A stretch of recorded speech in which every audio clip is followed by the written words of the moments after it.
And we're streaming, we're streaming. Bum, bum, bum, bum, bum.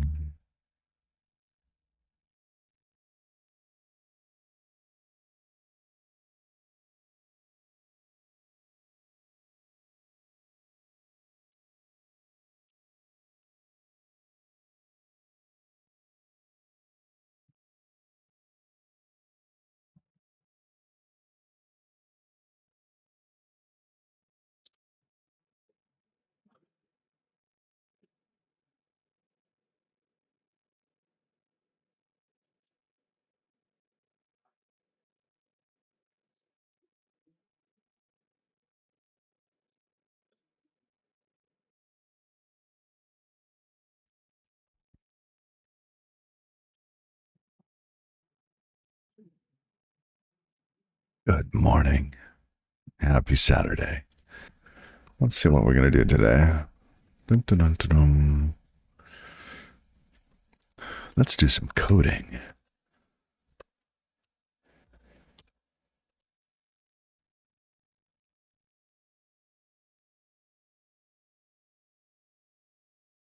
Move free. How are you?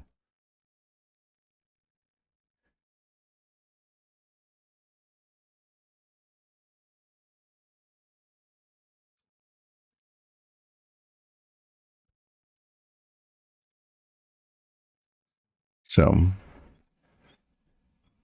last night after work, I implemented the Reverb Data Archive trait on our little server object inside of the Data Archive module, inside of the Data Archive crate.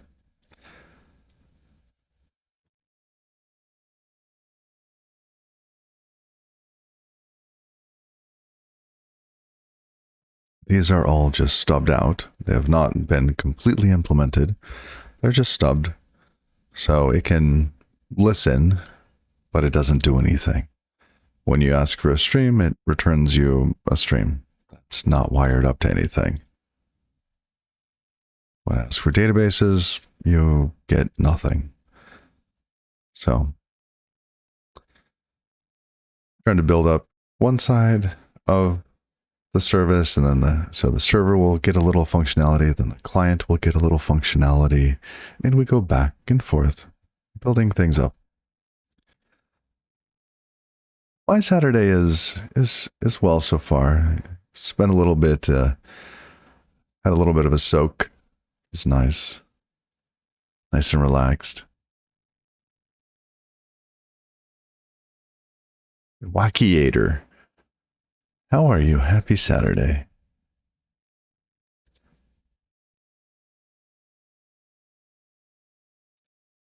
Happy Saturday.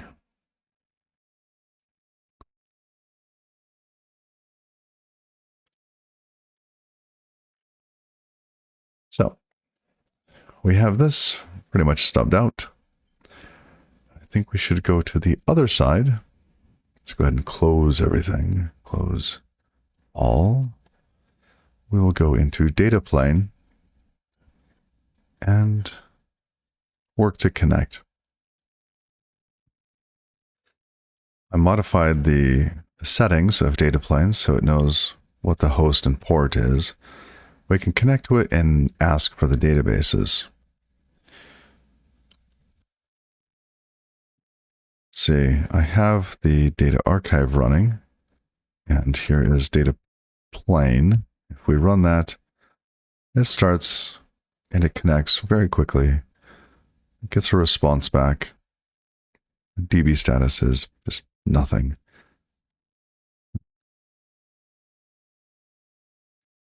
So we asked for the databases, and what we get back is an array of DB status, but there are no databases on the server. What are we building? That's a great question. I think the best answer to this is here. This is the fourth iteration of the architecture. Been thinking about this for a long time. It starts out with some load balancer. This could be in AWS, it could be in Google Cloud, whatever. But you have some sort of load balancer that hits proxy. Proxy is our, where'd it go? There's Proto, here's proxy. It's our crate that's built on top of Cloudflare's Pingora crate. So we have a proxy that knows how to connect to data plane and applications. So whenever the proxy needs to evaluate whether or not to send data to a machine, it connects to these two. But oh, why does it have to connect to two? It has to connect to two pieces in order to know whether or not the database replication has made it to the machines. So the whole project is really let's call it a stack. It's a stack, right? We've got proxies, we've got apps, we've got databases, we've got replication and backups. And it could scale out horizontally with n number of readers. One of the limitations is only ever having one writer to the database. But the idea is that you plop your app into this new stack, this new service, and it scales out horizontally. Okay. In order to do that, we need to be able to do some database replication. And I really like the idea of LightFS. This guy here that Fly.io has made. It is implemented using a Fuse file system, which has some limitations. I started to look into building on top of it and thought, you know what? I don't want the limitations, so I'm going to build a faster version of this. And the reason that they went with a Fuse file system was in order to avoid building a VFS plugin for SQLite.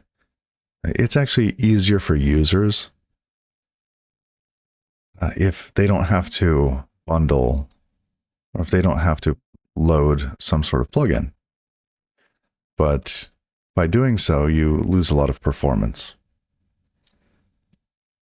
So I went with the performant route, and that's what we're working on, is to be able to have the application writer write changes to a SQLite database, have a VFS plugin that notifies an application that sits alongside the app, and that data will get replicated to a cluster of machines that I call Data Archive.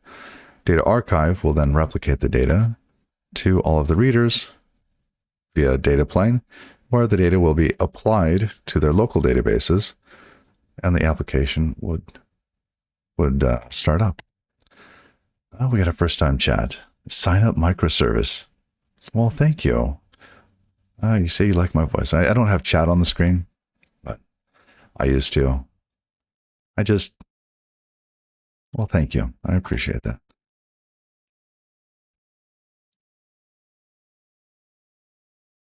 So that's our project. Our project is the new stack, right? I call it Reverb. It's echoing data from one place to another, hopefully without distortion. No distortion, all reverb. Where's my water? There it is.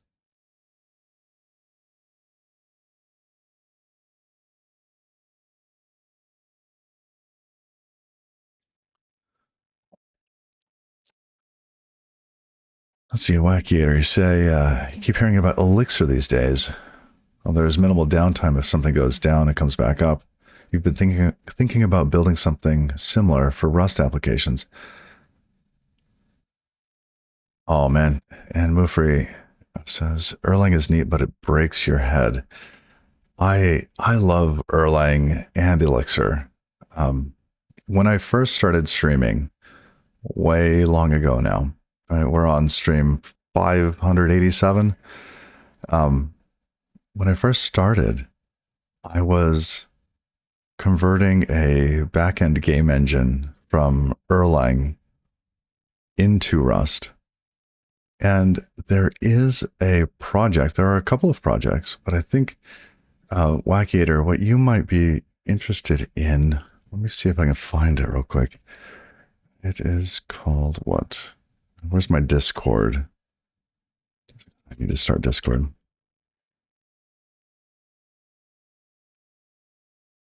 Come on, Discord. Checking for updates. Ooh, downloading updates. Oh, and I will try to run ads when Rust is compiling something.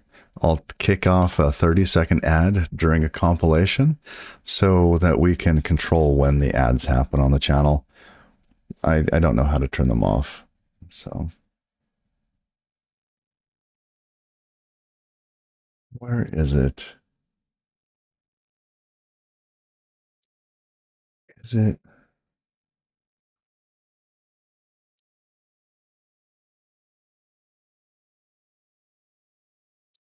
Bastion?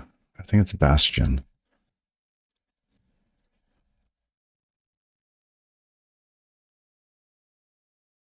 Fault tolerant runtime for Rust applications.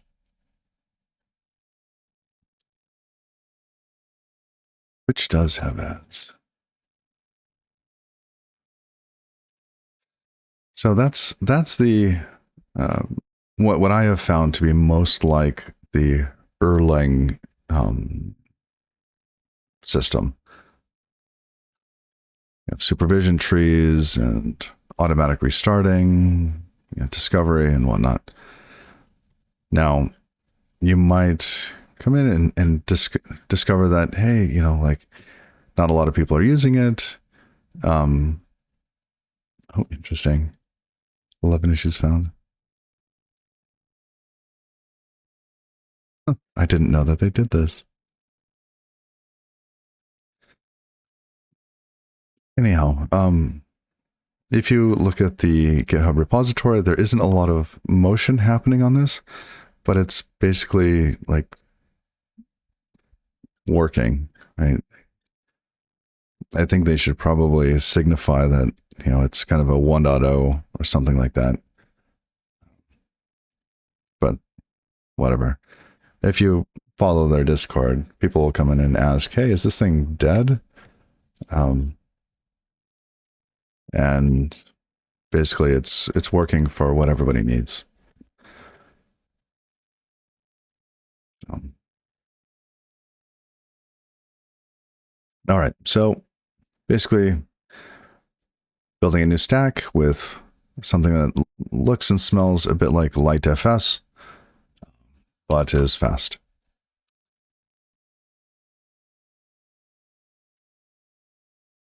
Or faster. Okay.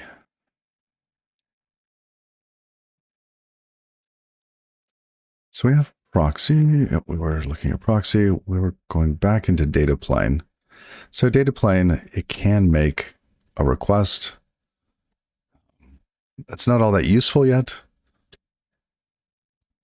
You're very young in your software engineering journey. Well, welcome. One of my little critiques of data plane is that everything is sitting inside of the main function. So I think we should start by extracting this out. It needs a little bit more structure to it.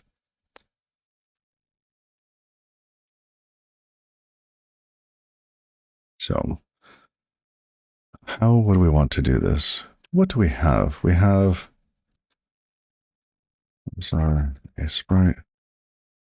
Let's go down here. We have a service. Our service needs to connect to the archive. That says archive. Yep.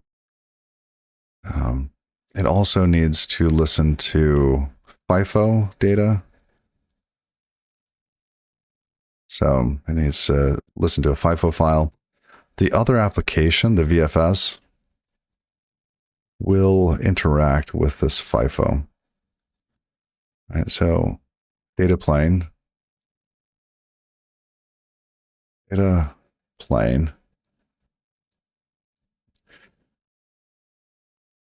will sit here. It needs to be light.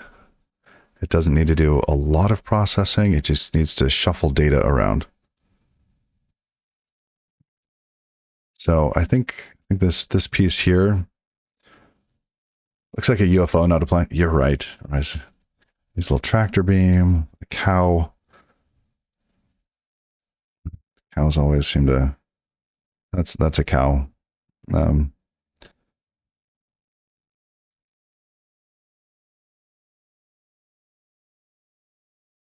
have some more lights up here. Absolutely. And of course, little redneck somewhere with a. He's probably got a shotgun, something like that. Like, oh my goodness. He's got a little.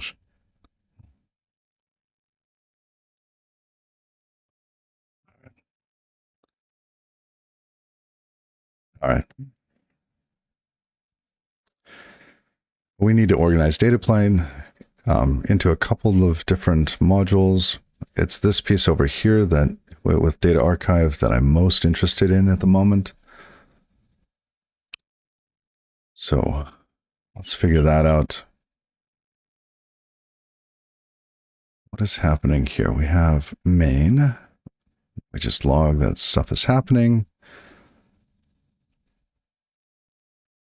Calculate the checksum for all of our databases. We have to do this very early on, hopefully before the application starts. Pull back this. So data plane, I'm hoping, will influence how the application starts up. I haven't built that out yet,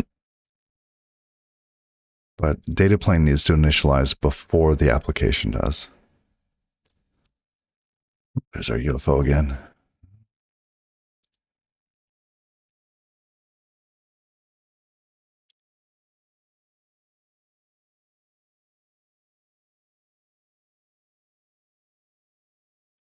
Okay.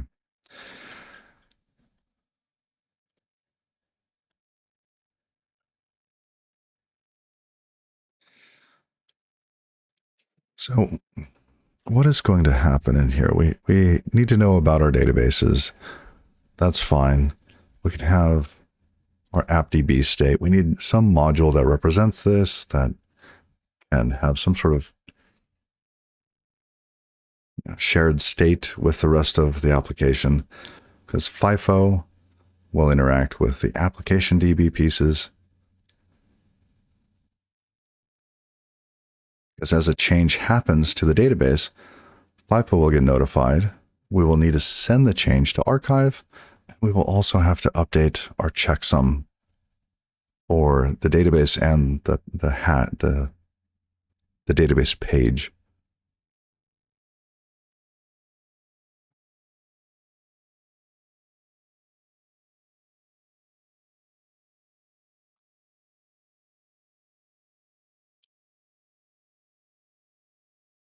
I have no idea why I said this.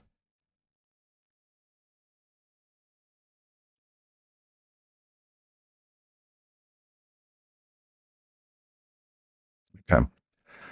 Let's have a module. We will call it George.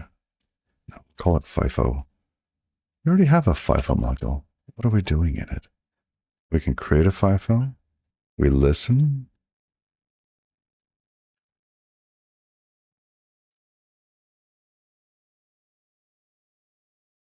Some of this I did a long time ago, so long time being more than a day.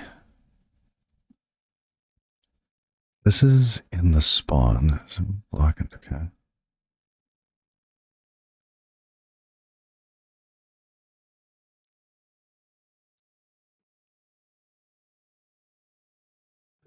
So we open our pipe.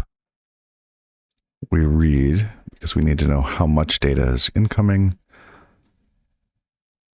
Then we read the data. And then we just send that to somebody that cares. At least your past self left comments. That's true. That's true. I'm not always as kind as this to my future self. So if you ever catch me, being unkind to my future self, let me know.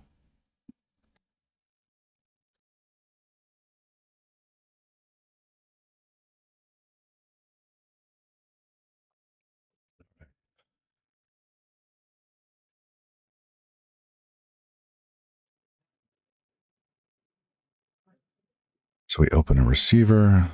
What does this do? This opens the path itself. Great. Oh, and I've been using Snafu. I like using Snafu. It's a fun little library for managing errors. We await some data. We read the data, and we do nothing with the data. Deserialize data and put it into the channel. Okay. That's fine. The channel being this here. Currently we send unit. How about we, what do we call it? Mutation TX. There, we'll at least send. Is this? What is async? Send dot await. Does have send error? Well, we can at least get the send error set up. Start down here, but with context.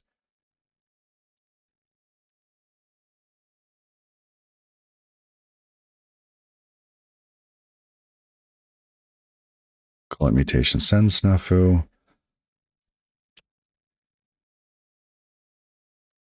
Could not send.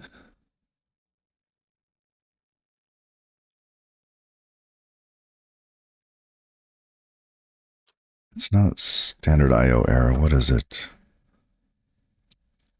This is send error. Tokyo sync MPSC send error.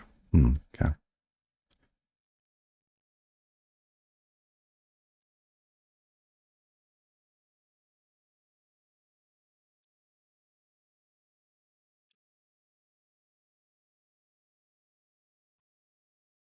Well, all right.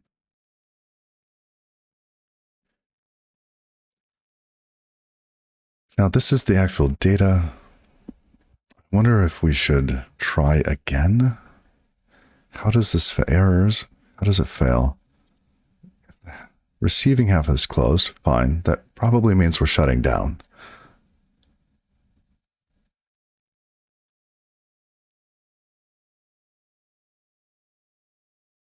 Okay. It looks like that's it. That should be fine.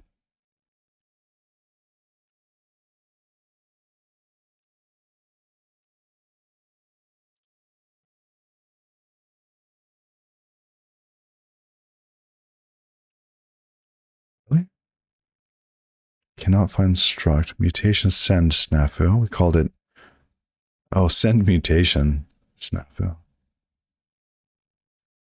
Because here we have the actions first. Fine.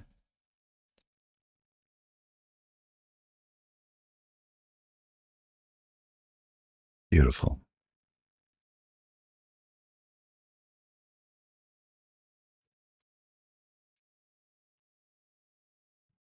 Okay. But let's pull more into this. Create the FIFO. Say we are, that is kind of done. But this here, this future.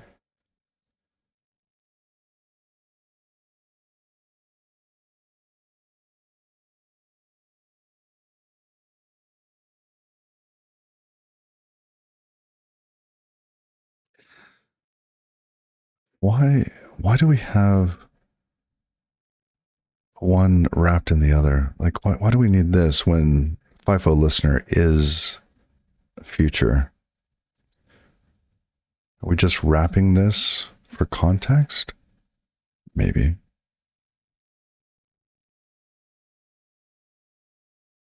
is this future gets tucked into where here the join set down below, and then we run all of our futures using the join set.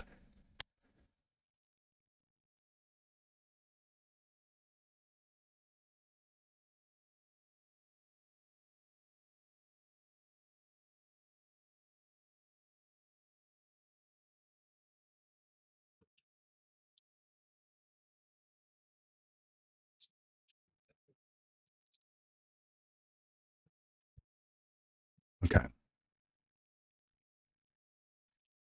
This feels like it needs to be extracted. And these pieces.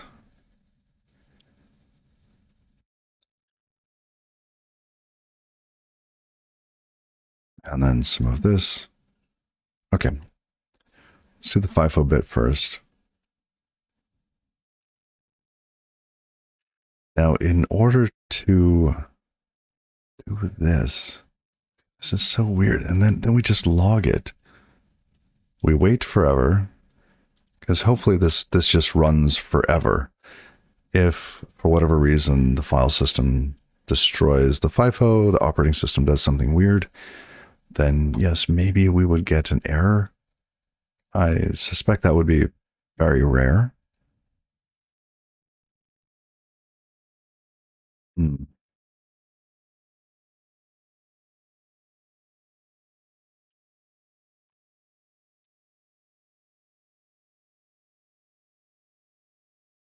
Let's at least extract this out to its own little function.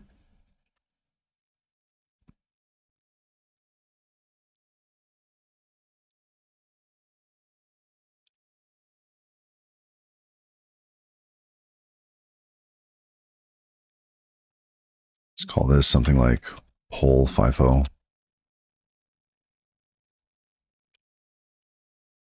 It will return a future.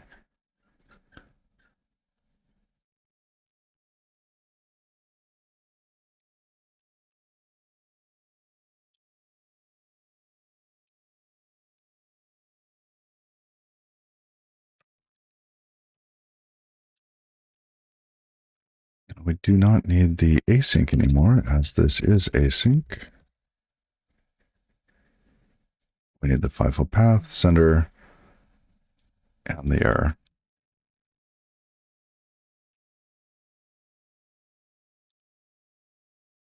This was a path buff.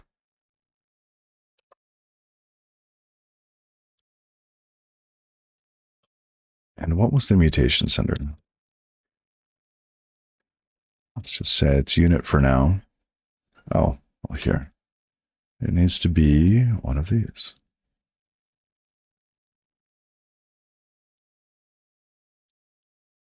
That type parameter is propagating.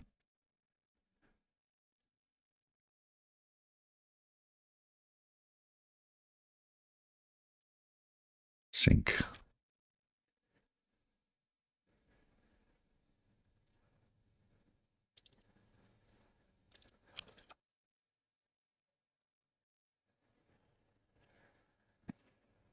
Okay. Well, now we've got our whole FIFO. Great. We can replace the previous one with this. Where was it? It's pretty high up.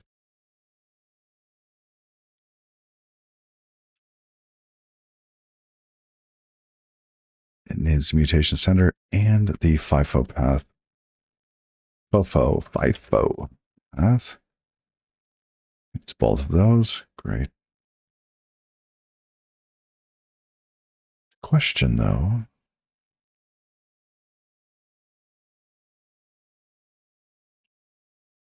We could move the create in.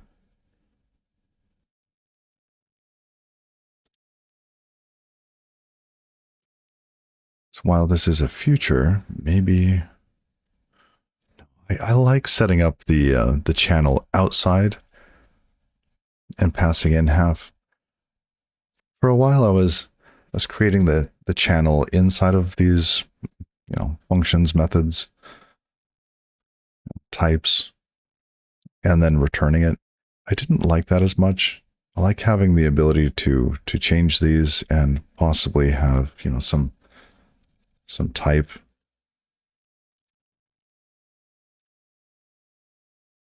And propagate that down in.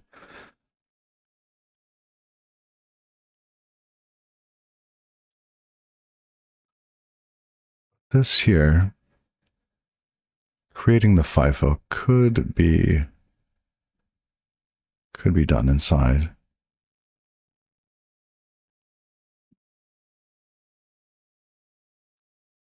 Let's move that.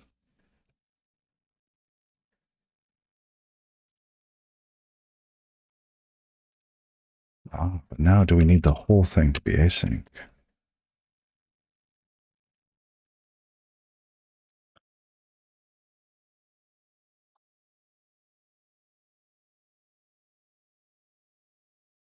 What happens, say, if we were to do the create here?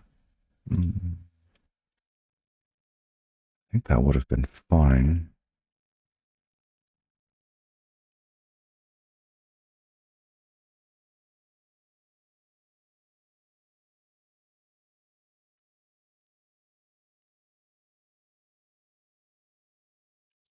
Let's tuck these in. There. Now we have our little setup FIFO bit. It's not too bad. Check some stuff. FIFO. What's next? Set up the status server. Status server. What do we mean by that? Oh. I know. This is part of the architecture. So the proxy asks data plane, what's your status? Right? And that's what the status server is. Let's change that to status for proxy. Something like that. Let's be a little bit more descriptive.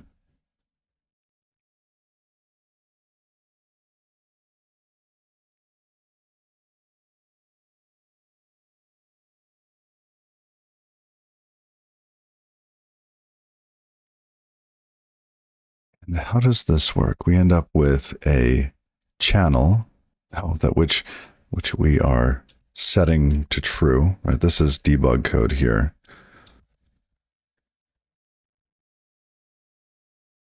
Create a new service.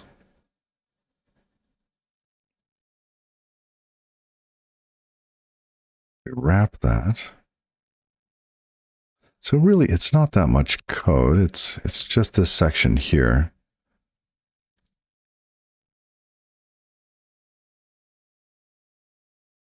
But we do need something that can set this and push data into status response setter. Okay.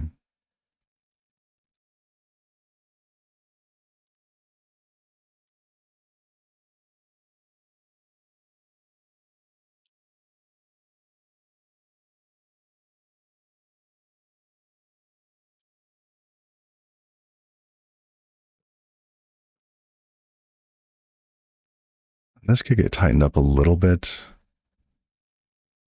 We would probably keep all of this. We could pull it out into a function if we wanted.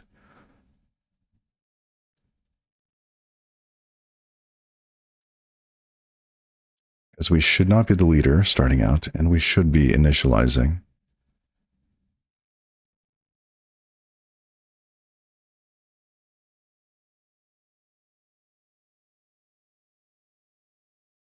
And then we have to give the setter to someone. Who would actually be the setter? That would be the data portion, right? The replication piece. Once it knows that we are up to date, it can set our status as ready. Once we've been accepted by Data Archive, we're either streaming to it or from it. It will tell us whether or not we are the leader. Okay, so that will need to go somewhere else. And so basically we need two pieces of data out of this. We need the setter for our status, and we need the server itself. Okay. I want to use fewer lines here. In the main, I want this to fit like on a page. See, my default font size is what is this?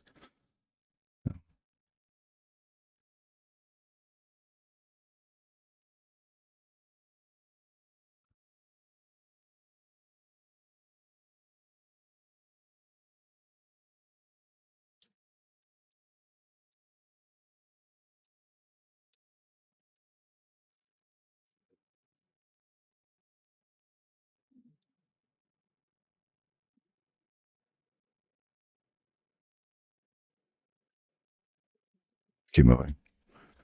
What do we have here? This is, yes, set up the gRPC server. Thank you. Thank you, Copilot. That's not entirely helpful.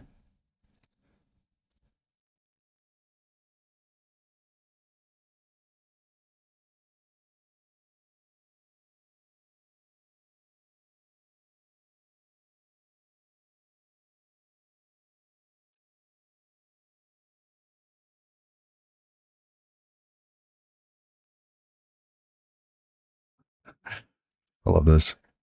It says, hey, we're going to listen on this, but what do we use that for? Private network listener stream. Okay, that's a stream of what? Oh, that's for all of our gRPC setup. So here, we can add multiple services. Right now we have the status server. Where's the other server?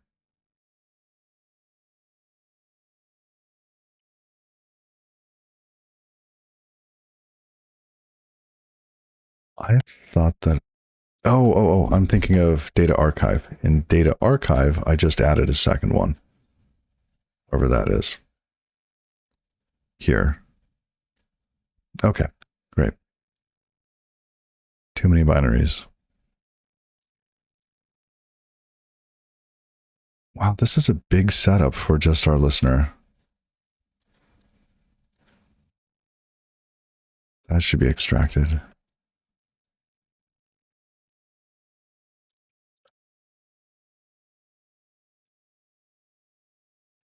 This was just a test, isn't it?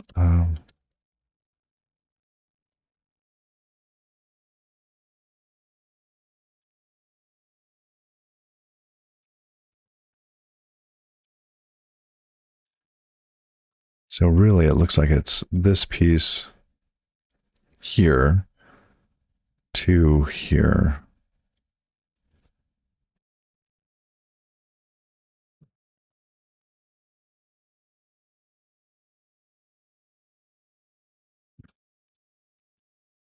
Why did I split this? So we could sandbox the syscalls? That's aspirational, really. That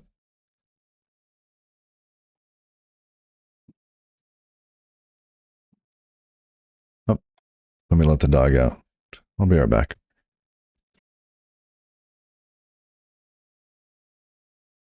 Oh, I'm going to disable ads while I do it. So I'm going to run one. Be right back.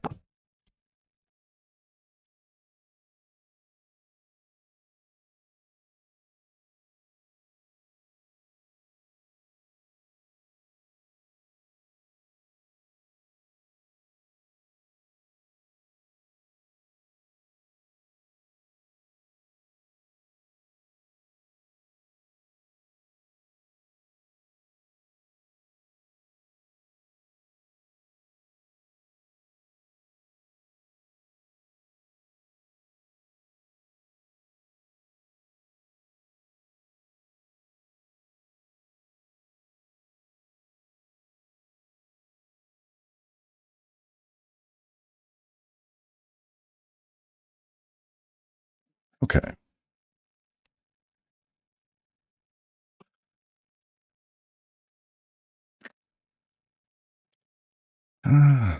Dog can go and defend us from the creatures of the world.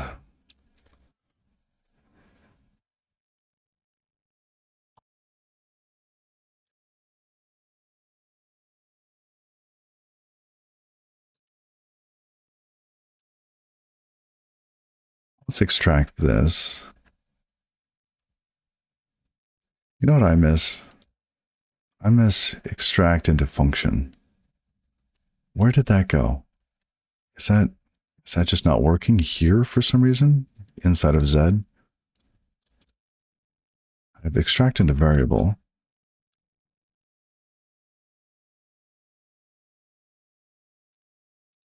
If we do this inside of Helix,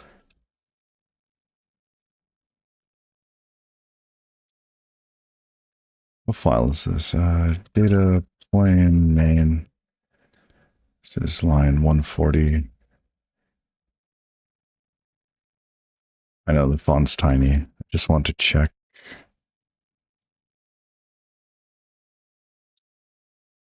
Here. Oops.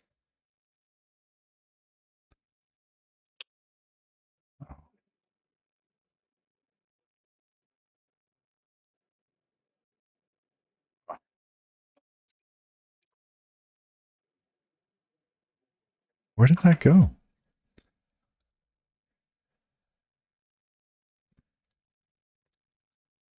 It used to be so helpful because I liked working that way. Just toss up some code, decide, oh, you know what? I need to pull this into a type. I need to pull this into a function. And where did that go? Lost analyzer.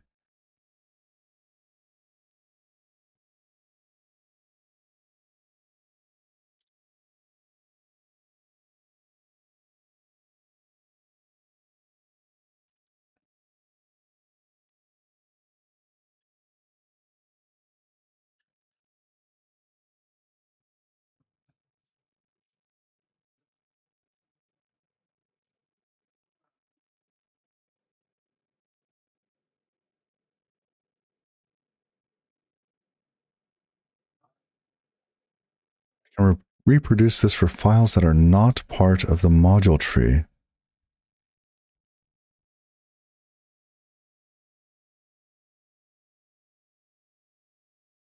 It worked inside a project. Am I not inside a project?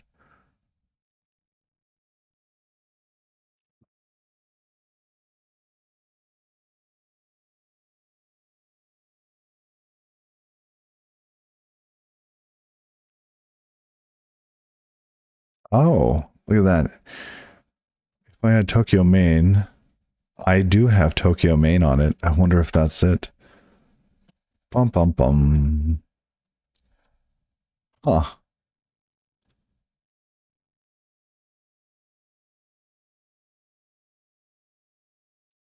Interesting. So what if, just for funsies, let's say we have a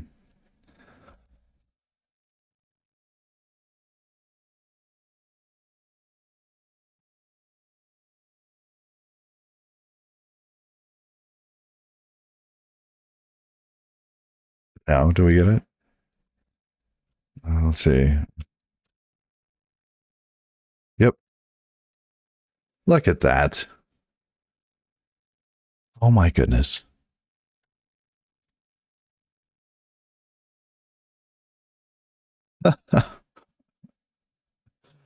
Because of this. I wonder why. Well, we're not going to figure that out today. We got stuff to do.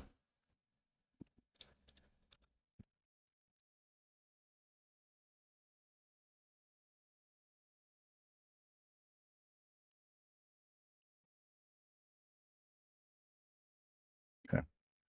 That's so silly.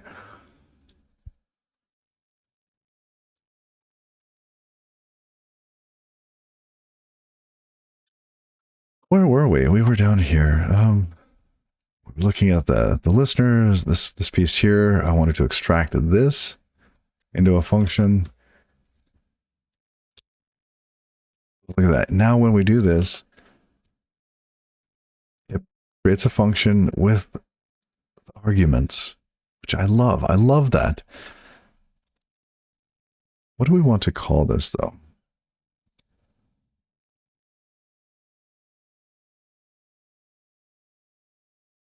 Create network listener.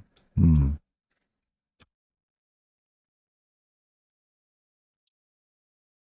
we go.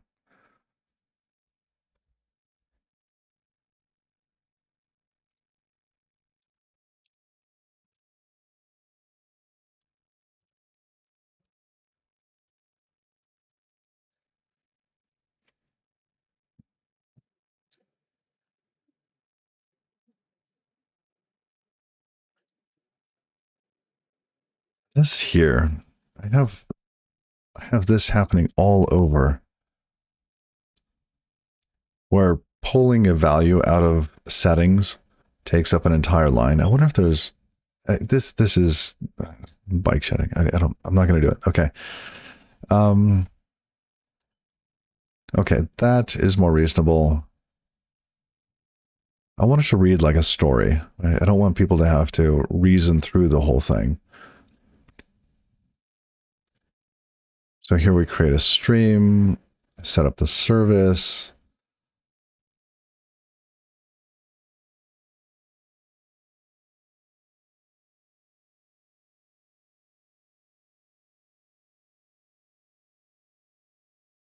Okay.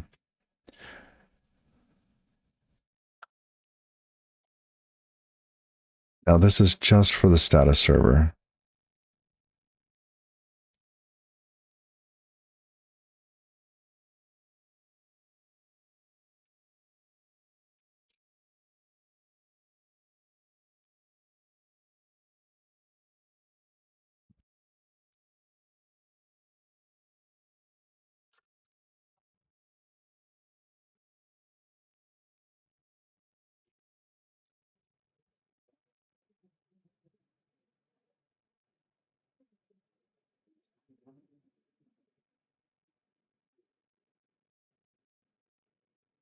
This here goes away. Then we have the join set. Okay, not completely unreasonable now. It's a little better. Could be better, but yeah, baby steps. Baby steps. I'll leave it better than we found it. Okay. Hopefully.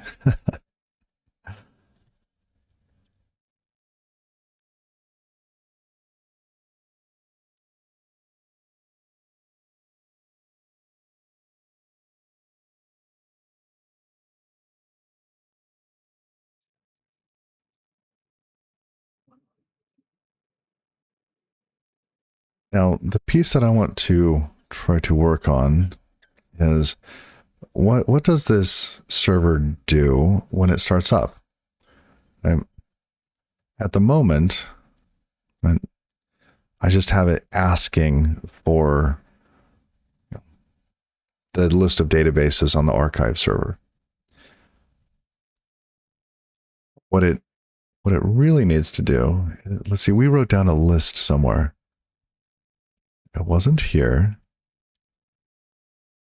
Oh, I remember. It was over here. This is our proto file. This is used for generating code for our gRPC server. So when the service starts, we will listen to a database stream in case a new database is created. But we want to avoid the race condition that a database is created between the time that we get the databases, the whole list, and a database is created. So we will listen first, and then we will get the databases, merge the results. Then we will ask for database info. Right, give me information about this. We will then fetch and or stream the database updates. And at some interval, we will tell the data archive server what our status is so that we can have a graph somewhere, a chart, something that shows us the status of data replication in the network. Uh-oh. My music is not working for me. This is serious.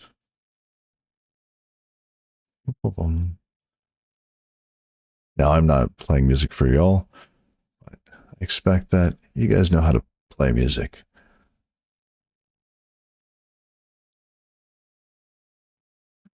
Okay.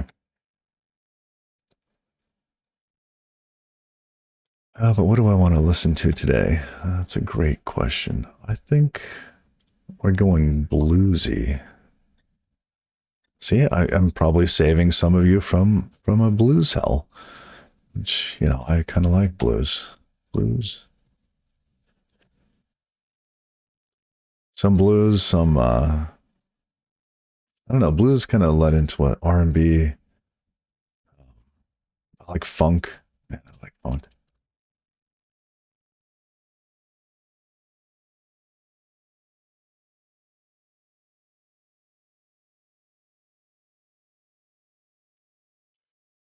We're going funky.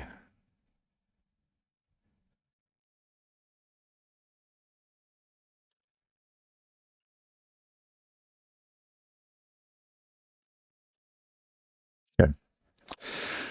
But now we understand the process for which we want to start up. We want to start listening to streams and then get the databases. So here,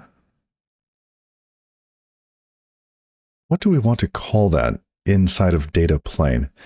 Is this replication? Oh, we could call it replicant.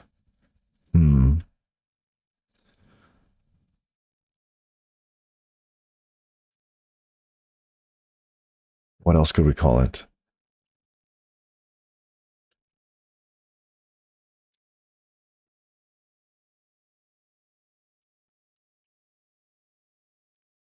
Let's see. Naming is hard. Let's ask ChatGPT.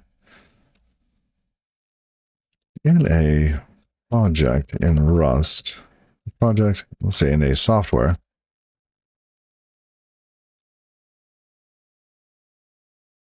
what would be a good name? Let's see.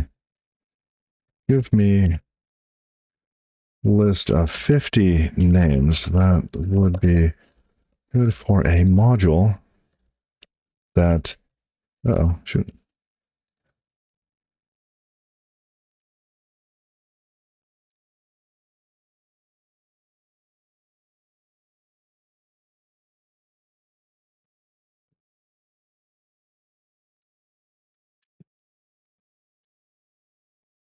Can it count to 50? I don't know. I just wanted to see it count to 50 as well. Data reflector. Oh, wow.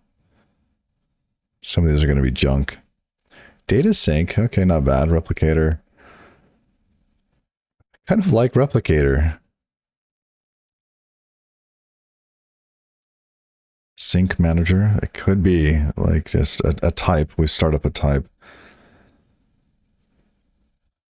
Data reflector, sync service.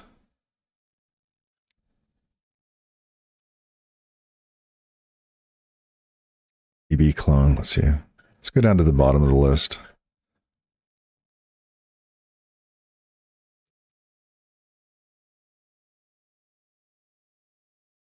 This is what AI is good for.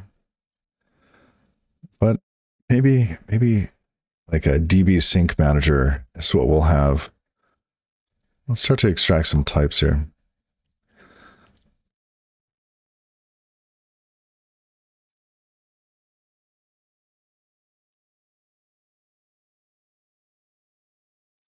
Let's create a module called DB. And inside of it, we'll create a type pub struct. Let's see, pub create struct sync manager. Do something like that. Extract that into a module. Save. Done. Where do we want to put this? With the other modules. Okay.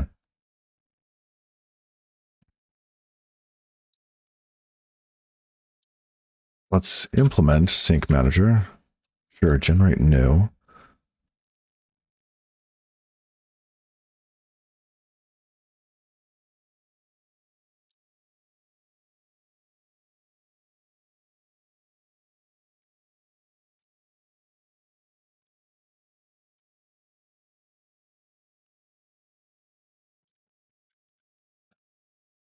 back in main core, what are we going to extract?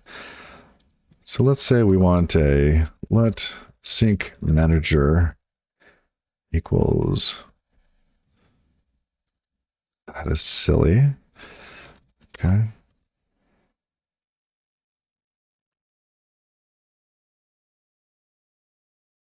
We will need to give it parameters and whatnot.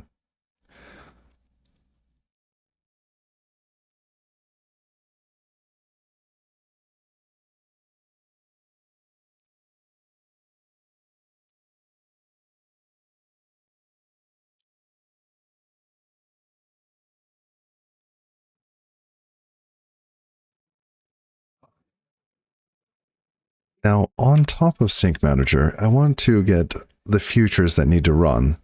So let's say F1 is going to be equal to Sync Manager dot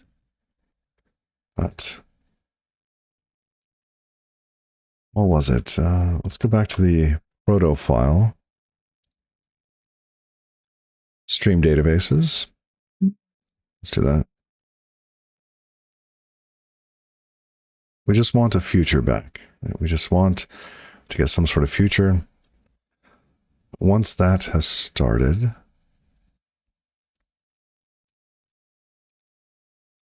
stream databases, no, this should encapsulate both. It should be both of these. It should start the stream. Once it has started the stream, we can then fetch the databases.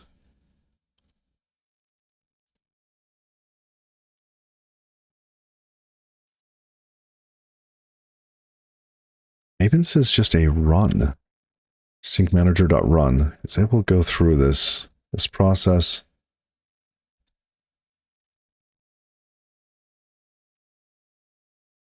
For some reason, I'm trying to avoid Tokyo spawn, right? This is just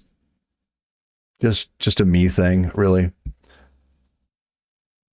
Using Tokyo spawn, I think, would be perfectly fine. But for whatever reason, I have this bug where I want to pull all of the futures in the system via a single join set. For whatever reason, I don't know. Like, it is unreasonable.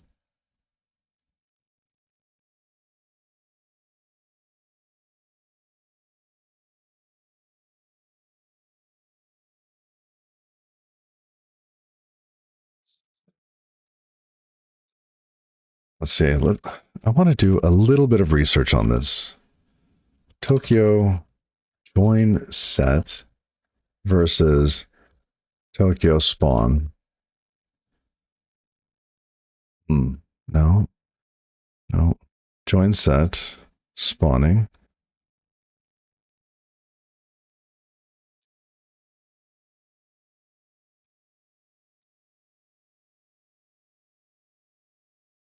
Yeah, see, I think it's, I'm using these two things. I'm trying to treat them as the same thing, but I'm doing it a disservice because they are separate things. One is for when you want to await a collection of things in order to, reach an end. You're like you're doing a bunch of tasks that have to come to some resolution, and you need all of them to come to a resolution in order to continue.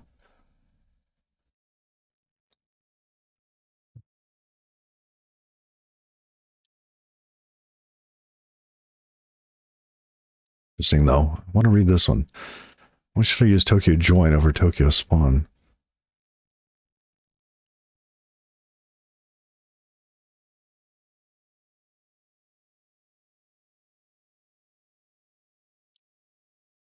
Oh, interesting.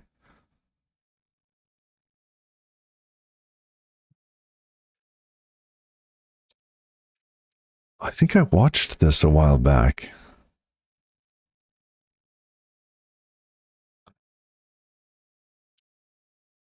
For whatever independent top-level units of work my application might have. Yes. See, and that's what we're dealing with at the moment.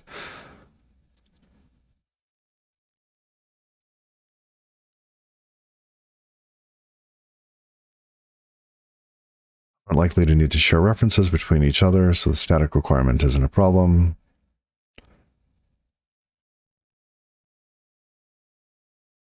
I think our tasks, like the FIFO and whatnot, might need to actually communicate with the other pieces, but we will do that with channels or some shared state.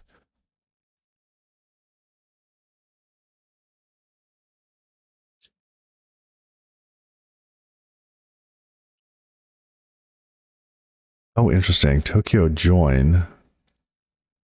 The expressions are able to run concurrently, but not in parallel.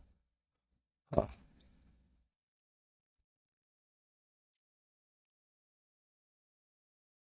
Okay.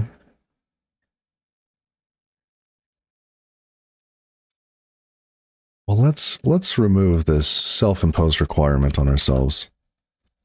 I don't think that we need it.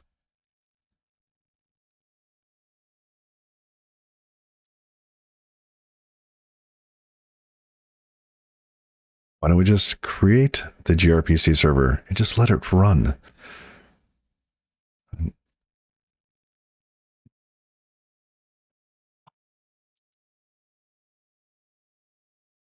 I want this. So one of the other considerations would be that maybe you want to delay shutdown if somebody interrupts the program. And you get it like a sig term, you want to finish a transfer. I don't want the system like that at all. I want it to just die instantly. It should fail in a way that it can be recovered. So in this case, I would like it to just go away, which we could probably do just waiting for Control C. Once Control C happens, we return. Application shuts down. That does mean we need to get rid of the join set, create the gRPC server, which maybe it's more of a run RPC server or start. No.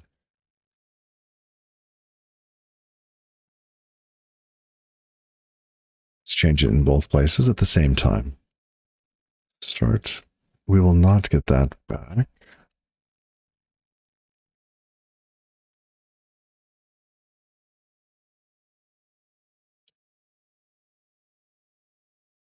Tokyo. Spawn. Let's spawn that. Status server. And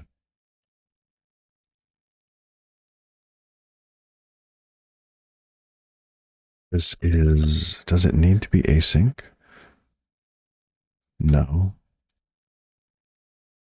We're just not going to return a future.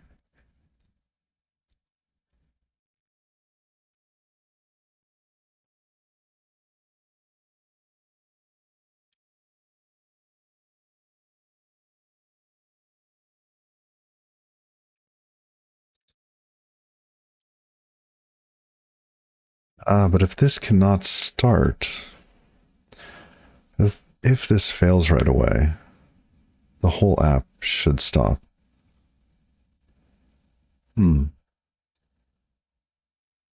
It's kind of an argument for the other, isn't it?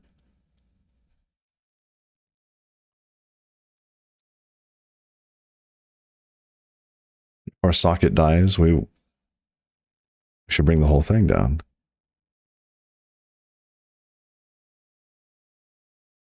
Okay, we can do that. We can do that in here.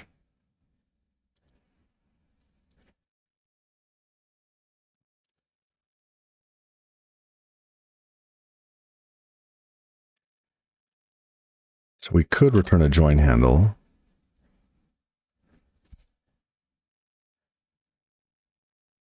Is this the same thing? It feels like the same exact thing with now we can run things concurrently instead of just in parallel.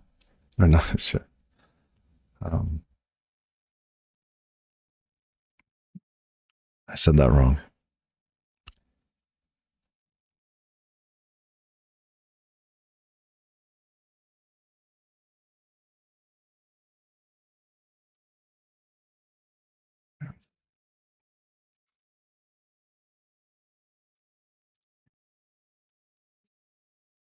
Tokyo spawn. Let's return a join handle.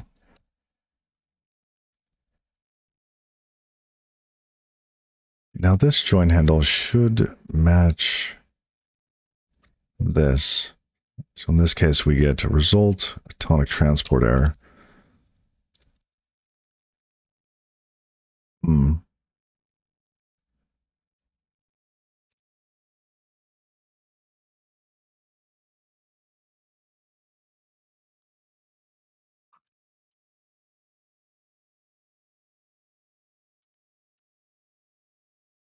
We could also do incoming shutdown, or we could shut it down. Okay, that's for later.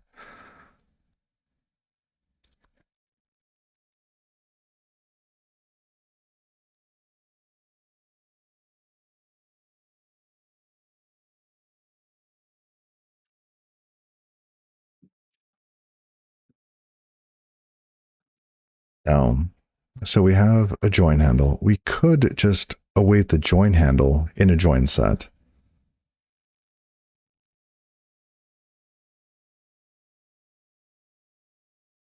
What happens with Tokyo if you spawn and hold on to the join handle? Well, there was a bit in the documentation about this.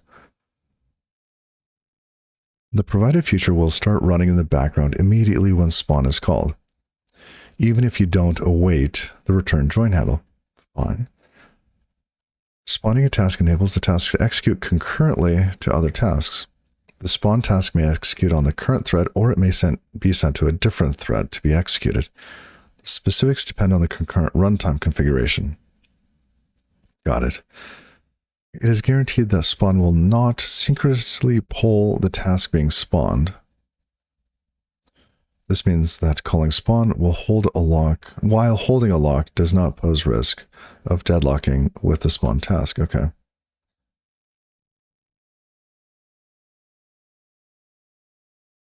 Okay. To run multiple tasks in parallel and receive the results, join handles can be stored in a vector. And then you can await them later.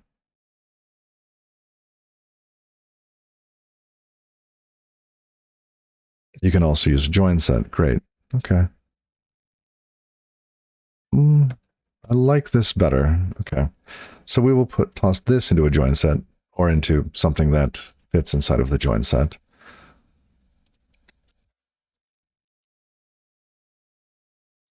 Status server. We'll await that.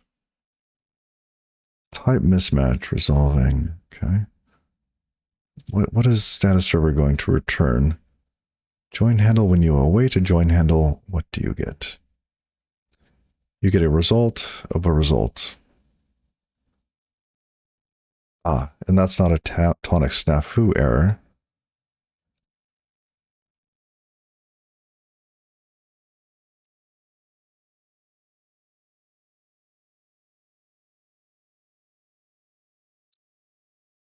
We need one more error type. Do we have? Oh, we do have join error.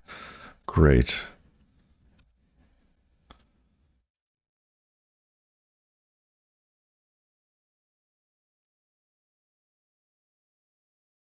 Join snafu. Question mark dot with that. Expected join error, found error. Well, we await that. If that bails, we get a join error. Come on. Go. Okay. Yeah, we would get a join error. So we're creating a join snafu. That we return that. So we should have the same error type.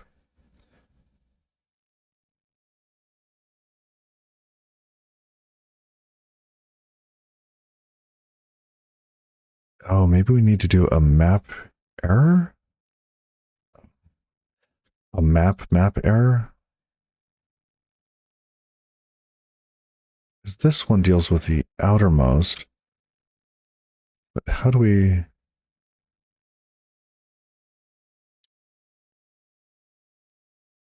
Map. It's a result. We'll call it res. res dot with context, and this is tonic serve snafu. 1.2 dot with context. Okay, then we get rid of this one here. 1, 2.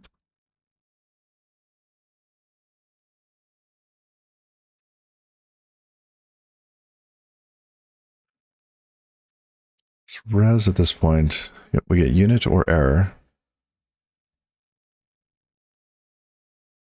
So we're changing the return type slightly. Expected a FN once. Oh, yes. We're ignoring the error. Okay. That works. And we have our gRPC server being awaited. So if it bails, we should still get the error message. Okay, I like this. I like this.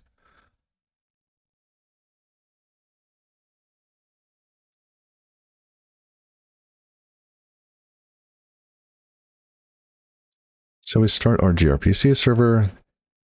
What about our network list? Oh, no, that's used there. What about our sync manager? Should it also be awaited in the join set? Probably. Okay. Where did FIFO future go? FIFO future, full FIFO, great. Output of unit and error, okay.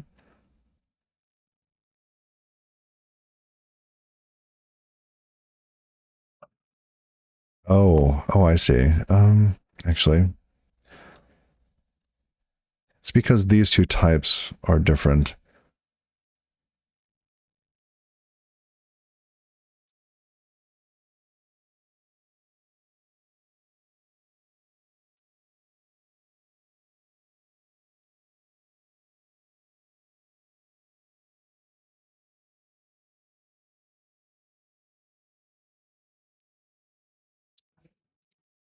I'm not sure how to do this another way. Let me write out what I'm thinking.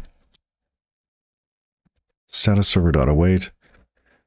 Okay, so we await.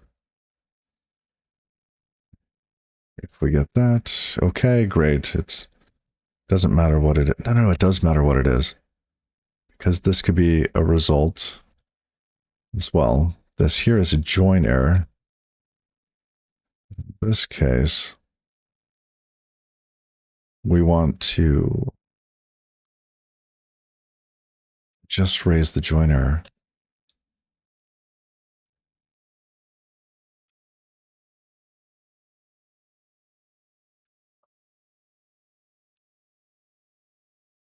How do we do that? Is it join error dot with context join snafu?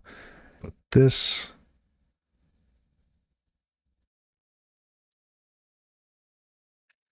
has to be called on a result, and this is not a result.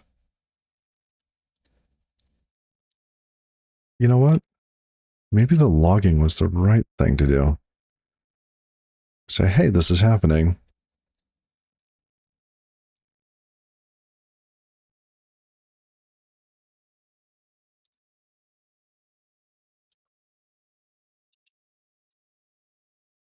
Basically, we log it.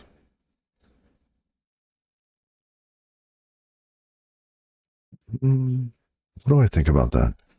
Because otherwise, all we were doing was waiting for the result in order to log the result.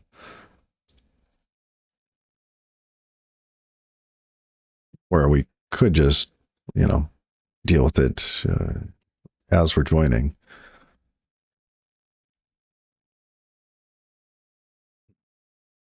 I don't know. Thoughts? I like the flexibility of this.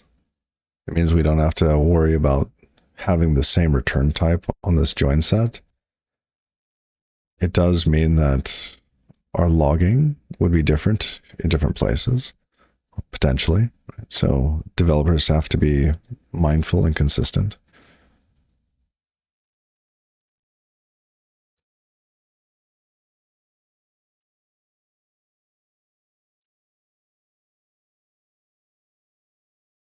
Ponder. Okay.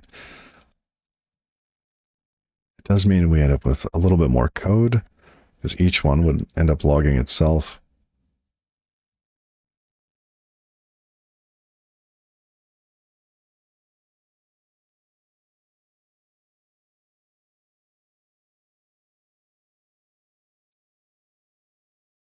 Otherwise, we would have to say, okay, error with context join snafu.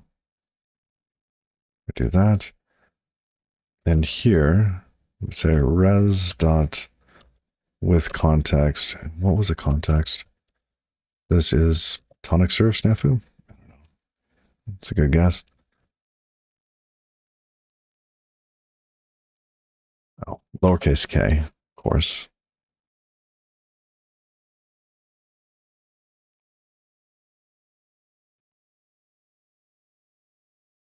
Yeah, that's the type that we want. We want a result of unit to error. Okay. Here. Oh, this should be error. My mistake. Perfect. Okay. And I wasn't sure how to do this with the other pattern. This is clear though. Okay. Sometimes it helps me to write it out longhand and then translate it. I don't see it this time. Hey, it's Hap. How are you? Happy Saturday. What are we working on? We are working on this. It's a new stack. You plug your application in, and the stack deals with proxying, deals with data replication, deals with data backups, and kind of scaling up and out. So it's made for applications built on top of SQLite. We will have a plugin. We have a plugin for SQLite. It needs a little bit more functionality, but it will let the system know when a change has been made so that the change can be replicated to all of the other machines. It's a bit similar to what LightFS is, except LightFS does this using a file system, a Fuse-based file system, F-U-S-E. And there are some limitations to that. If you use a VFS plugin for SQLite, then you don't have the same constraints. You have a different set of constraints, but it's more performant, or can be more performant. So we're basically building out. We're not using. Good question though. Are you using Gossip or similar protocol? I actually started out with a Raft implementation to simply organize the machines in the cluster with a Raft protocol. Raft would have been much too slow for consensus. Given that the way that this is expected to work is that you have one primary machine, and that is the one that accepts the writes, the mutations to the database, and all of the others are simply readers. This will have the same kind of failover behavior as SQLite. If the primary dies suddenly, then all of the readers can be, any one of the readers can be chosen to become the primary. I'm actually having the primary feed data to the archive server, which I believe would be much more of like a cluster that just, has, data on multiple machines, multiple backends, and it might be more gossip-like, right? Raft, whatnot. But then this machine here would feed data to all of the other ones. So the data first gets backed up and then fanned out to all of the readers. And I expect that this here could be, in multiple places around the globe. So you can have, something going from here to here as well, right? And maybe this is on the left here is in the States, and over here is in Europe, whatnot. Who knows? Right? Just to be able to make it have a good browsing experience on most websites across the world. So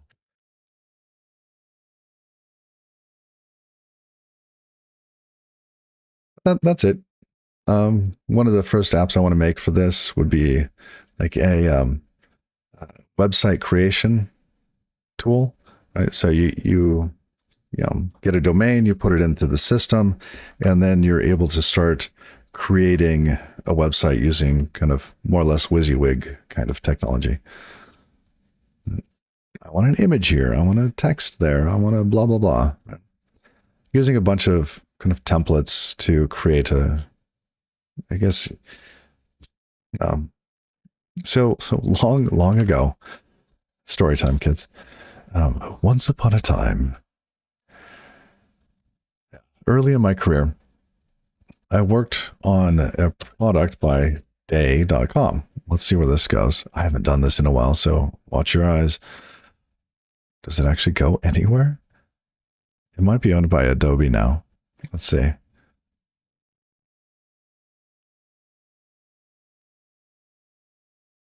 So Day, it's a company in Switzerland. It was first called, I think it was Bidule, Bidule. I think it's supposed to, I might have that wrong. It's supposed to mean thing in Swiss or German, Schweizerdeutsch, I don't know. And it is a content management system that Adobe now owns. It was called Communique.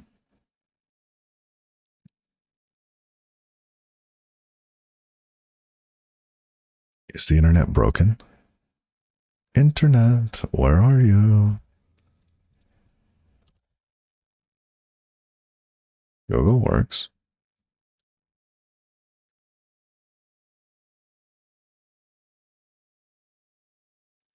Yeah, what is it called now?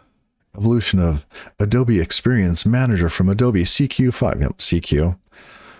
Communique. Let's see what the images are. Wow. This is junk. What is Adobe CQ5? That's a good question. Basically, it's a content management system. But it lets you build out websites using not whole page templates, but like content templates for individual pieces of content on a page.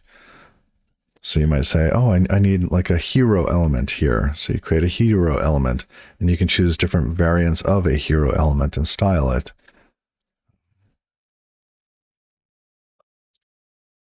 Or you might want like the image and text element. Is the image on the right, the left, the top, the bottom, etc. Right? Is it in the middle? So building out something like that. And I think that would work fairly well with the whole mutation and fan out pattern. I would also like to build a forum on top of this. I think forums are they have a higher mutation percentage. They have a higher mutation percentage, but I think it could still work with how I'm building this out.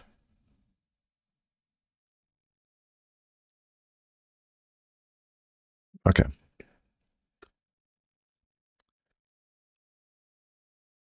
Where were we? We were over here. Yes, with our join set. We've got this set up. Great. That and stream databases. Sync manager, we might just call run on it. Either that or we get multiple things back. Let's start with run and see where we go.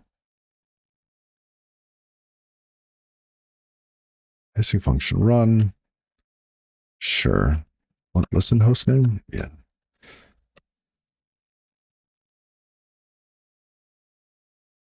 Oh my goodness. This autocomplete is getting in my way. We do want to use snafu here. Snafu debug.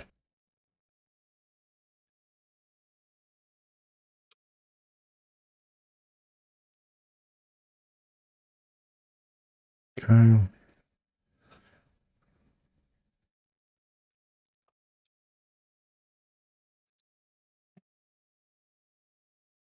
You're trying to build a distributed data processing software. Interesting.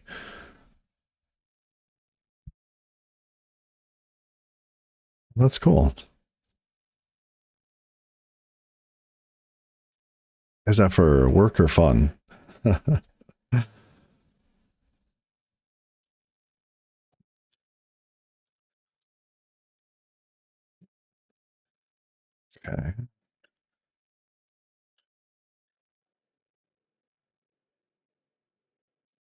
Next to archive server.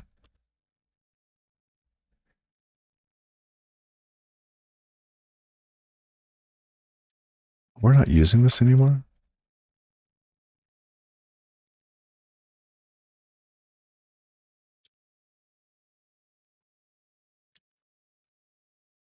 So we would need something like that.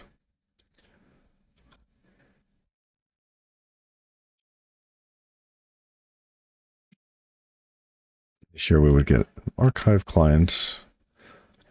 Great.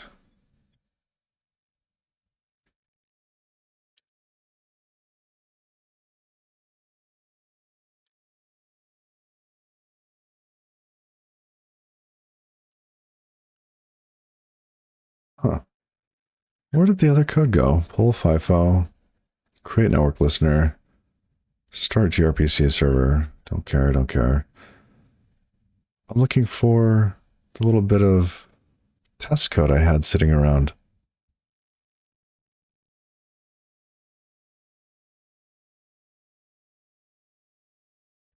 Did I move that?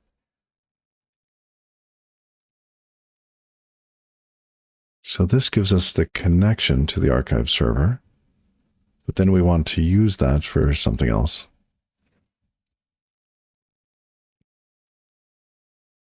How long have I been working on this project? I'd say like this is kind of something I do in the background, right? Like I'll do it on kind of, nights and weekends. I use it to stay kind of up to date with technology and what's happening in the Rust world. So I try to use new tech. I'd say I've been doing this on and off for 2 years ish.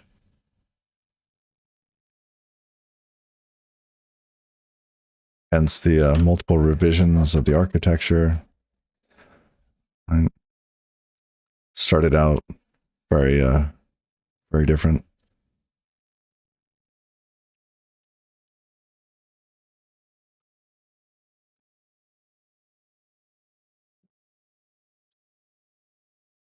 And this one back here used Raft and all sorts of stuff. That was fun. That was fun to play around with that project quite a bit. The current incarnation doesn't use that yet. I plan on using that later for the data archive pieces.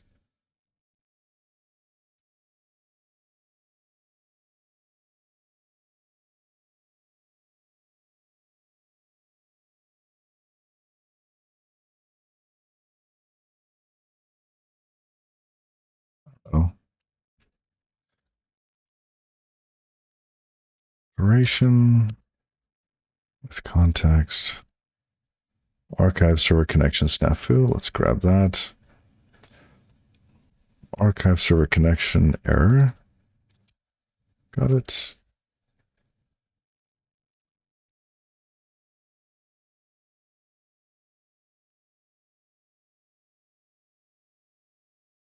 What's going on here? Oh, no method named with context. Import that as well. Oh, archive snafu URL.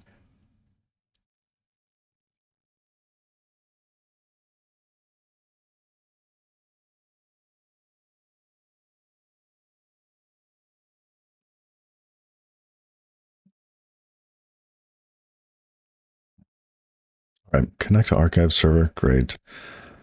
So in here, let's say connection.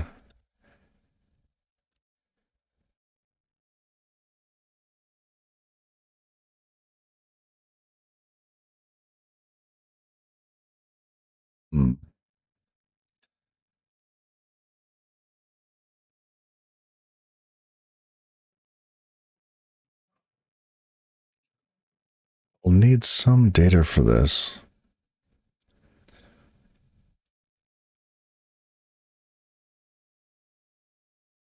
This is bogus, but okay.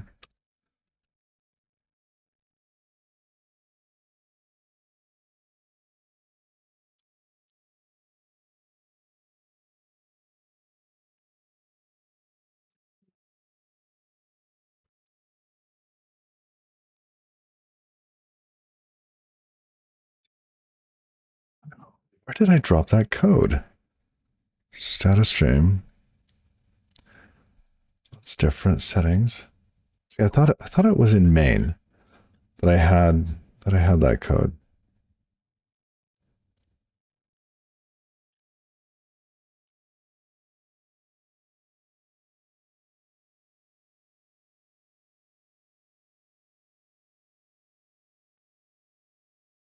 Oh, I didn't have it saved in Git. That's why. Oh well, okay. So we connect to the archive server, and then we want to start listening for databases. So sync manager, we need to know kind of what a database is. Let's move this down. We need something in here. Databases, let's say it's a vector of string. Sure.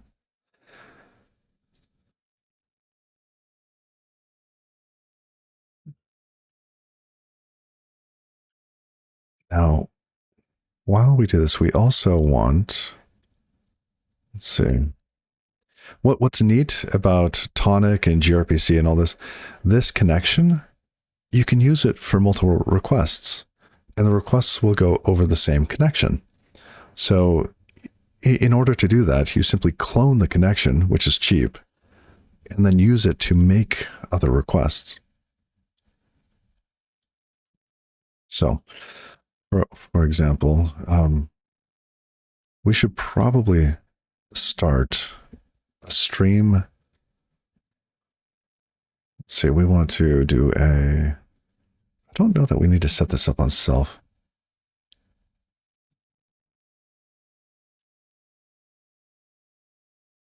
Yep. We would just keep one connection open, and it uses that one connection for all of the queries we make, which is great. It does multiplexing.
Oh, have I been on mute? Goodness.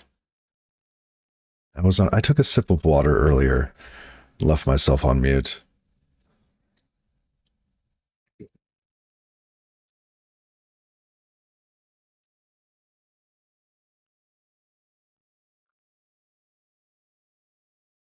Yeah, I'm not a quiet streamer, so if I'm quiet for more than, I don't know, a minute, I'm on mute accidentally, especially if I'm coding.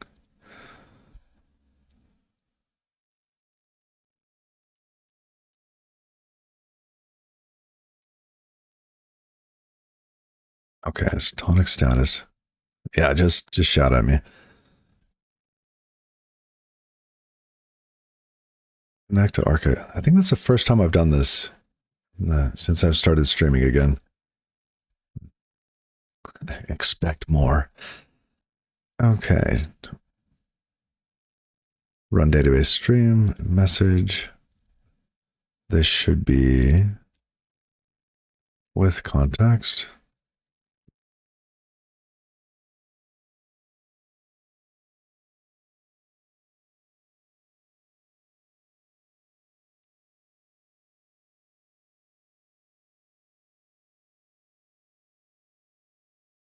I do not work with Rust where I work.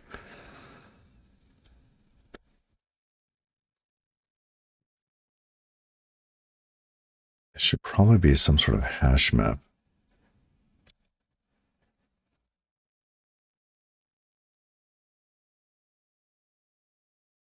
String to unit for now. Basically a set.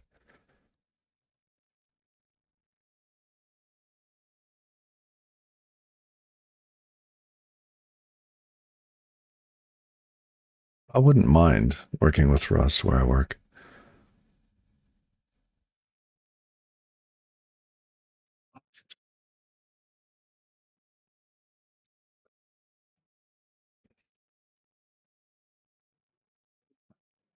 Erlang is fun. I like Erlang. I like Elixir. Refactoring Erlang is painful. Refactoring Elixir is comfortable. Okay, while it's now this here.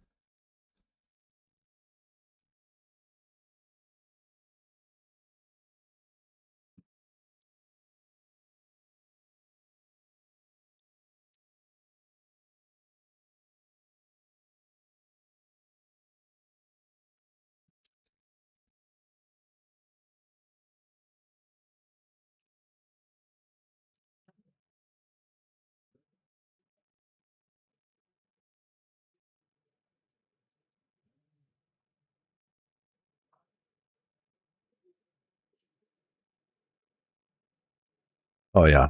It's great to learn Erlang first before you learn Elixir. If you learn Elixir first, you end up learning Erlang and the OTP system kind of haphazardly through building things. And it's confusing. But if you learn Erlang first, it's much better. Okay.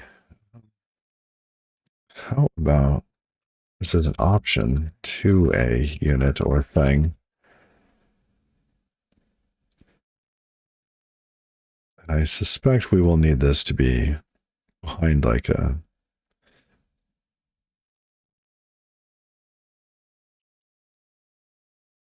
if you can do everything in Erlang, you can do absolutely everything in Erlang. Elixir has much more of a Ruby look to it.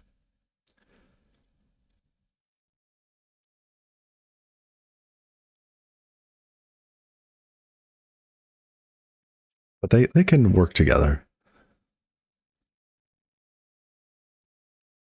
I do like the Phoenix framework.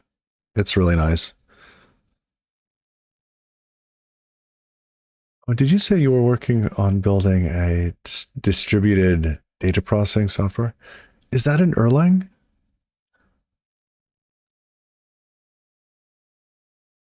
Because I used one a long time ago. Erlang.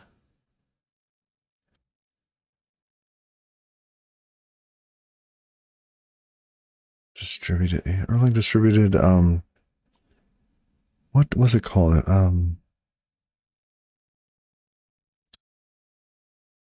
I don't remember what it was called. Disco. It was called Disco.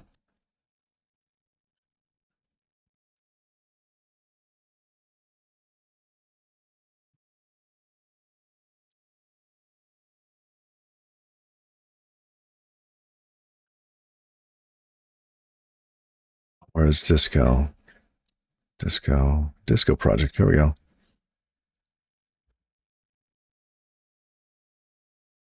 Two followers. Oh, so cute. Let's see. Oh, but Disco itself has quite a few more stars and forks.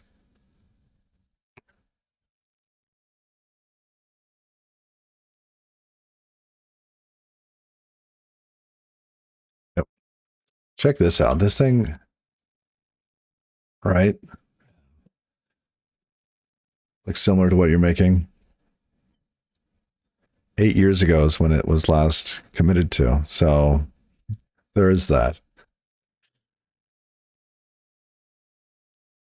Born in Nokia Research Center.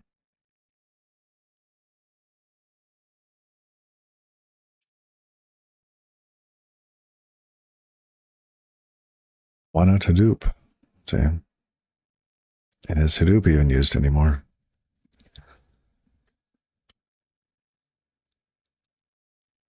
All right,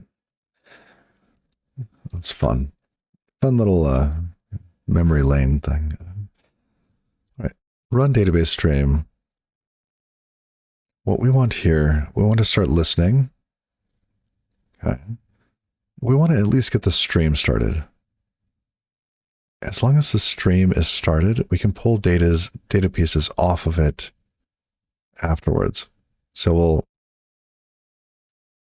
we get a stream, and we are not going to parse the messages. We're not going to pull the messages first. We will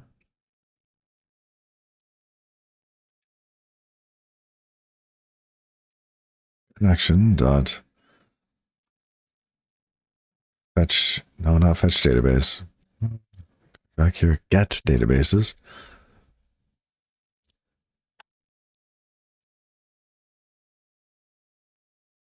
It does seem kind of popular. It might need some, I think it's on an old version of Erlang, especially if it was updated 8 years ago. I wonder if it's been forked. Let's see, network.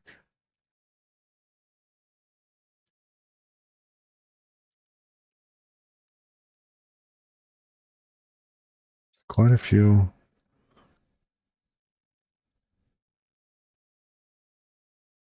Optimize images.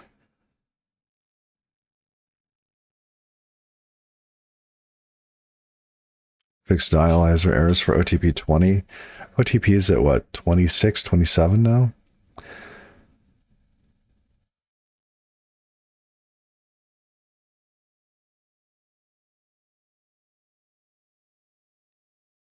So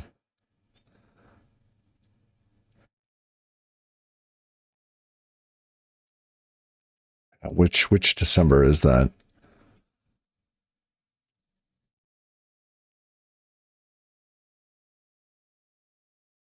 2016.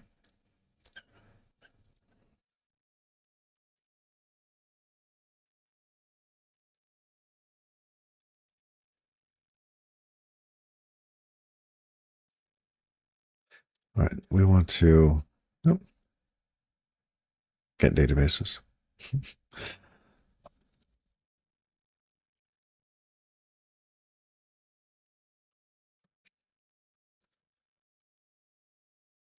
Get database request. Boom. Wait with context. Huh.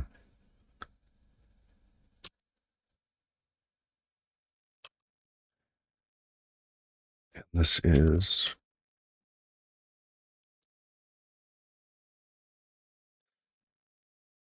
tonic status. Okay.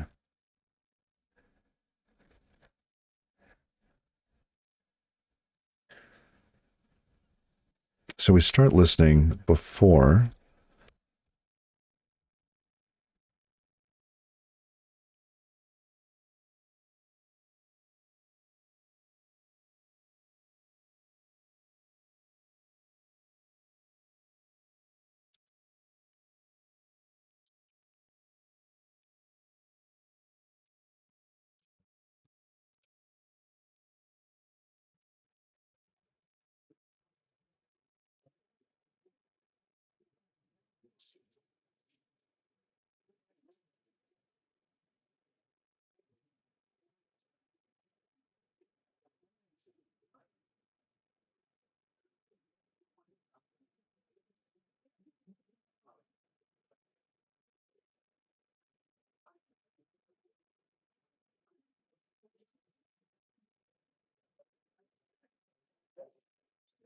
What is databases here? That is a response of get database response.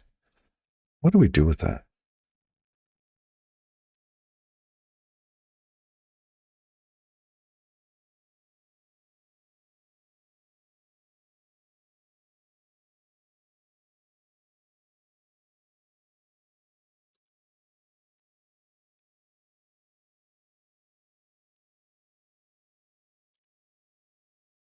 There should be DB status on it.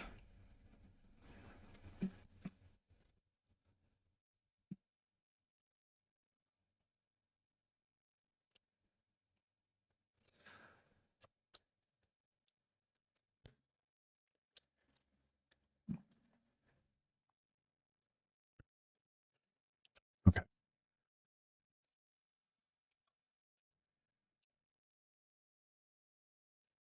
Into inner.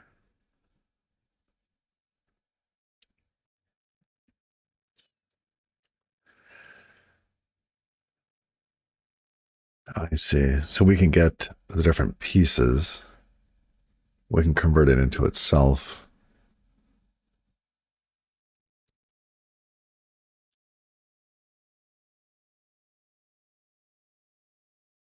DB status.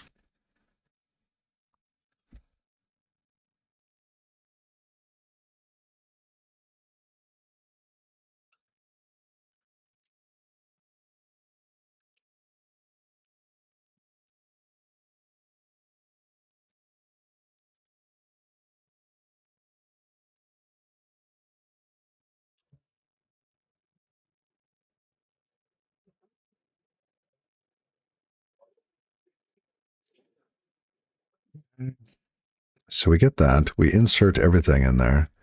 And then we listen for messages off of the stream. I have that field. What do we do with a database stream? What is this? Response.streaming. Is this tonic streaming?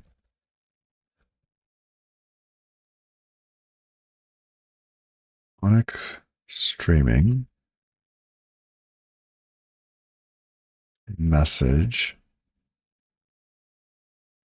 Okay, that just fetches the next message from the stream.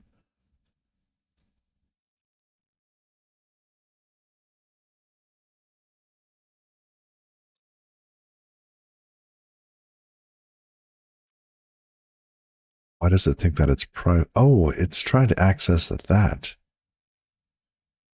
instead of.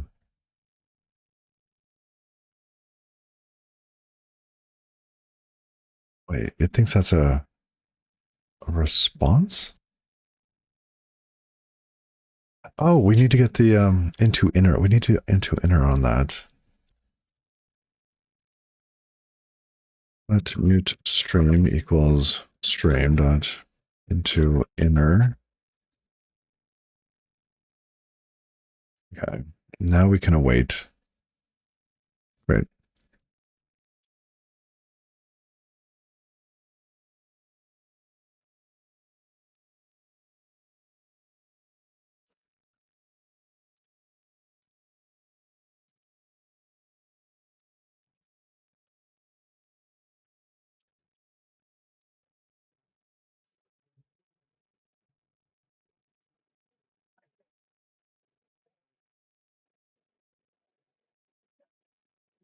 Okay. Yep, can't borrow that as mutable. That's expected.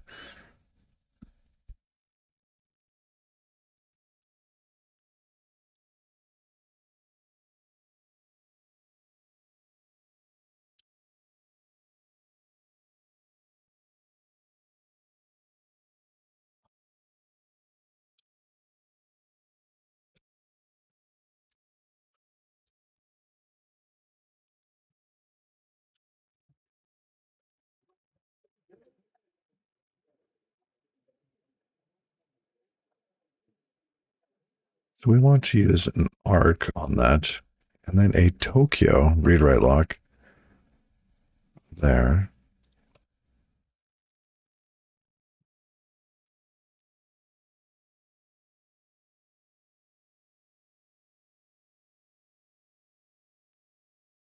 Okay.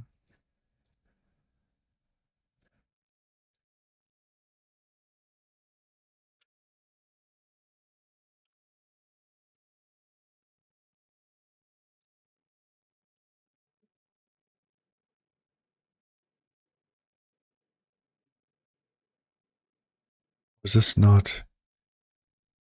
Oh, that's not.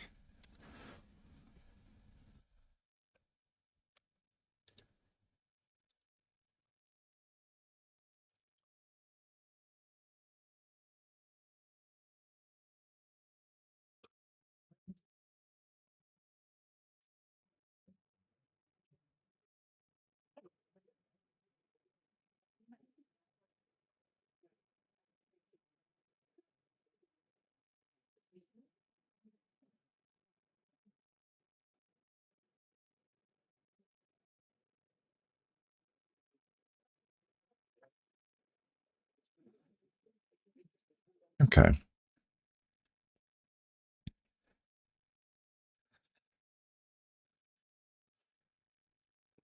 We will need to read from databases occasionally when we're sending our status back to the server.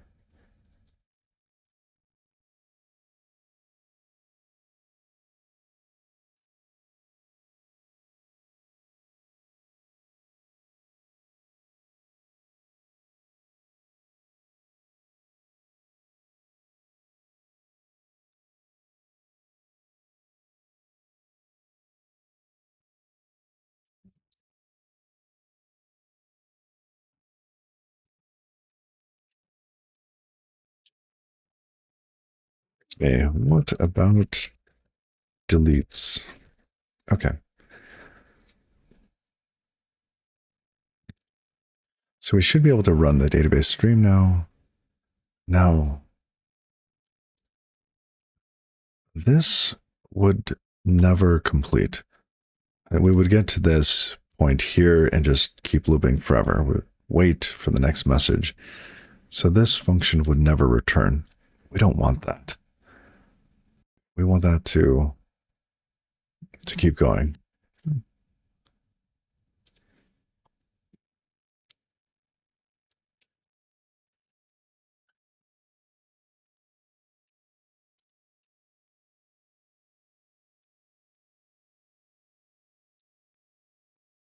We could do the same thing in that we could return a join handle. Tokyo spawn.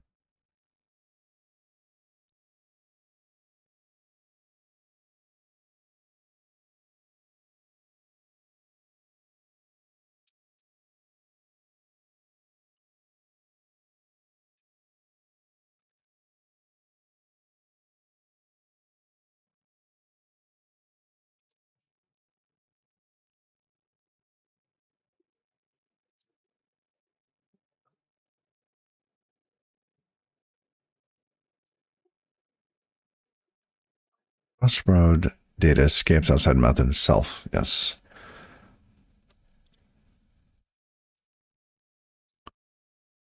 So we need to get a copy of this databases piece.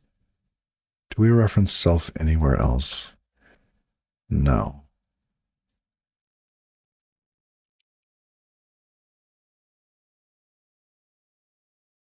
I like this pattern. It's a little verbose, but I think it expresses what you're trying to do.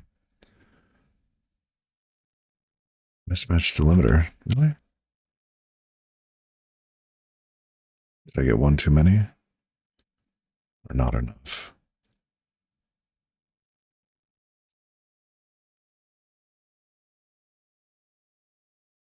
Oh, this is self.databases versus, okay, we'll have to fix that. We have too many databases.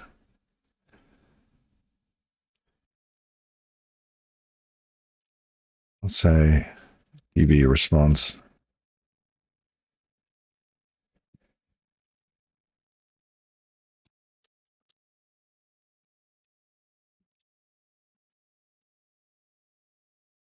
Okay.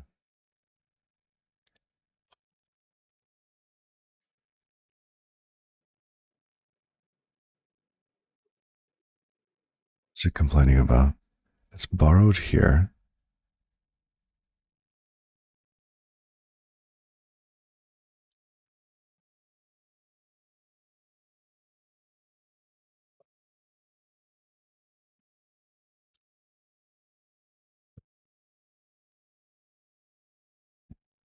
All right. So we have our connection, we have our databases. And if this happens to fail, what do we do? Can connection reconnect?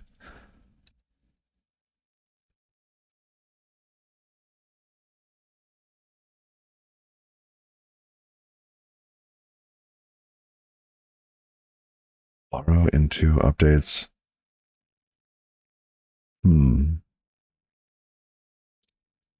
Maybe we bail.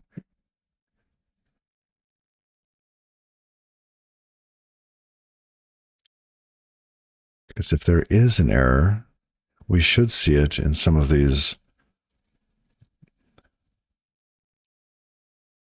calls here. So one of those would bail. We would get an error. Now we have a database stream join handle.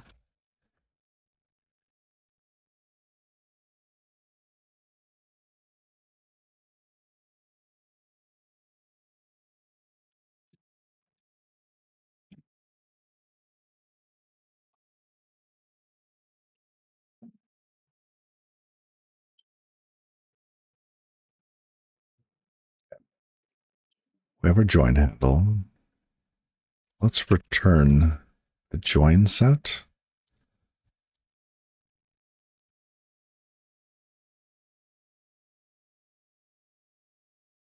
We will add that database stream join handle to it.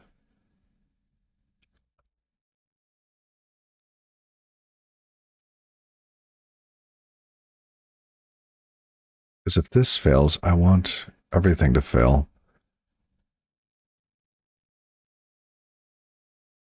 Or do we want it to restart? Maybe we just want it to restart.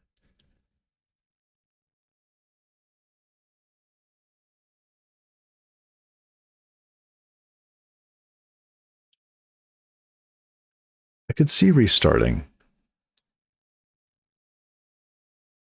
Because in this case, we're trying to get data from the archive server. Connection fails. Sure, maybe the archive server went down. Right? And we have to connect to the next archive server. We reestablish the connection. We keep trying.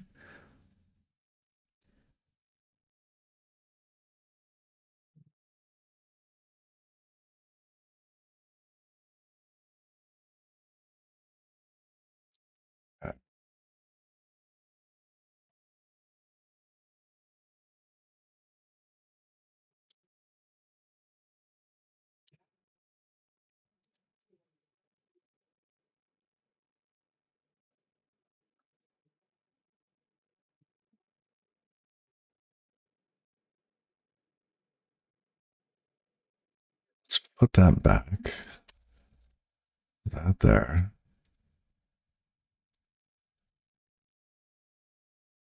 We still might be able to use the join set.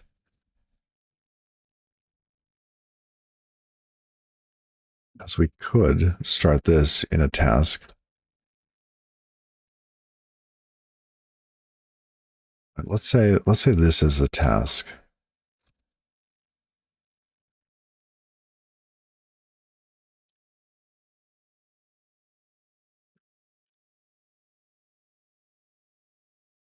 We wouldn't be able to use self unless we consumed self here. Then we could. That's possible. We just want it to run.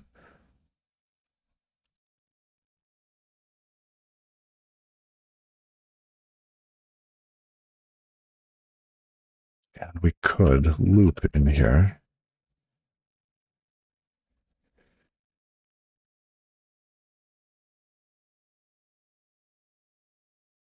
Okay. We could do something like this. Okay.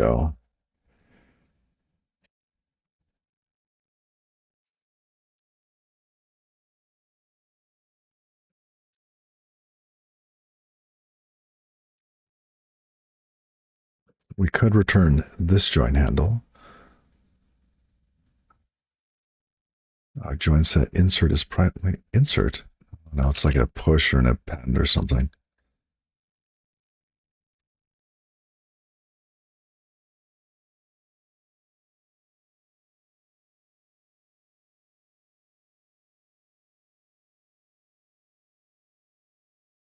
Wait.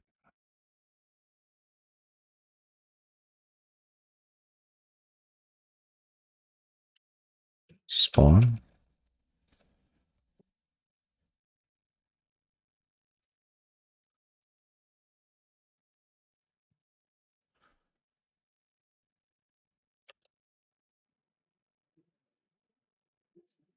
Then we would have to wait for that.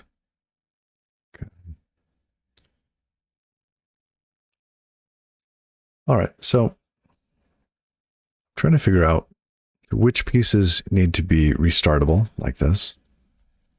Log info, starting sync manager, or connecting to archive server. Like that.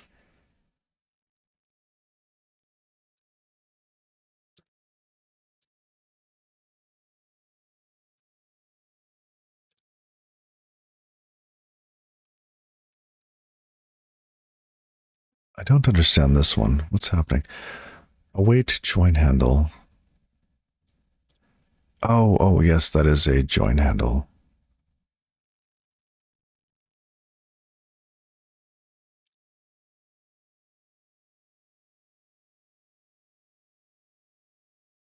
This does not need to be async.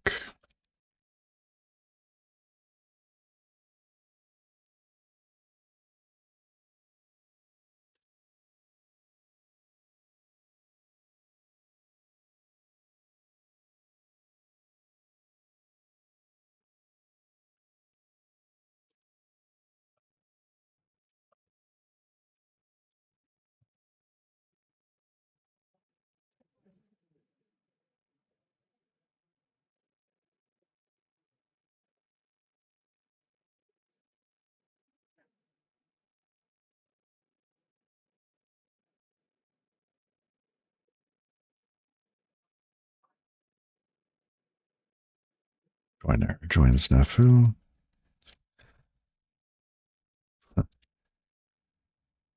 Okay.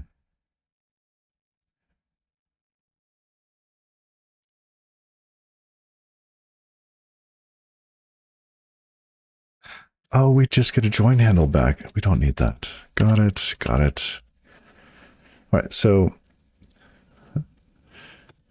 let me think through this again. We're trying to connect to the archive server. We connect to the archive server. If this fails, we will loop and do it again. Except we would bail here. That would come out of this. Fascinating. Okay, but so we don't want that. We need to have this happen in maybe another function.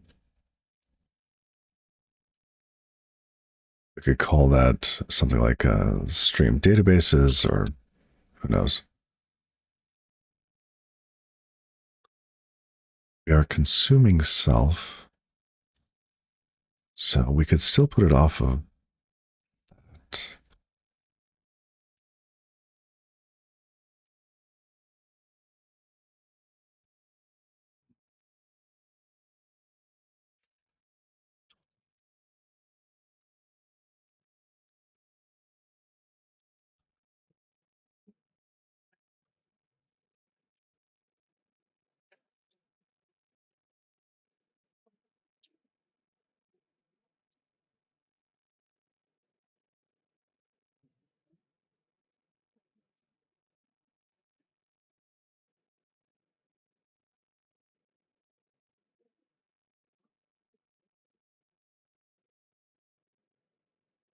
We would await that. So we have a task. We should be able to then look for errors. If let error is equal to that,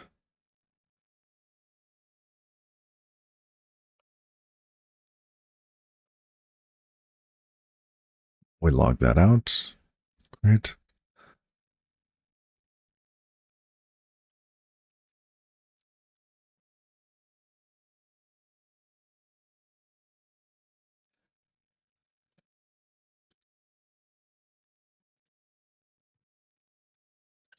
It feels like there's too many layers. So syncmanager.run is called in here somewhere. Sync manager, we call run. We have whatever, some fix me. Run is private. Okay, let's fix that.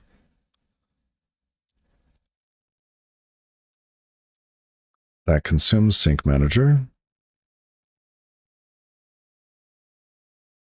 DB error is private. Okay, let's fix that.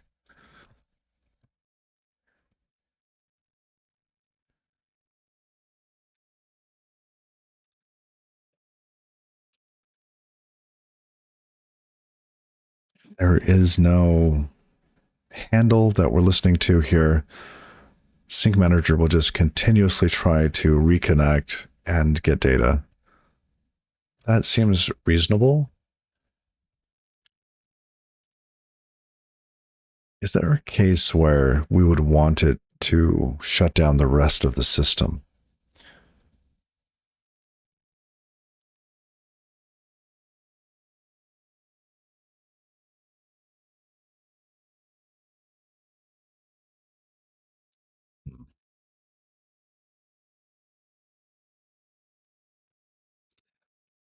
Maybe if it restarts too many times, if it just can't make a connection.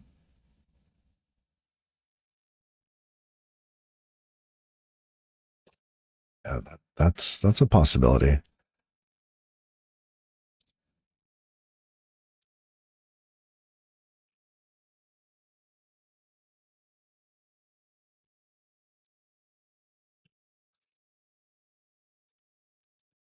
Now, what is the risk of leaving a server up that has a copy of the data?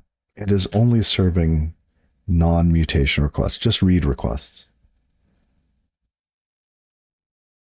Is that a bad thing?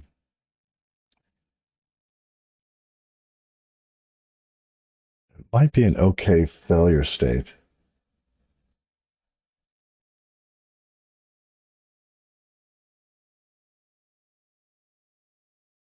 I mean, if this was some banking software, you wouldn't want that, right? Sure, you have $30 in your account. Go ahead and spend it. And then you spend it, and you still have 30. That would not be good.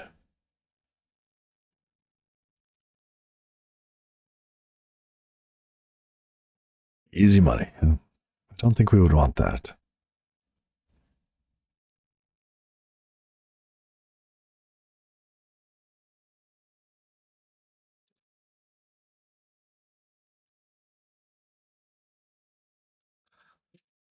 It's all good. All good. I'm going to grab my chair.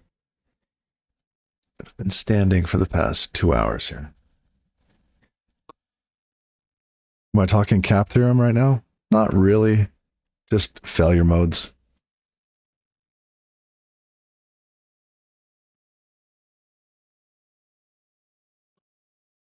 Let's say the data archive servers went down for some reason.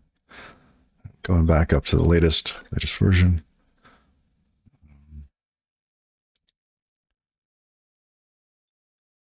Say data archive went down.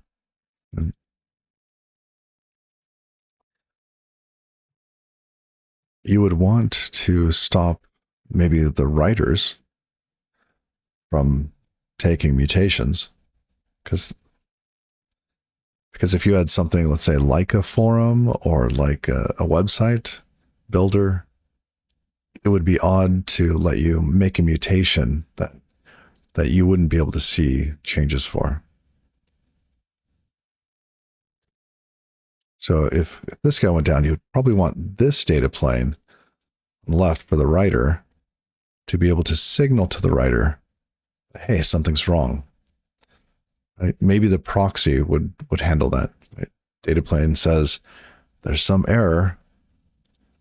Proxy stops accepting mutations.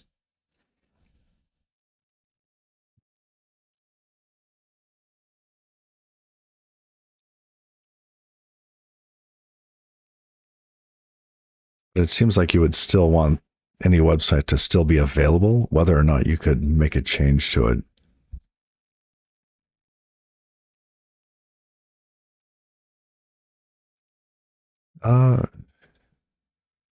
Well, this might be 50 or 1,000 data planes on the right.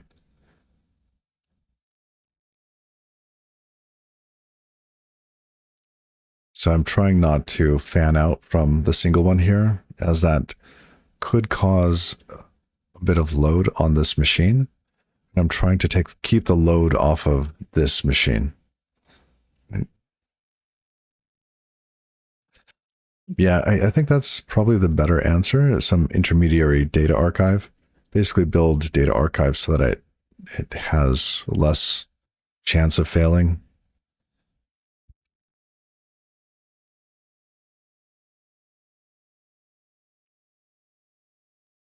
So until then,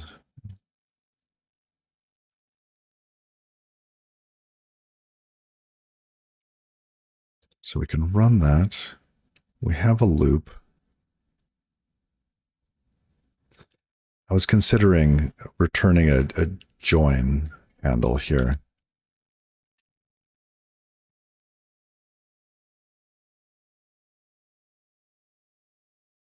Or just a join handle.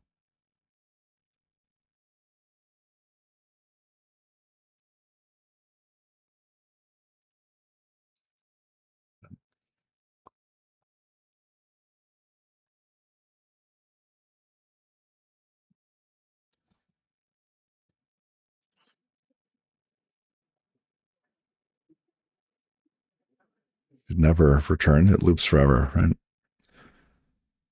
But the idea here is maybe, if you connect so many times in, 10 seconds, or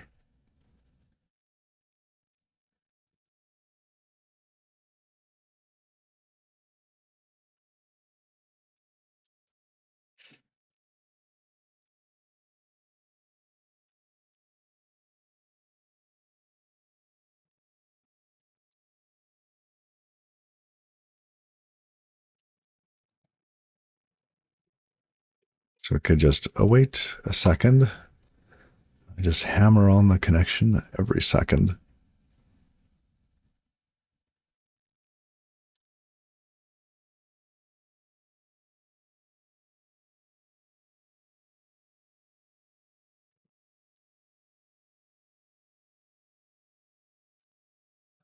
There's room here for improvement. Fix me.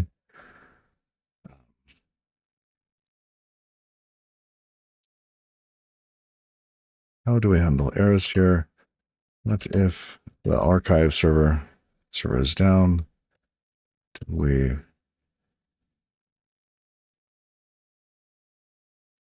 Retry forever. Do we stop the writers?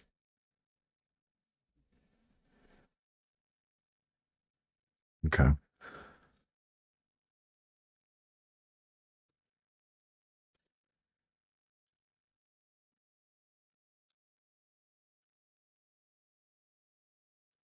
Okay. I think that's sufficient for the moment. So we have a run. This join handle is really not accurate. Um,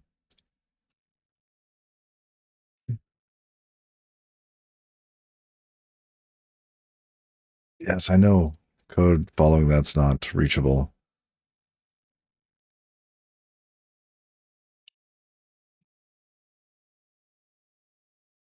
What is the right?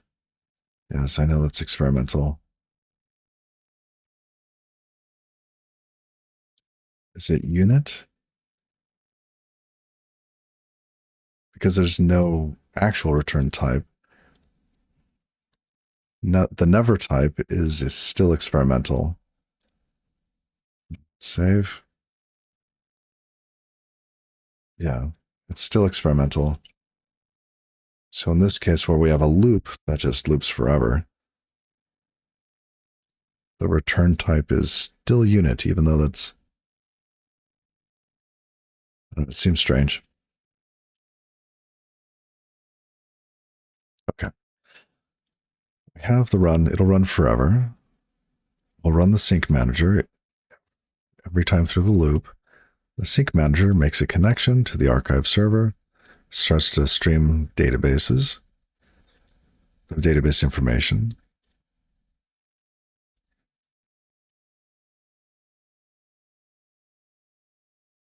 Okay.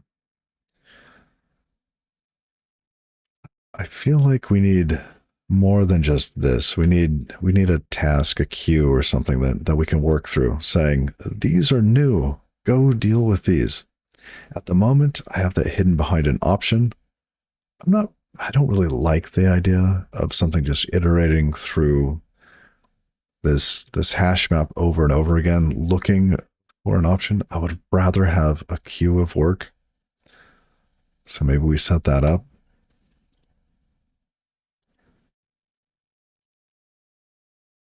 So once we have here, let's set that up.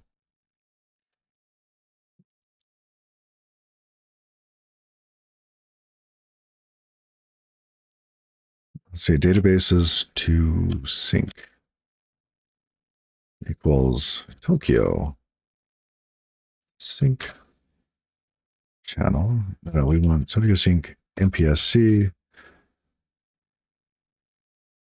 channel, unbounded channel. I don't know how big it's going to be. We don't have a type that's known. Fine. This is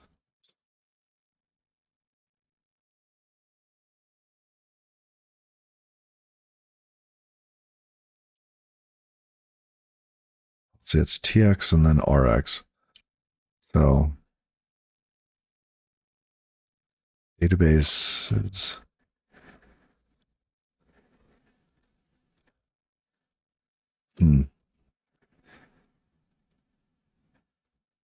DB sync sender, DB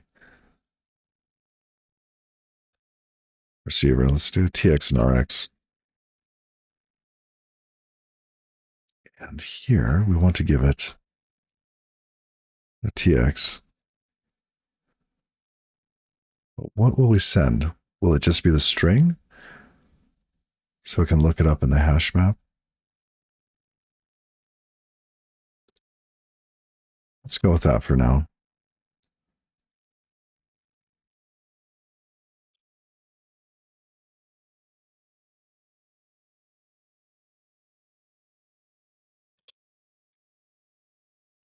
Unbounded sender. It's a string.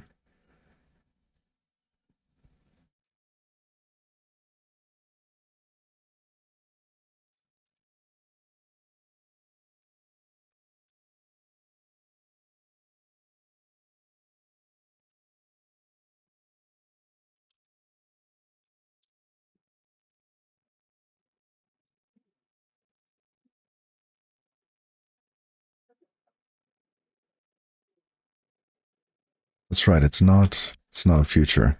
We simply send.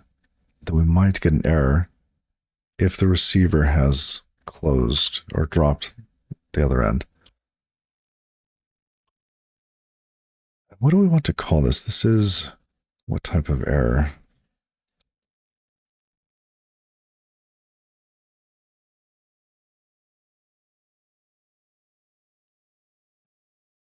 Send error for a string.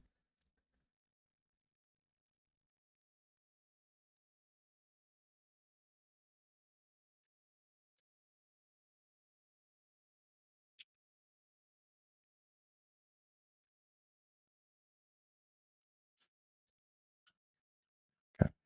What do we call it? DB sync send. DB sync what? DB sync send error. Wow. Okay.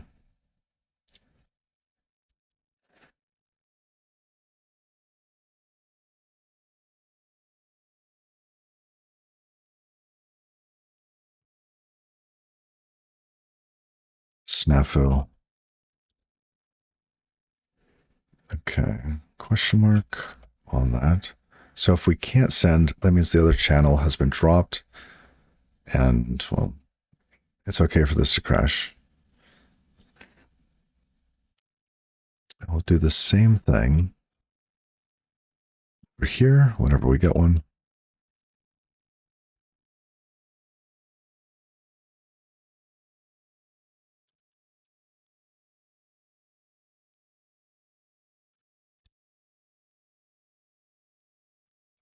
Okay.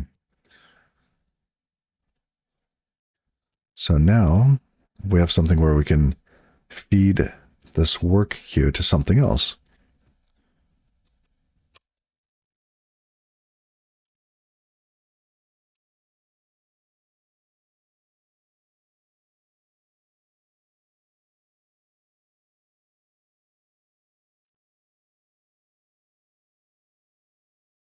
Let's say join next. Waits until one of the tasks in the set completes and returns an output. So we do that, or we could join all, and then it returns a vector.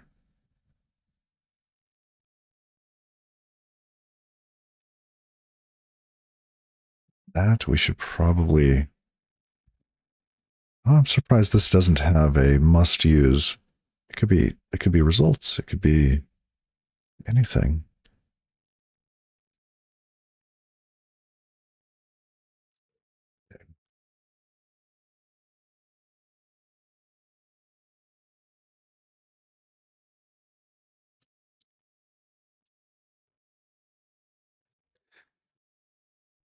Now, at this point, we want to start syncing the data. So we've gotten information about the data, like that databases exist. So in this case, database status, string and status is added and removed. Or get database response, I think it's just a vector of the repeated database status, name and status. So we don't have much information about it. Arguably, this one, get database response, should just be string of name. The server should not send databases that have been removed from this. Let's check that compiles.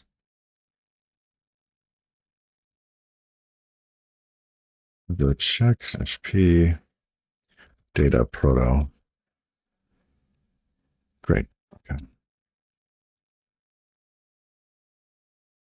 That's fine.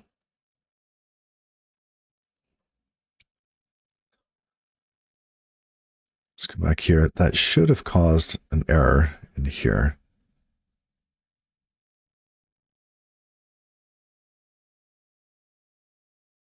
DB, because now when we get the database back here, db.name should not exist. Oh. There we go. It's not DB status any longer. Let's just name.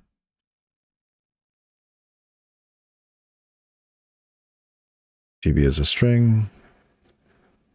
Just clone that now.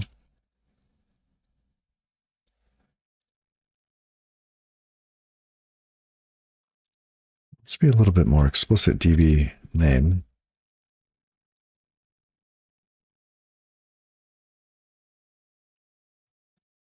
I also don't like that there. It shouldn't be name. It should be names. One more change.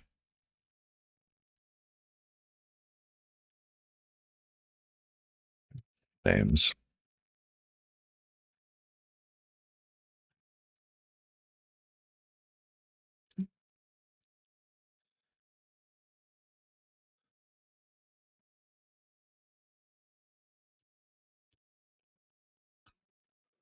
You know, I'm considering at the moment, maybe we don't change databases yet.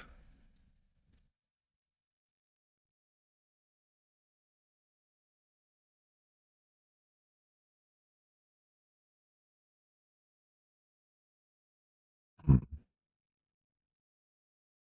Yeah, but what do we do about deletes? Yeah, I don't know about that one yet. That one's a little tricky.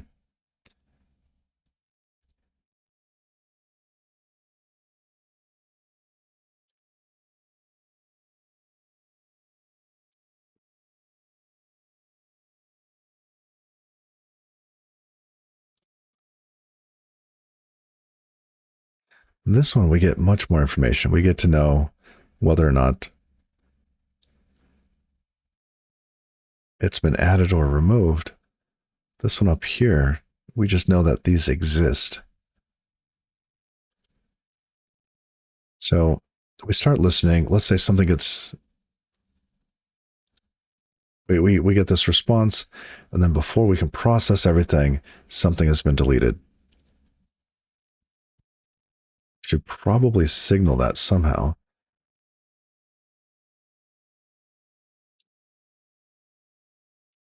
Hmm.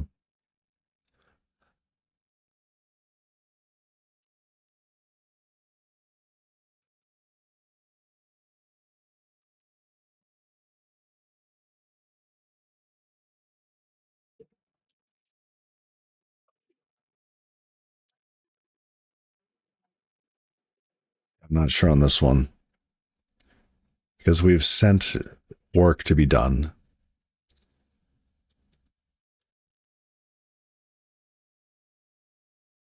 Oh, let's just keep thinking about it. I'm not sure yet.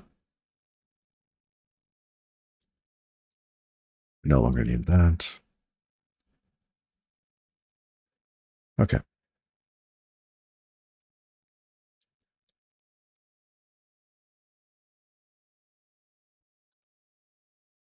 Now at this point, we've started streaming the databases, like just which ones exist, which ones don't exist.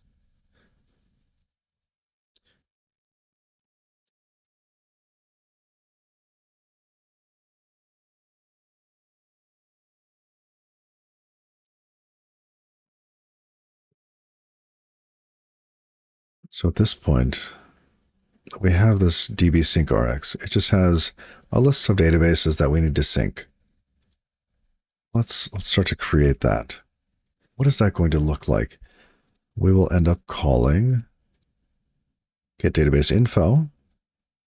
And based on that information and the data we have locally, we will either stream the database, well, the updates since our last commit, or we will fetch the database anew. I think it's simpler to do the fetch than the stream at the moment. Probably much easier to just download it, right?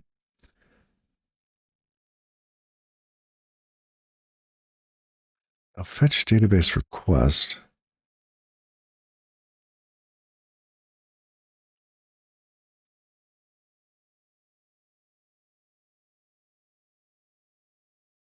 Is this correct? Fetch database response page and wall frame. That should be one thing. It shouldn't be repeated individually. Ew.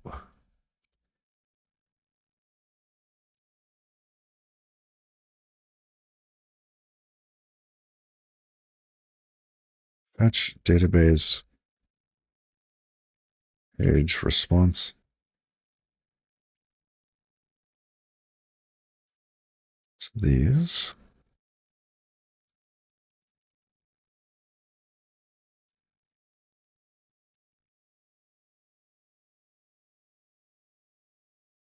No, these are not repeated. It's repeated here.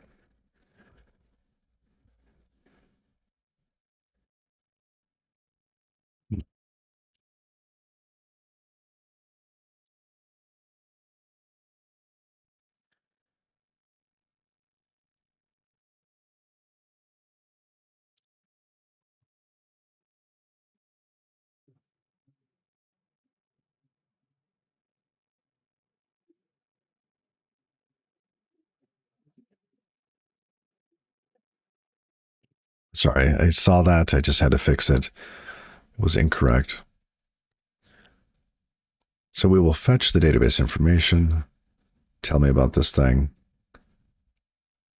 And fetch information would give us the database header, the current commit that it's at, the checksum. What we end up sending is the name. And all of this we're going to be changing, right? I just tossed information in here to just give us something to start with.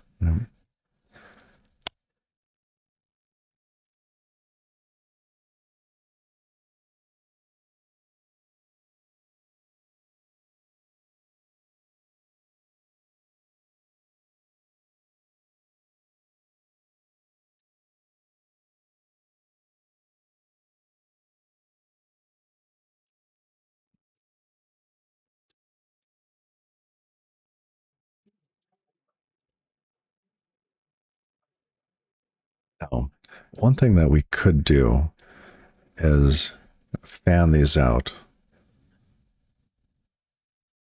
We could start downloading all of the databases at once, or we could start doing them one at a time.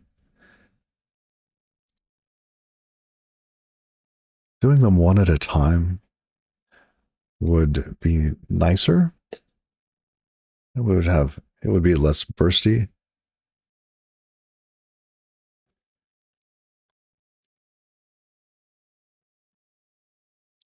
It would probably be easier to kind of create statistics for. We might want stats on how many pages do I need to download? How many are left to download?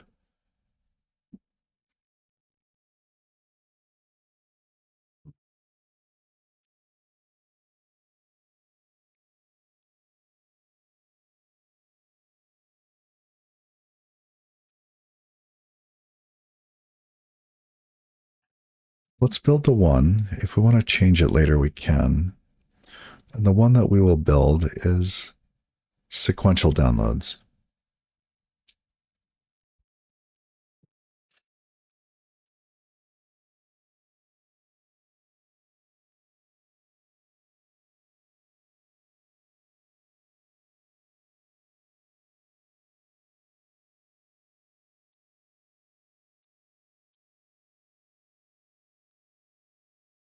Call the info stream because we're not actually streaming the databases.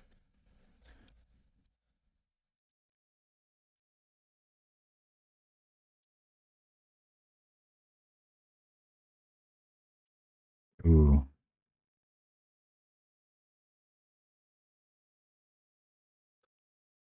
We don't even use self in this, do we? We have a connection. Just start asking for data.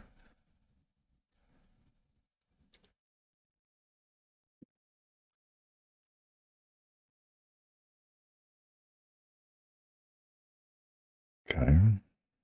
Um, hmm.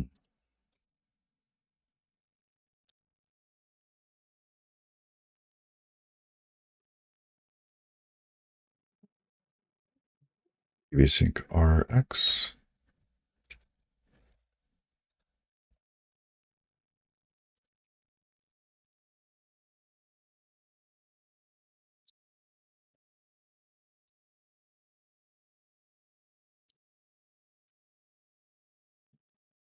Oh, and we need the connection as well. I'm going to move this function up. We'll probably end up scrolling a little bit.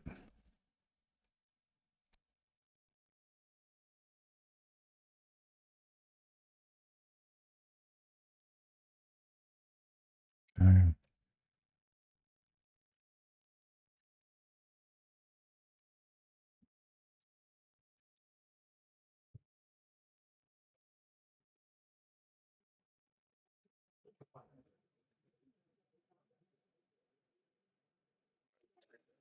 The first thing we're going to do is create a another function called sync database.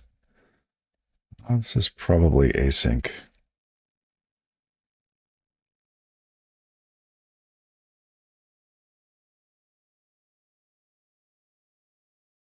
We'll have the connection and the string for the name and the name.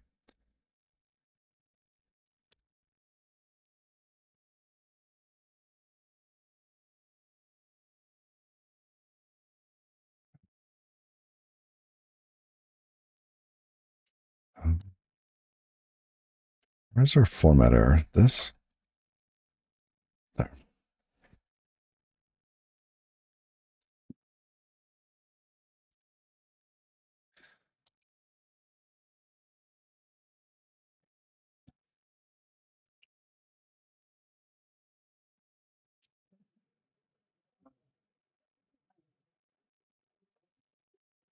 DB sync RX. Oh, goodness, look at that.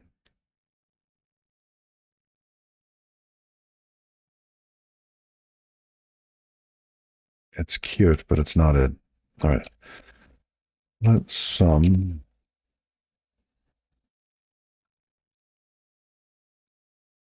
I don't want the whole thing.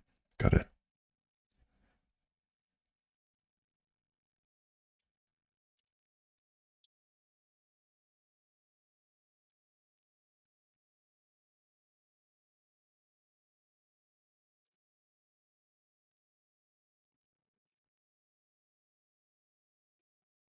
Now, when does it return none? It only returns none if the other end of the channel is closed. Okay, yes.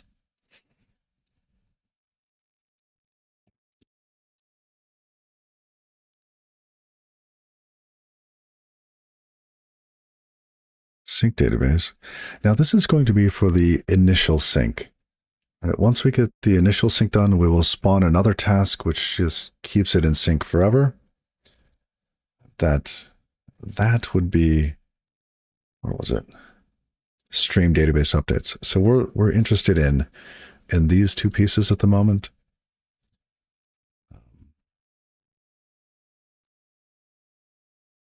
So these two will get us if our database is initialized. If we find that we can stream the database, like maybe we have a gigabyte of data already on disk and there's only 100 megs to move, then maybe we would choose this instead of fetching the entirety of the database. Who knows? If we find that this does work, then we will use this. Otherwise, we will fall back to this. If this is going to work, great. If not, we're okay. So we'll get the database info first.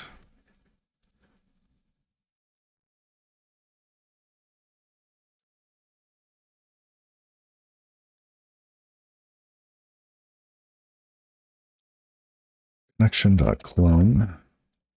I'm preparing. It's also cheap. It's really cheap to do. DB name dot await.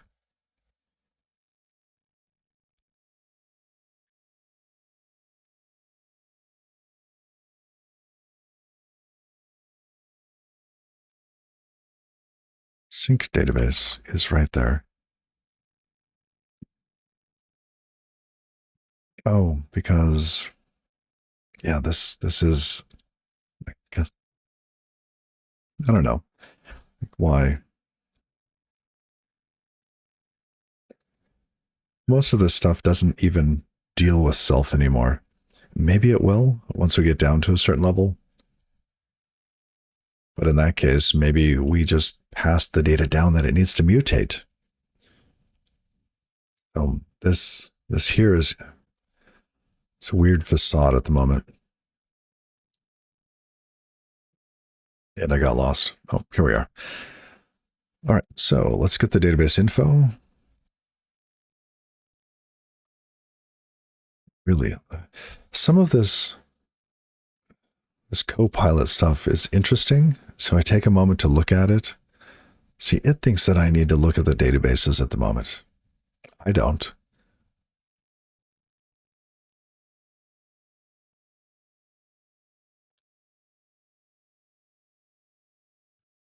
Hmm.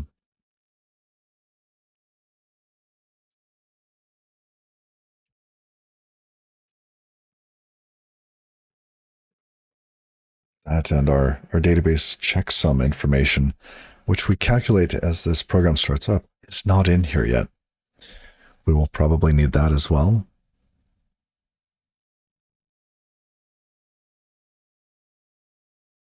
As we start up, we don't know where we would be in a wall log because we basically compact everything as we start up.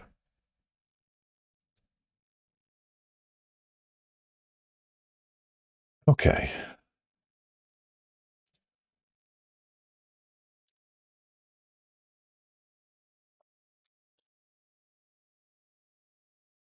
Connection dot database info.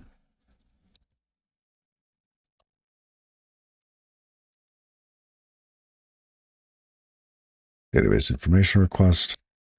We need to give it a name. Sure.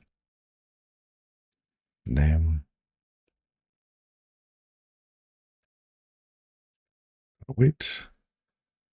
This returns the information and or a tonic status.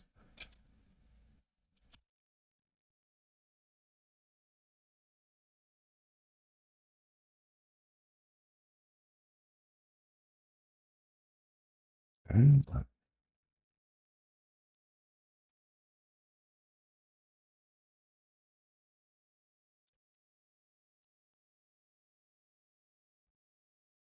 Guess this could just be okay of unit.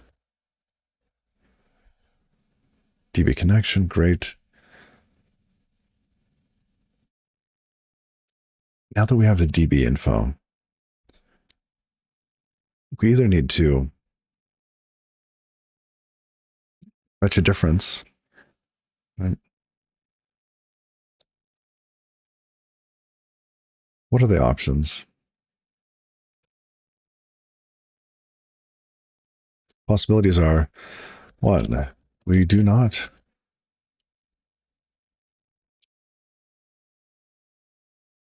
We do not have it locally, which is our current case. Two, it's out of date. Three, I think those are the only two. Or, yeah, no, that's it. But two has two options. We need to update the DB or we need to download it fresh.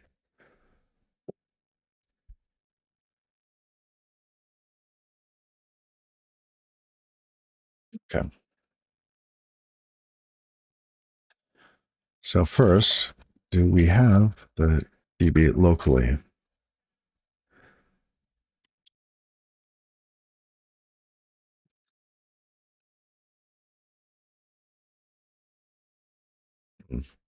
What in the world? Why is that? Autocomplete? Go away. Sorry, that's Copilot. We have a tense relationship.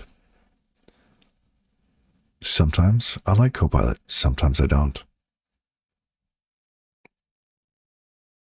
Most often, I like it when it's suggesting small things, and I hate it when it just can't stop talking.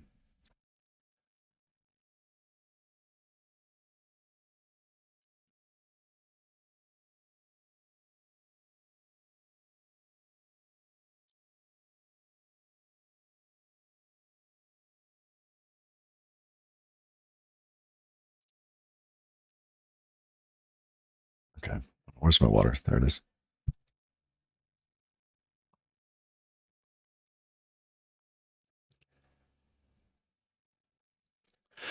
Now, this is probably where self comes in use.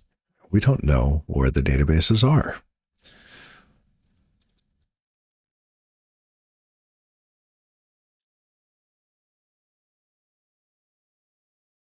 We should know that.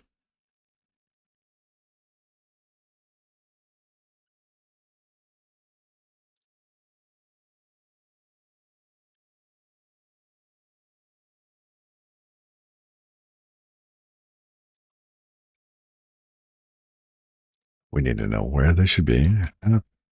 DB path, path buff, great.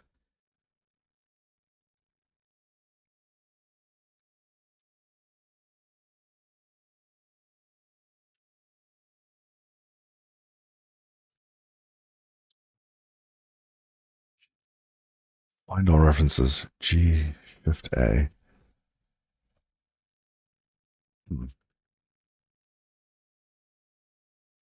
There we go.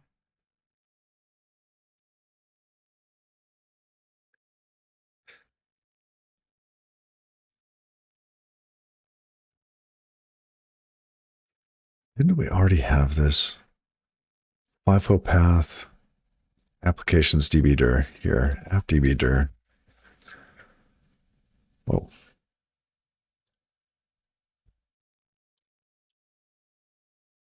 There we go.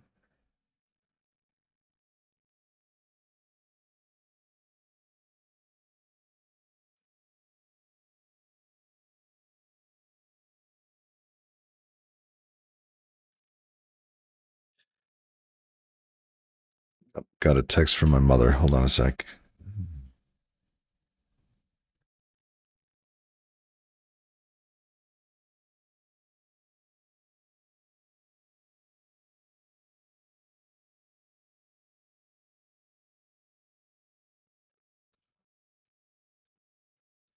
Okay.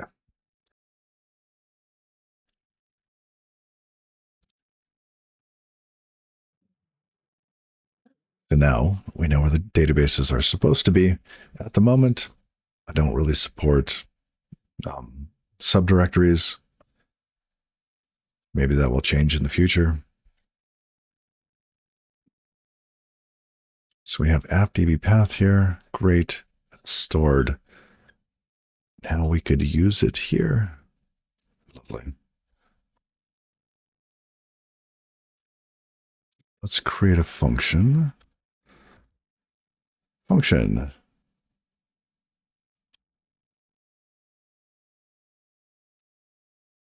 Let's say, does database exist?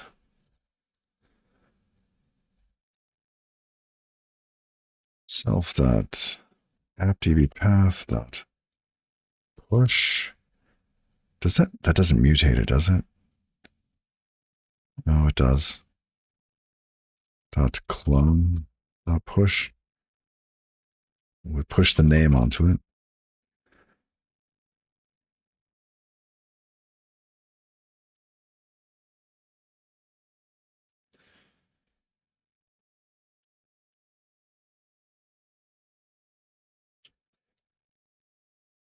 Exists. There we go.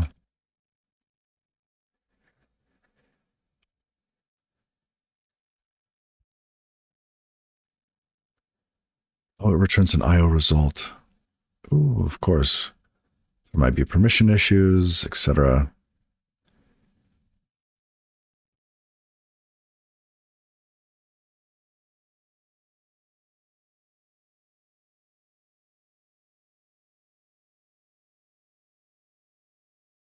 If its existence can either be confirmed or denied, an error will be propagated. Okay. Note that while this avoids some pitfalls of the exists method, it still cannot prevent time of check to time of use bugs. Okay. I think we're okay with that. Another option would be to say we want the metadata for it.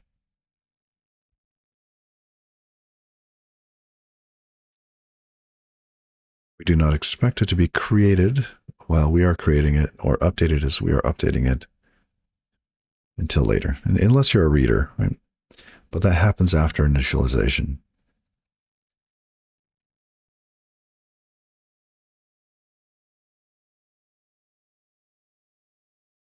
So in this case, we want maybe is okay, but I want to see the metadata.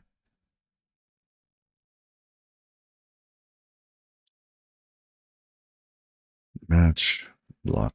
Should we error out? What if we can't access it?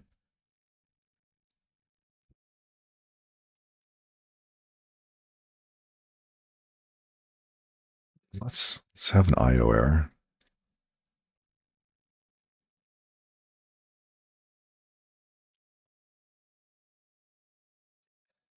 Error. Existence. Okay, fine.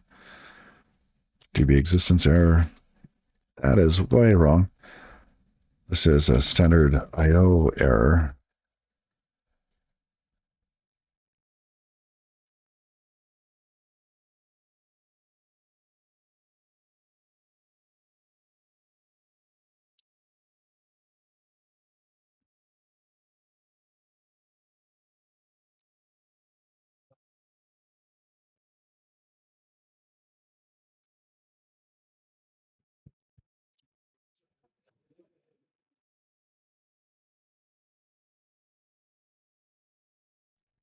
Okay.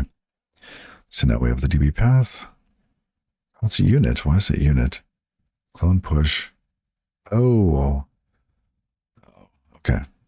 First we clone it. We make sure it's mutable. And then we push onto it.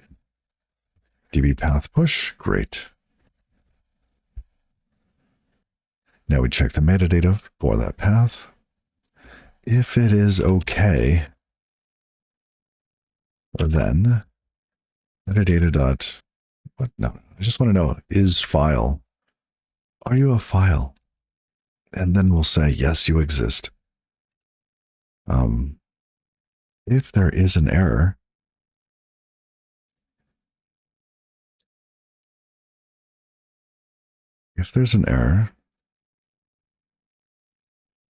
we will, let's do this later. Merit counts. How are you? How was your stream today? What'd you work on?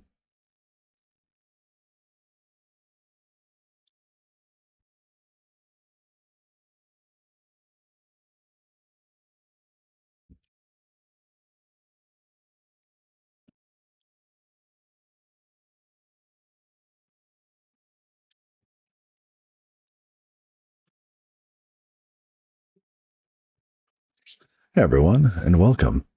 No, raid and run is fine. How'd you have a good stream? All right, take care, buddy. And Russ, let's see what it says. Russ Rodriguez. I'm not creating my own database. That's been done. What I am doing is creating a database replication for SQLite. I know that it has been done in a number of ways, right? One being LiteFS. And there's all sorts of, there's RQLite. It uses a consensus algorithm. I don't want a consensus algorithm. I want writes to be fast and cheap. So we are modeling more like LiteFS, but instead of using a fuse file system to detect changes, we're using a VFS, a virtual file system plugin for SQLite. Oh, thank you. I appreciate that. And welcome, everyone. So right now we are here. Let me show off the architectures so you can get the lay of the land. We have a proxy that can forward requests to an application writer or an application reader. It will make that decision based on health checks from those two elements and another application that sits on the box called Data Plane. Data Plane will synchronize databases from the data archive. It will either fetch them or send mutations to the data archive. At the moment, Data Plane will tell the proxy whether or not it is a reader or writer, whether or not it's ready, it's synced, and whatnot. So the proxy will check data status. So when a machine is coming online and needs to fetch a gigabyte of data, the proxy won't send that machine any requests. Once Data Plane has fetched all the data, then it signals to proxy, hey, we're good, and then starts either listening for changes from the data mutations, or it is the writer in the system and sends data to the data archive. At the moment, imagine that we are a new machine coming online, and we're trying to see which databases exist, right? Kind of the empty restaurant problem. And if databases exist, start downloading them or streaming the delta from where we left off. It's kind of early on, so expect a couple of road bumps, but it should be fun. So here we're actually in the sync databases function. We just wrote, does the database exist? And if it doesn't, so we're checking to see if it exists on the file system. So we've asked the archive if it exists. If it doesn't, then we download it. Does database exist? We look for the metadata. Let's at least check to see if it's a file. And if it's a file, great, we return true. If it's an error, then we will do error dot with context db existence snafu. We're also using snafu. Now, in this case, metronyms have incompatible time. Oh, this should have been an error. So we'll bail in this case, but we're not returning a result. Result to bool or error. So it should be okay.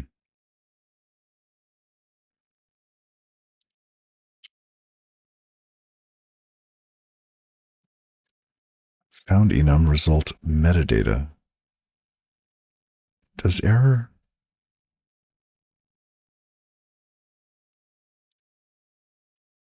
Let's strip that down a little bit.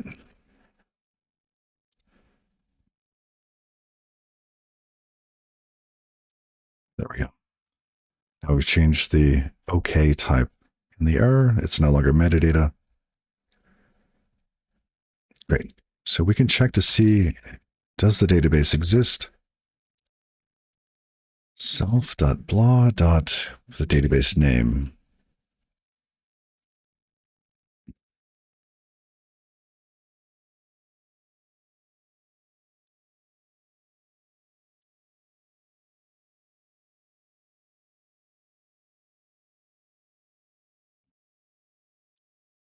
Now, if it does not exist locally, we want to just download it.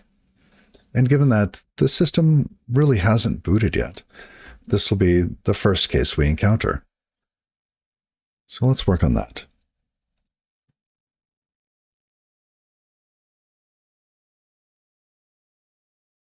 Oh, well, thank you, Copilot.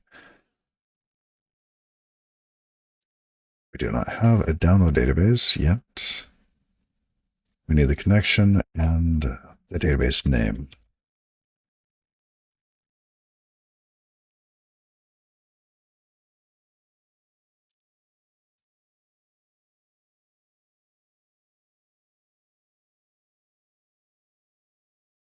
Let's go grab that little skeleton it just made for me. Let's drop it here. Download database. Great. We will return a result of some sort of error.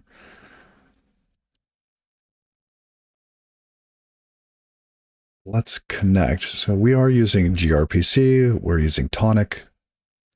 And this is all in Rust. Excuse me. Grab some water real quick.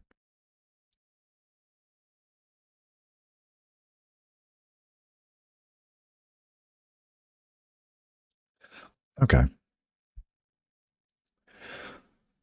So we download the database.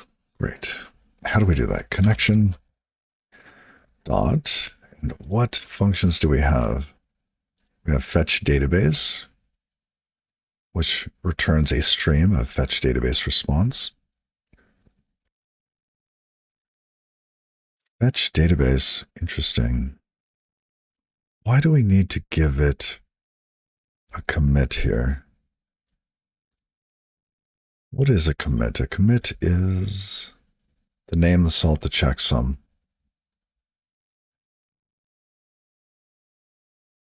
Why would we need to give it the commit info?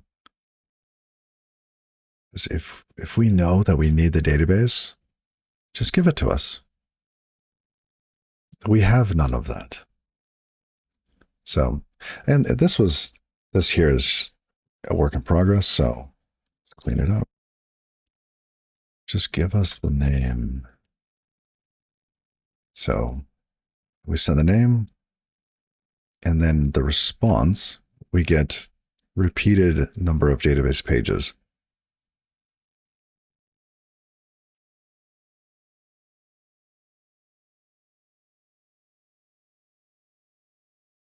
We should maybe have the checksum. U and 32 DB checksum. There we go. Yeah, we'll want the checksum for it. All right.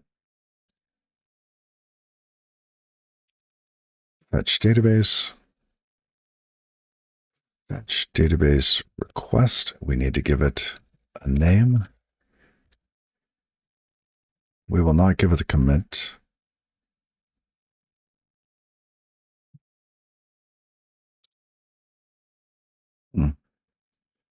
We did change that, didn't we? Let's make sure. No, not data plane. Virgo build-p data proto.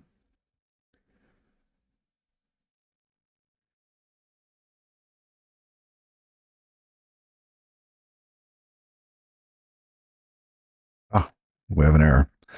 Data archive line 69. Oh, field number 1 already used. Let's go field number 2 then. And this should be a 2. Let's try again. Great. Also, occasionally when a build kicks off, I will kick off a 30-second ad, and that is more to control when people are seeing ads. I feel like, I don't like on Twitch when I go into a channel and have to watch an ad, and that keeps ads from happening for 11 minutes. So we'll do that occasionally.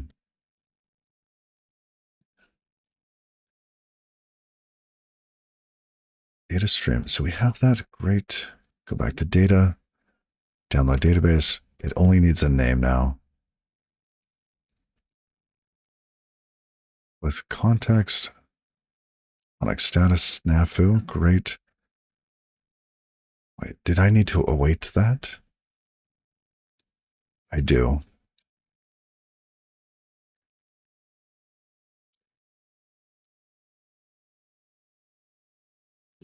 It's not a mutable connection. It is now.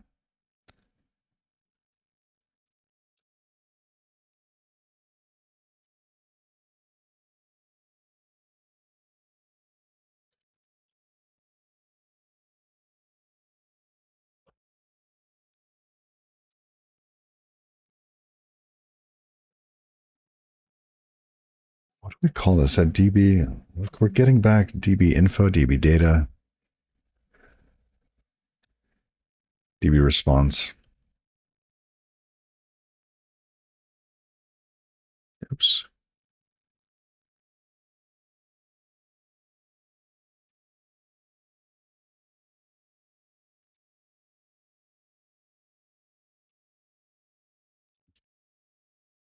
We should probably open a file at this point.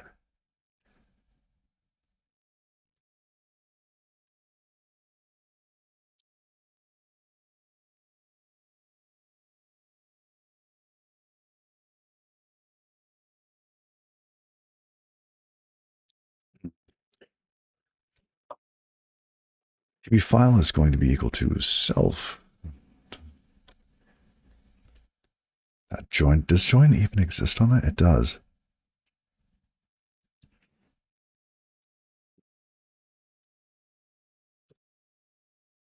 Okay.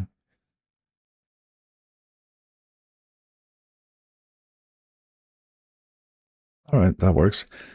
I guess we could have used that here, couldn't we? Join. No longer needs to be mutable. Great.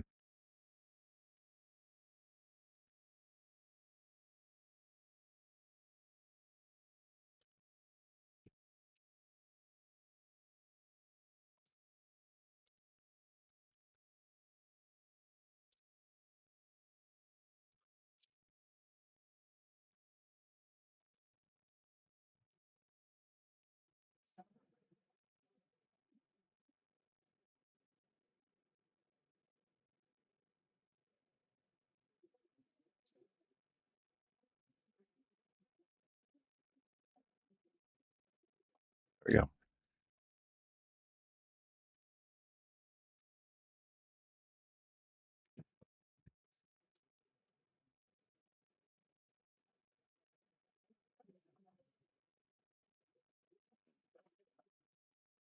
We have create dir. Oh, but is it file create? There we go. Create new. Errors if the file exists. Perfect.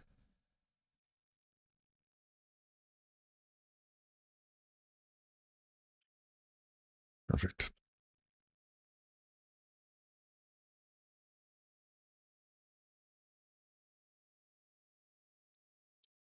Let's rename this to DB path.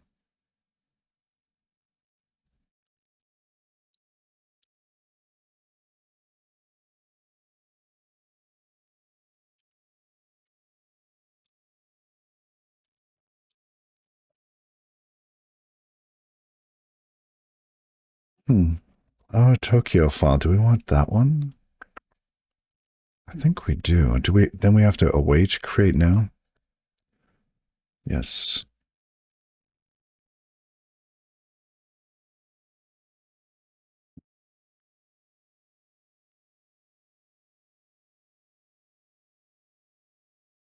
Okay. So now we have a file that we've created. We have not done this correctly. With context, fine. DB existence snafu. Does this actually exists? Error checking. Oh, no, we don't want that. We want DB creation snafu.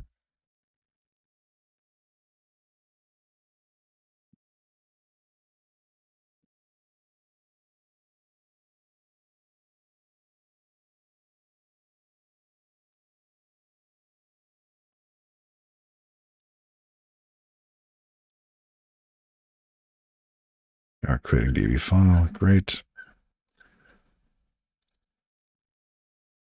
DB creation snafu. Lovely. Now we have a database file and we have a response. So at this point, we need to start writing the pages to disk. The pages, and this is up to us. Data archive proto.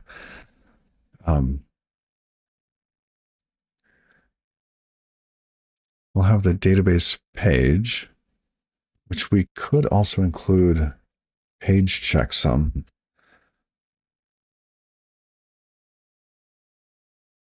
What is the difference between data and write-ahead log frame?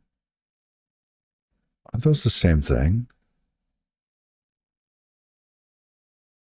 Oh, page is the number. That's the page number. This is UN32.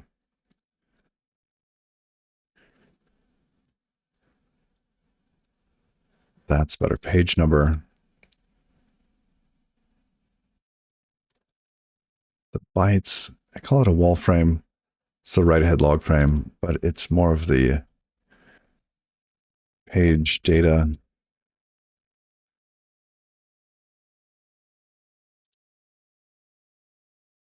Let's just keep it consistent. These look very similar, don't they? Database update of the page and the DB checksum. Now, in this case, we update a single page and get a new checksum for the entire database. In this case, we get the page number, the page data, and the checksum for the page itself.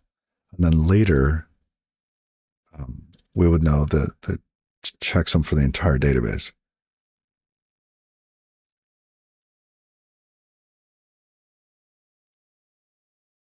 So we should be able to check the data, make sure it matches as we're moving across. I think it would be better to figure out that a failure has happened earlier. So I like this. Okay, I like this.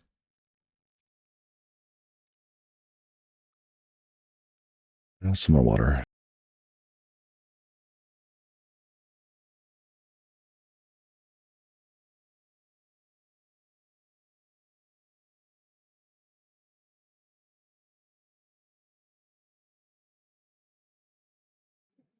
Okay. So now we have both. Let's break down the DB response to inner.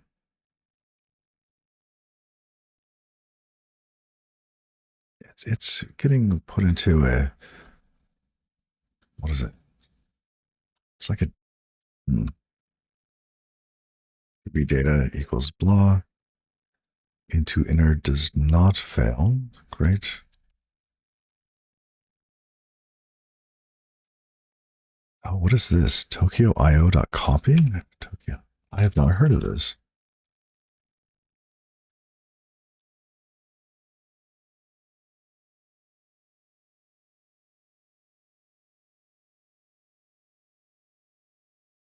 Ah, okay. Copies the entire contents of a reader into a writer.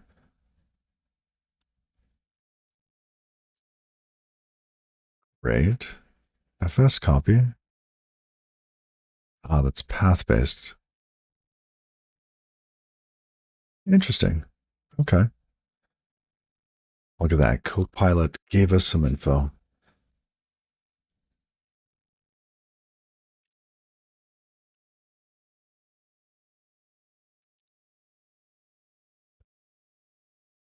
So anything that's async read can feed into anything that's async write. Lovely. And this is a Tokyo file, is it not? Which I believe, yes. Should have async read and write for it. dbdata.checksum. I thought that was supposed to be fetch database. We get back a fetch database response, which has db checksum and page. We should probably call it pages.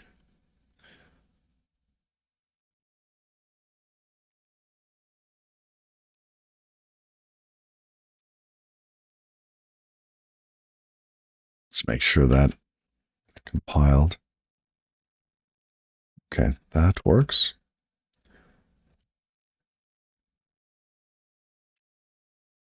Message. X and next Fetch the next message from this stream. Oh, no, this is wrong. It should not be a stream. We are repeating the data here. Okay.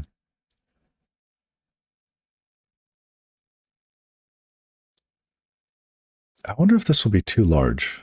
Let's say that's like 8 gigs. Will it actually stream this data because this is repeated? Huh.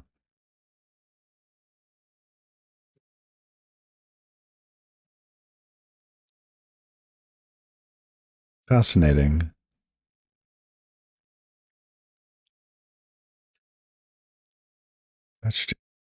Maybe that should be a stream. We just send the pages.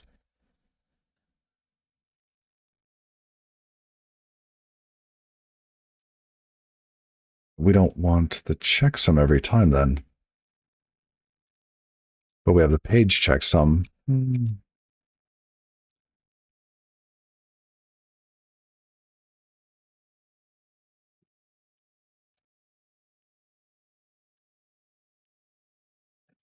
This needs to have a UN32 of DB checksum. I'll explain. When we ask for a database, we ask for a database at a specific version. We don't know what the salt is at the moment. So when we're asking for like a database from a specific version, we're going to be using, and maybe I'm making this up right now, going to be using the database checksum. Basically, that is the identifier for the database at a specific point in time.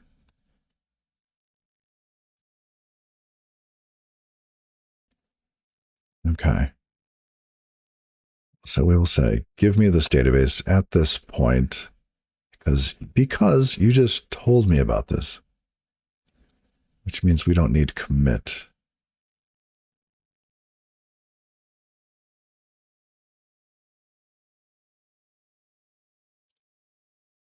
We give it the name, we get information about it.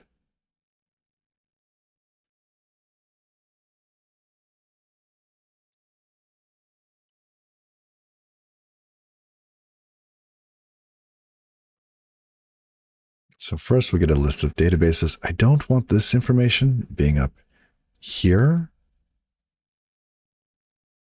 because they could drift. So I want to fetch this information as close as possible to actually streaming the, or getting the database info.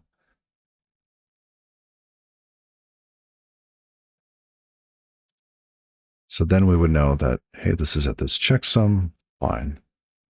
Okay, which means we want the download database name and checksum.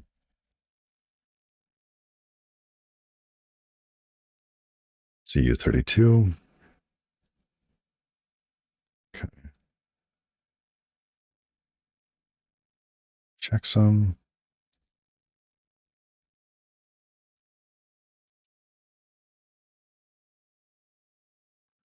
So close.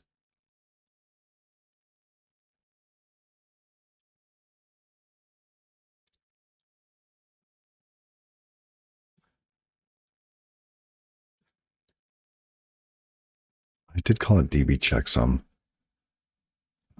It's descriptive. Fine. Okay, DB.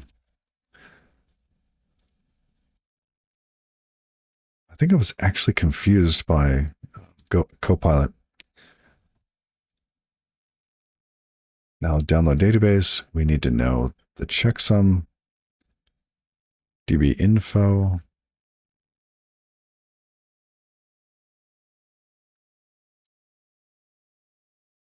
Oh, we didn't use DB info for that.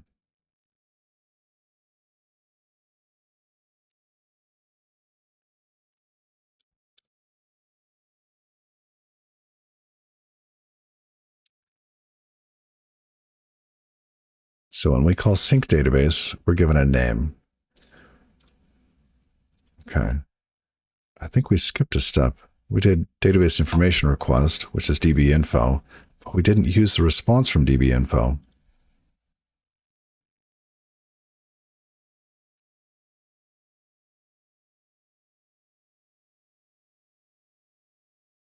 To inner dot, and here we have db header, which we might need. I don't remember if SQLite in the first page of SQLite, right, happens at the first, let's say 4K of the file. But I don't remember if it excludes the database header information, which is why it is here.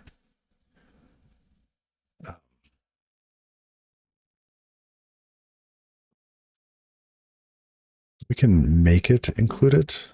It's okay. So let's get rid of that here. We don't want the header.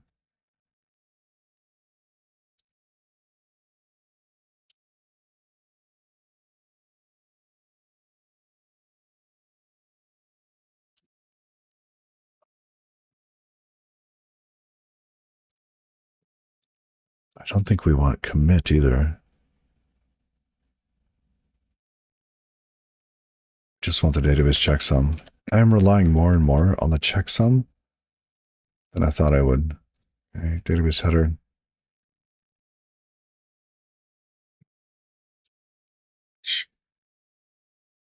I don't know about that one yet. Okay, let's go one there.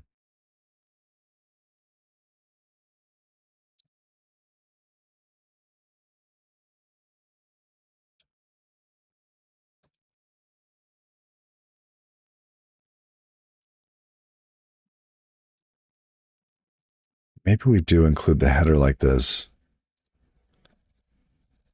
and have the checksum.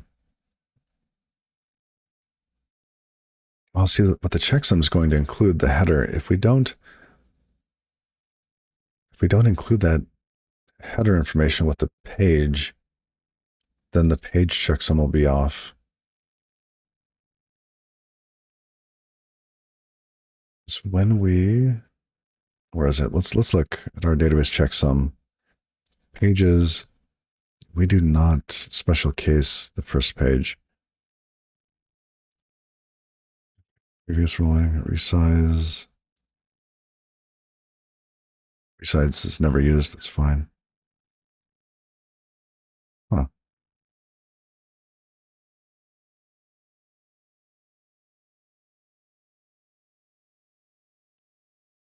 So we're given a page with a bunch of data. Let's see. Who calls this a bunch of tests do? And here,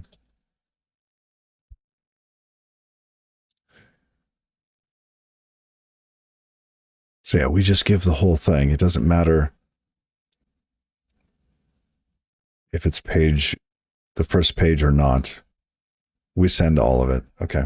We checks on the whole thing. Great. So let's get rid of the DB header. When we ask for information on a database, we get its checksum back only. Fascinating. Okay.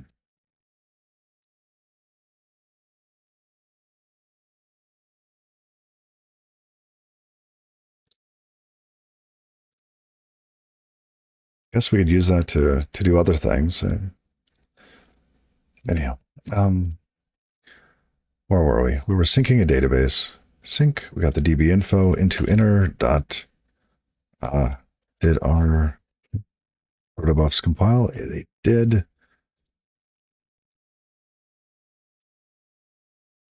Give this file a save, so it picks that up. And then we have the DB checksum. Great. DB checksum is equal to that. We need to pass the DB checksum here. Oh, no. That's if it exists. It's fine.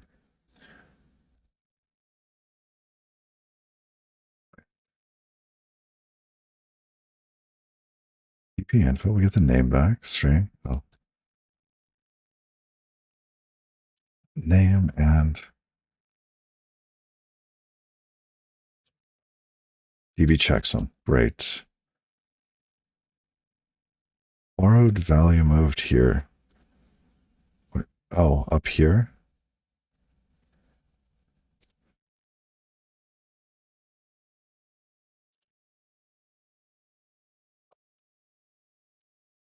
We can move this up. Do we have a database locally?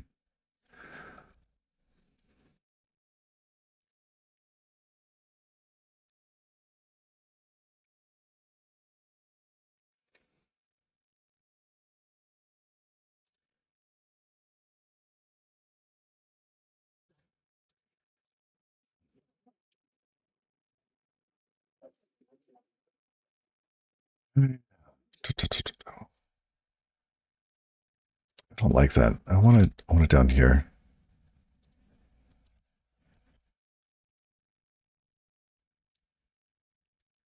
Does it exist? If it exists, then we start to download it. If somehow it started to exist between this check and this use, we should bail due to the create new.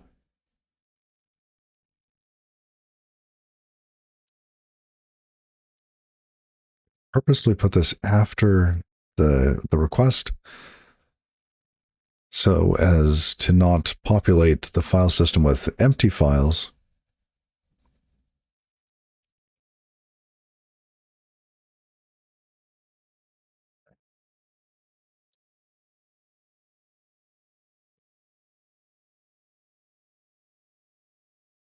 We get the database to checksum, await, great.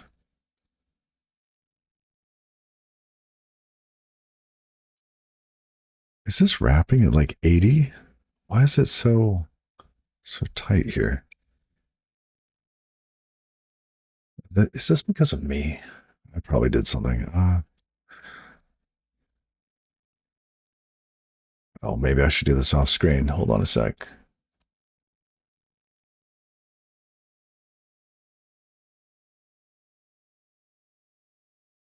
No.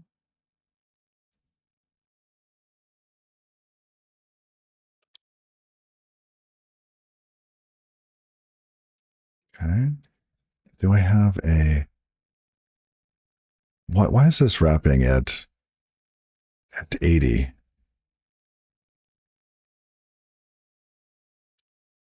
That's 99. So why did this wrap? Is there a syntax error? Probably. Okay. Anyhow.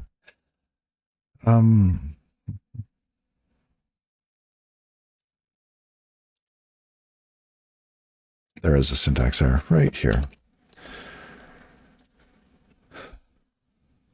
Going back to where we were, we now have the database checksum. We create the file and we get the response. Now this actual response, it should actually be a stream of info. So we get messages or message. Fetch the next message from the stream.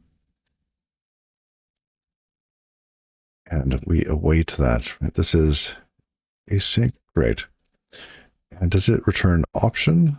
A result to an option.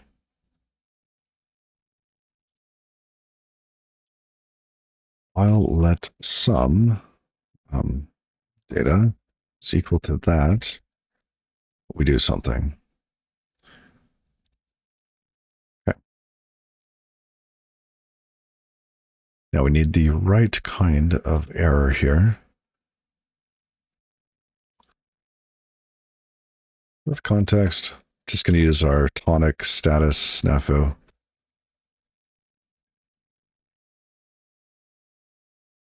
UB data cannot borrow it as mutable. We'll fix that.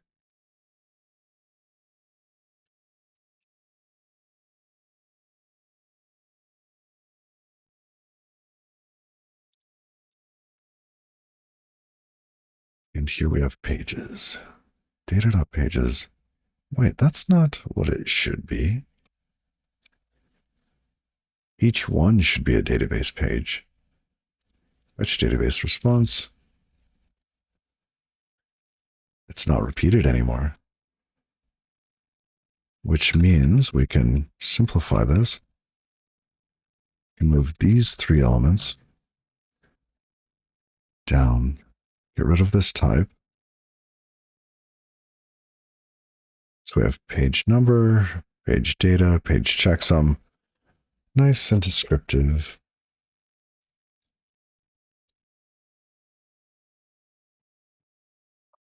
Okay.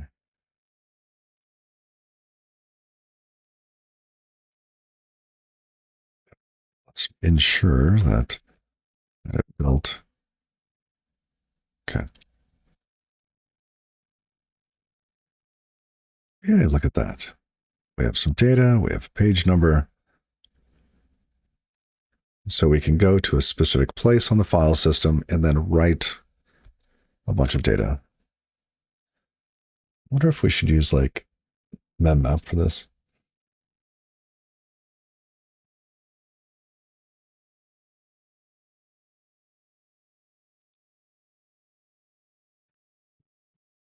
Something else that might be useful is the size of the database with the number of pages that we're expecting. The pages and page size. That would be useful. Okay, so let's change this again. Because if we have that information, then we can use memmap. We can just allocate the whole thing, boom, and start dumping data to disk very quickly. So in our database information response, we want the checksum. We want UN32 page size. It's actually 2. It should be a 1. And then we want, what was the third thing? It was page size and number of pages. Page count. Yes. It feels like it's listening to me. I don't know. It just feels so weird. All right. All right. So, yeah, has Copilot got a microphone in here? Or is my audio somehow getting out into the world? It's creepy, though. You know, ignoring the fact that I'm streaming this on Twitch. Okay, so we have checksum page count and page size. Into it. We could just pass this in.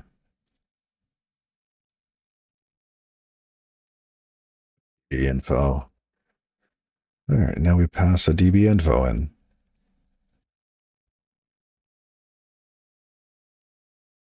This is now DB info, database information response. Okay. Now DB info, we should have broken something, right? Oh, we were not using the checksum yet. That's right. Okay. So now we have DB info. We can open this file using memmap. Oops. Where is memmap?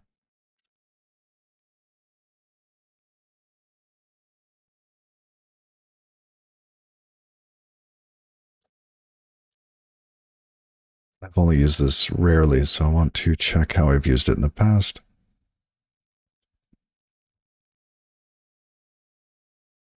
I believe we will also be doing sequential interactions.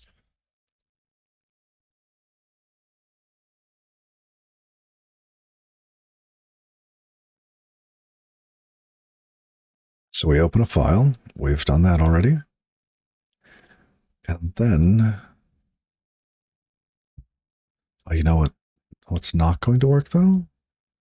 I don't think this here, this memmap stuff is async. So we might block the thread while it writes.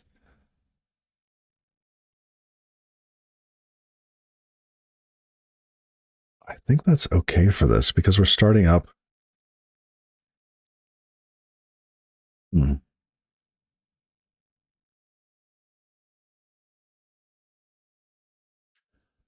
It's interesting because I think Tokyo puts this off onto a blocking thread.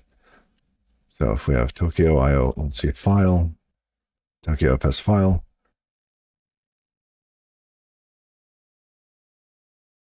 Okay.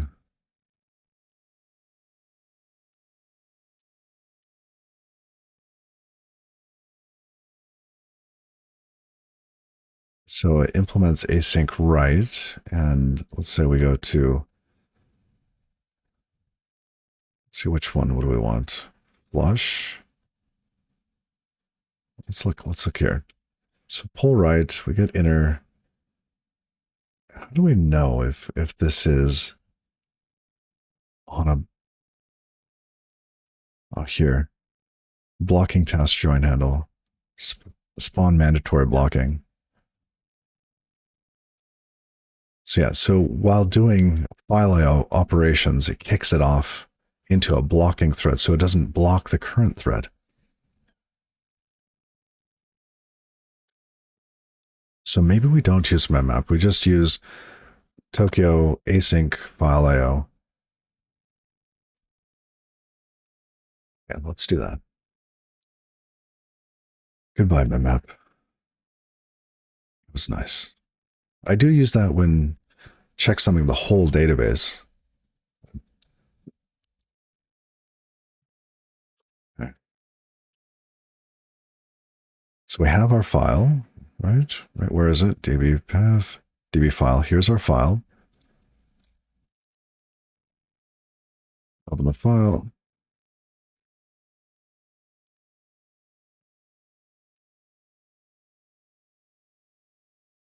Now for each one of these, we need to seek db file.seek. There we go. Seek from. Now in this case, this should be the absolute position. Yes. Seek from.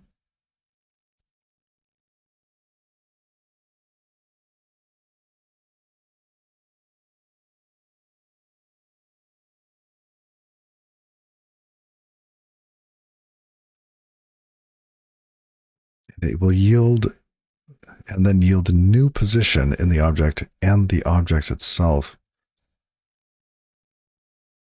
Okay.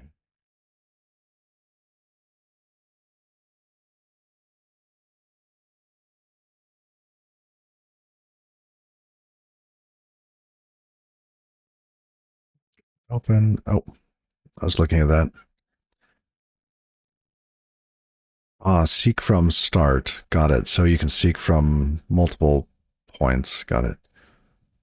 Contents, blah, read exact. Okay.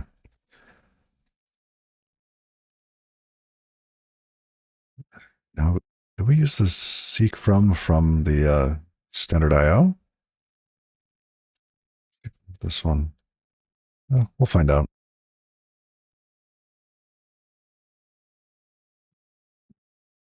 We will always be seeking from the beginning, as we need to calculate what the position on disk is. Let position equal to db info dot. That's not right. It's not. It's page size times db info dot.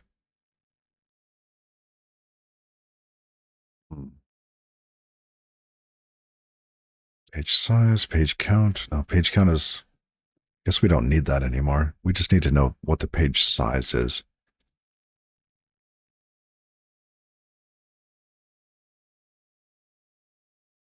Page count can go away. Oh, we could leave it there, but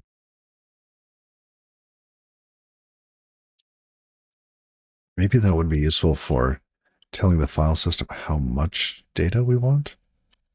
Maybe not. Oh, and there's a semicolon missing. Okay.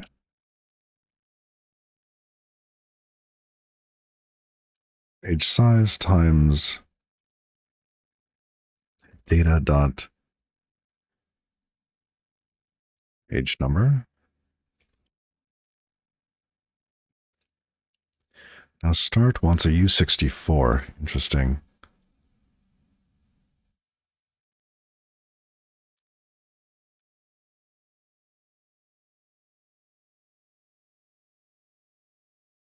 is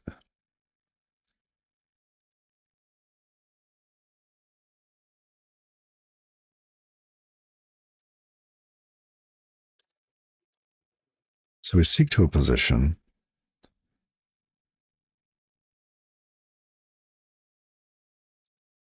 What's going on here? Why is this mismatched types? Expected unit found struct seek. Oh, dot await. And we might get a seek error. Okay. And what is that error? Can this error? We just got the seek await.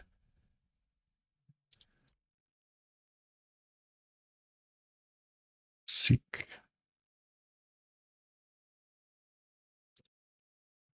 File. Or seek. Really? Tokyo FS seek. I see sync. Where does seek come from? Seek comes from the async seek ext. Ah,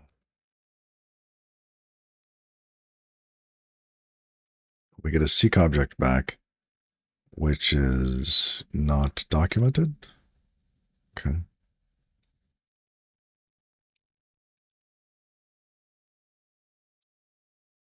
IO result. So there might be an IO error, I guess.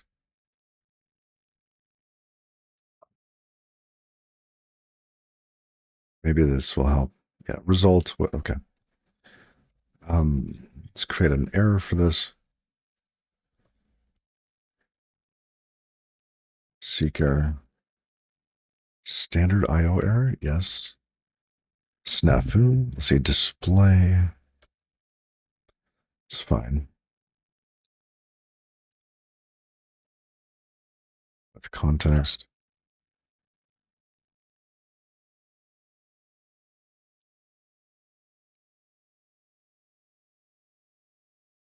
Okay. So now, bail on that. And foo is a U64. Lovely. So foo should be the new location.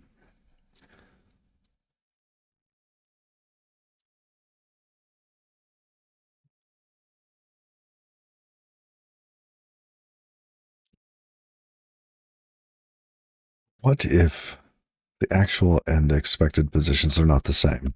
What do we do? If actual is not equal to position, error, db seeker. Sure, does that actually compile? That's correct. Source. Wow, that's good. Okay. It saved me 2 minutes. So we seek to the position of the file. We write some amount of data. Was it write all or something? Standard fs write? No.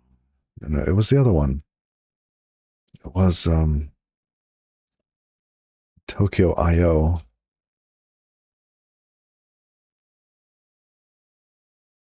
Functions. Copy?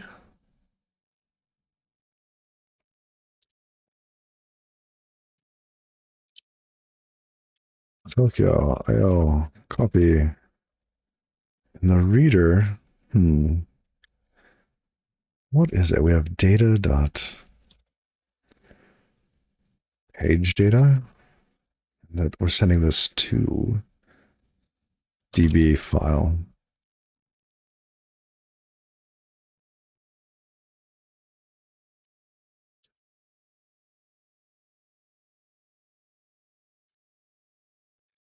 Do we need to use a cursor around the vector data? I think so.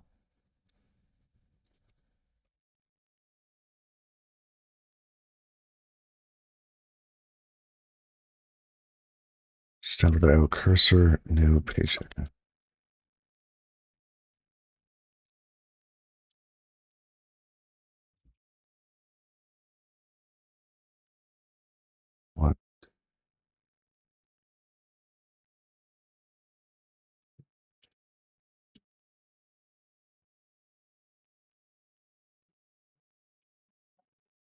Okay. DB file needs to be mutable.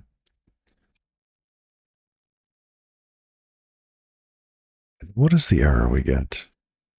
It's an IO error. Okay. Let's create a new error. I love errors. DB write page error.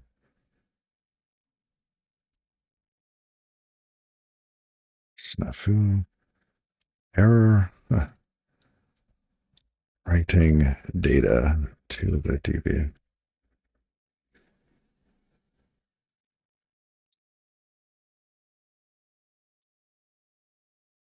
With context, we'll give it this DB write page snafu. Yes. Okay, so we copy, boom, boom, done. What we have not done is checksummed that. Maybe we checksum the data before we copy it. Validate the checksum, and then write the data to the file. And what were we doing for checksumming? I want to use the same crate and everything. Just doing a rolling checksum implementation. So we really just want this.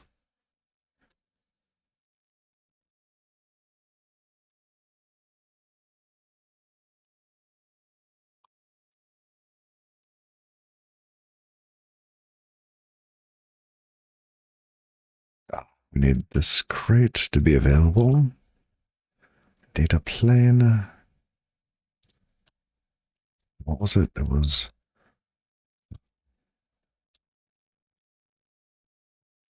Okay. Data.page data. Let's extract this. Oops, wrong way.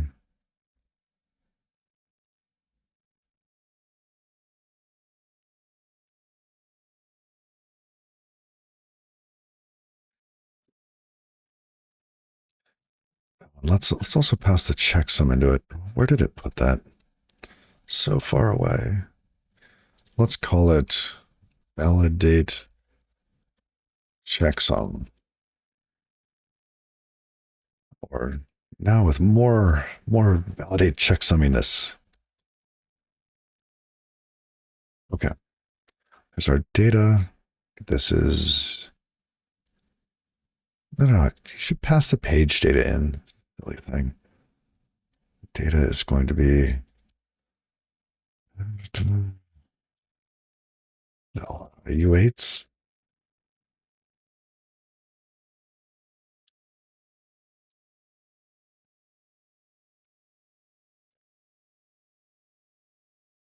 And checksum.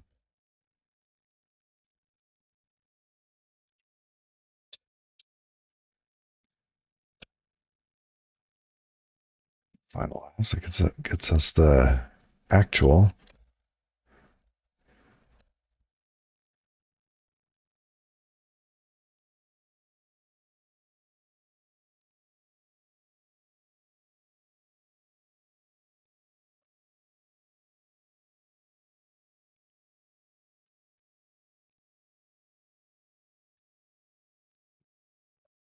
So actual checksum, we finalize, we compare that with the checksum.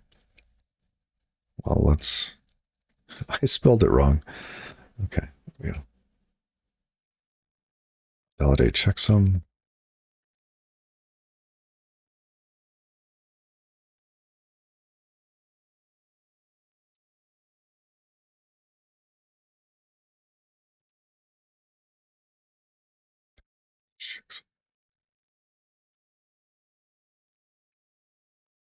So we have the page data, the page checksum.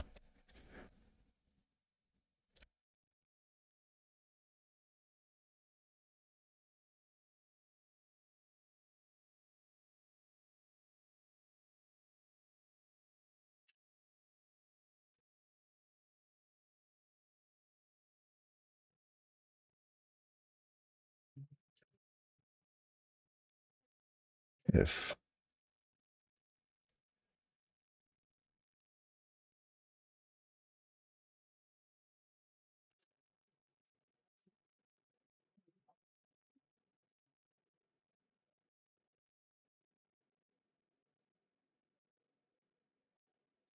we did get a checksum mismatch, it would be useful to know a little bit more information.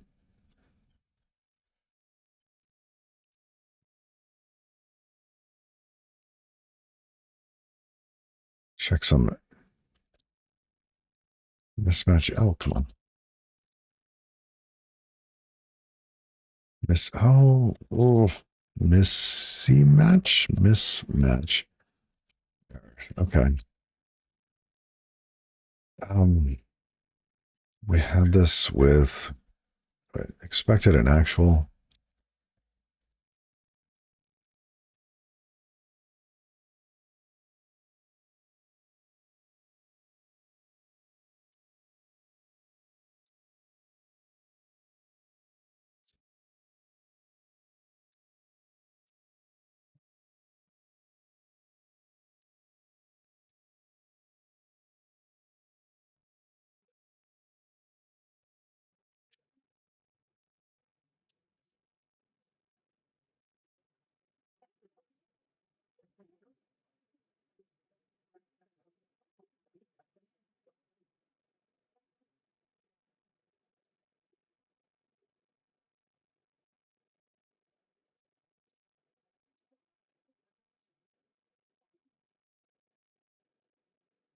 Okay.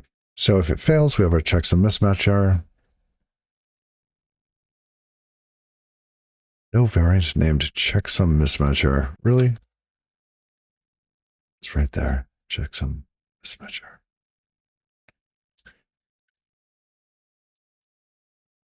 Oh, I just had to save. Okay. If that passes, we are good. So we validated the checksum. We write to the file. Lovely.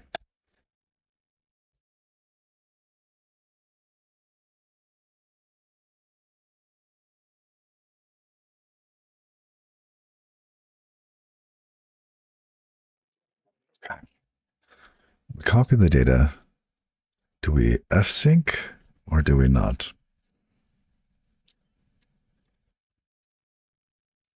So what will happen next? We just come around, get some more data, write it to the file. Boom, boom, boom, boom, boom. As it's coming in off the network, we are writing to disk. Okay. And when we are done with that, we need to make sure that is on disk. So db file dot sync all.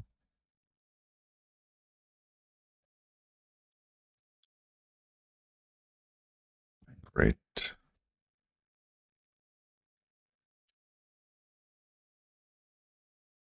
db sync snafu? I think it's more of a fs sync snafu.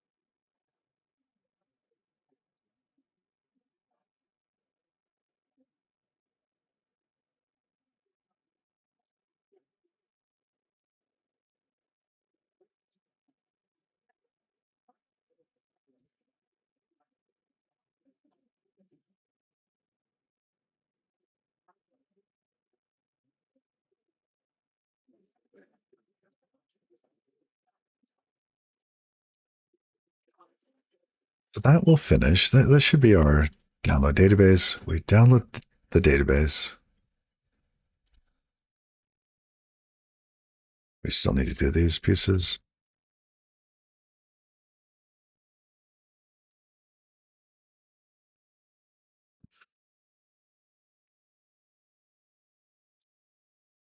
Okay.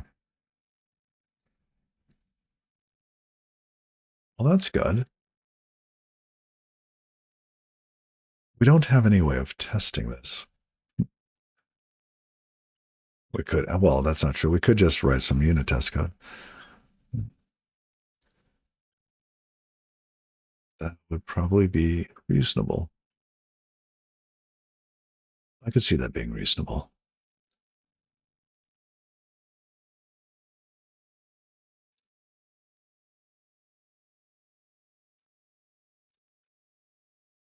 How would we break this up so that we could test pieces?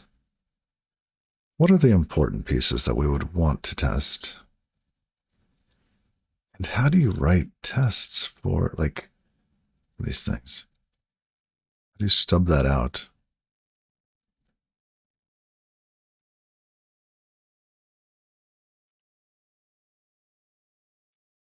It feels like we would have this separate from actual content of the file. Does database exist? Download database. So we are still fetching data from a connection. Is there, how do we like mock that out for Tonic, or have I just written this in a way that's not testable?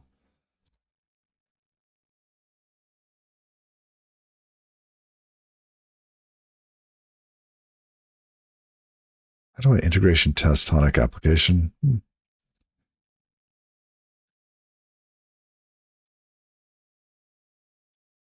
Is there a test? Tests, plural, exist. We could see how they're doing it.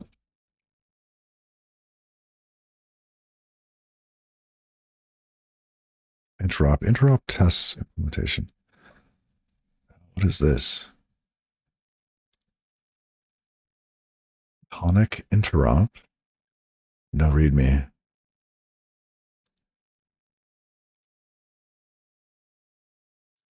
Protocol buffers.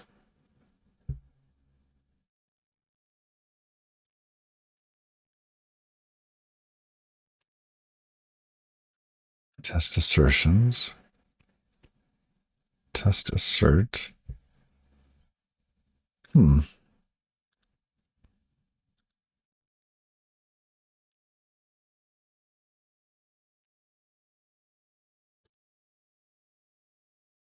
So in examples, do we have test examples? Tower tracing, streaming, mock.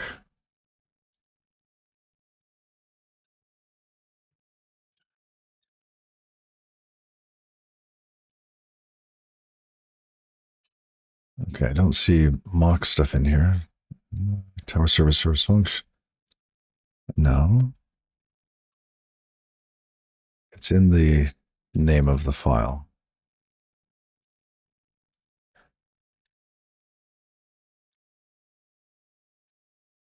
How do you test Tonic code?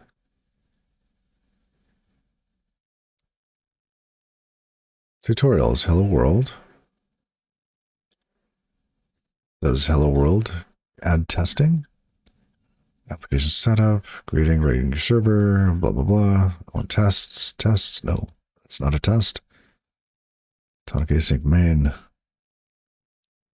Writing your client.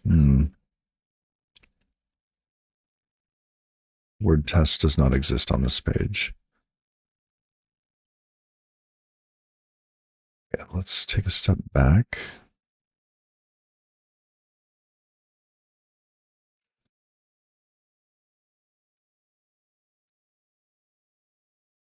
Oh, you spent almost 6 hours trying to do the same with Tonic, and I came up with the idea of using Unix domain sockets to unit test the implementation of the gRPC. Oh my goodness.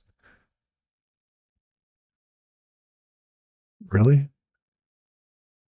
I don't know that I want to do that.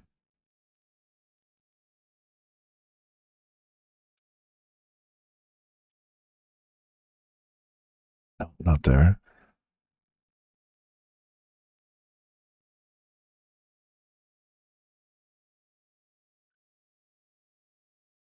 Tested Rust Tonic gRPC server performance. No. Tonic mock? If If I remember correctly, this is only for streams. Like this helps with streams. Testing art. Okay. Tonic is great create to build gRPC applications. However, testing RPC built with Tonic is not straightforward. Thank you. Especially the streaming interface.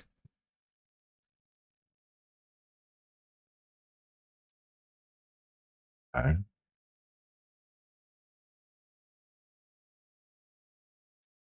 I've seen this before.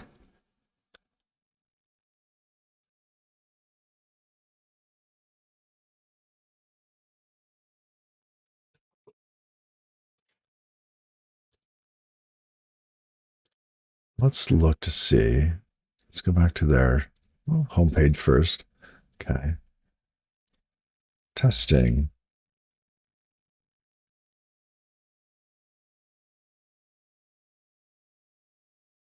Add support for in-memory based protocols for no IO, easier server client. Okay.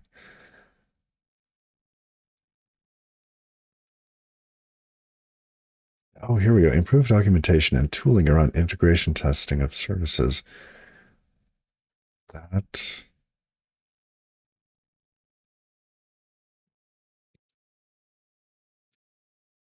Let's check that one out.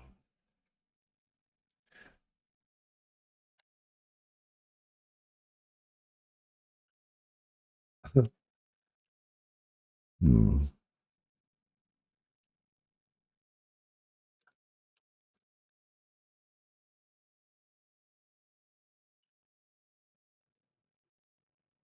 Okay, where's their Discord? Maybe they've answered this in Discord? Examples, website. Website. I thought that this was the website. Docs. Okay. Let's just make sure. The test is not on this page. Codegen, no. Structure.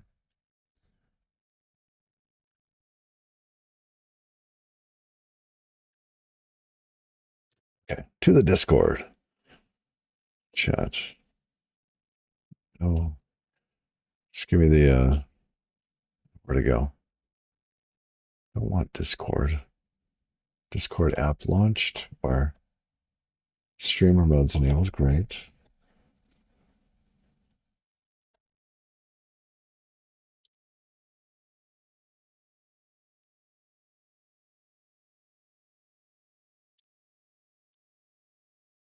Add a server.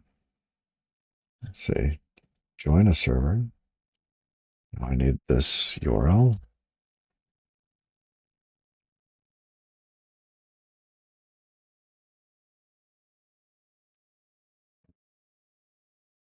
Where is it?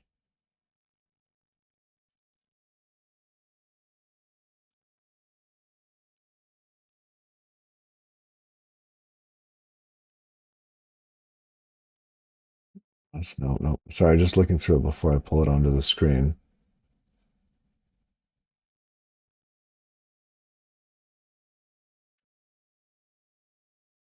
Is it in Tokyo? Of Tower. I didn't think Tonic was. No, it's not. Okay.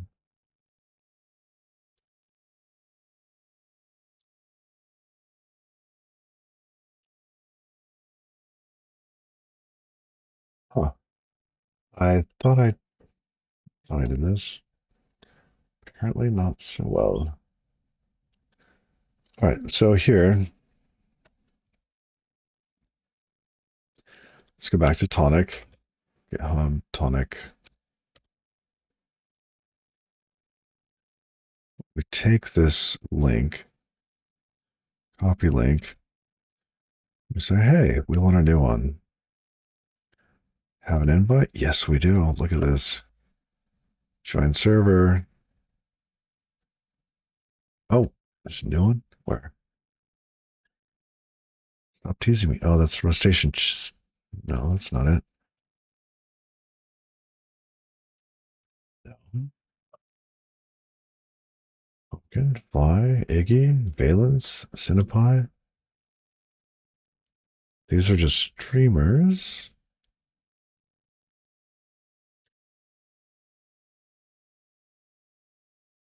Maybe it's in one of the Rust ones?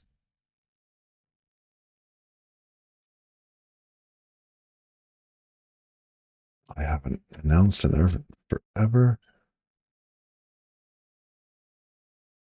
Elixir, Fireworks, Bastion. I mean, it's. I feel kind of cheated here. What's going on? Where is this? Tokyo. Tracing Tower. No, no, no. I don't see Tonic. No, I'm sorry. We're looking for Tonic. Hmm. Yeah, not sure. We'll have to figure that out. Tokyo? You think it's in Tokyo? We're in Tokyo.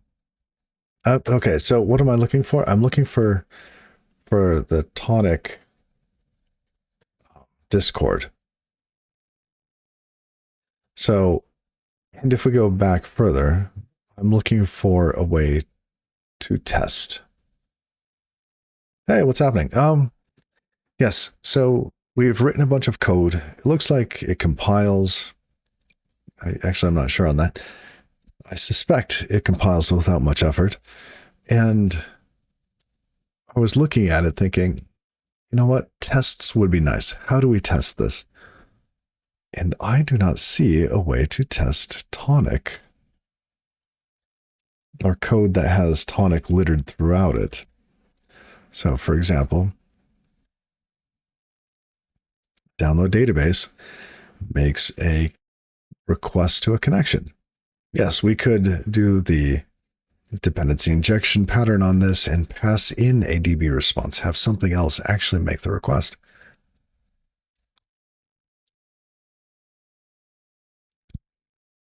But if there's a different way to do that, that would be useful. Because here we make a request. What if we made another request down below? Right? There are tests folder in the Tonic repo. I saw that they have tests for Tonic itself, but I did not see that. Let's see here. I see benchmarks. I see these tests.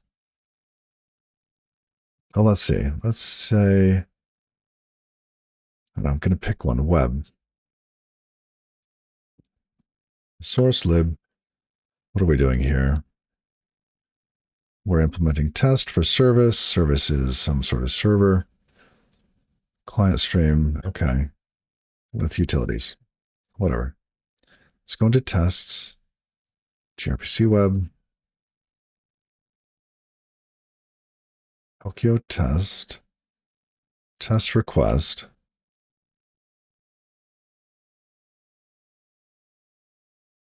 Spawn await. What?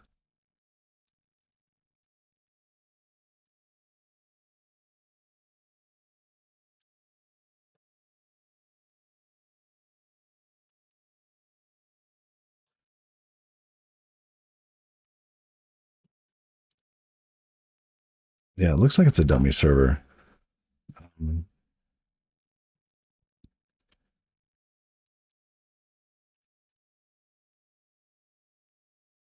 Yeah, let's look at a different one. Tonic tests, ambiguous methods, compression. No. Included service integration tests. There we go. Tests. Oh, goodness, look at this. Streams.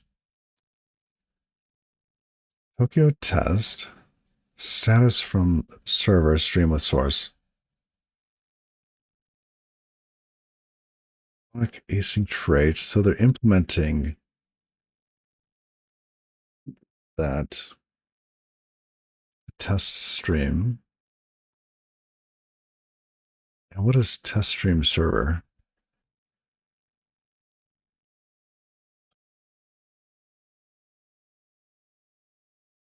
Integration tests. It's in the integration tests.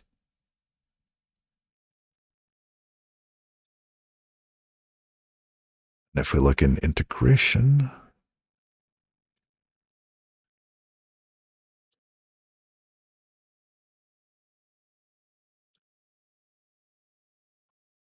mock.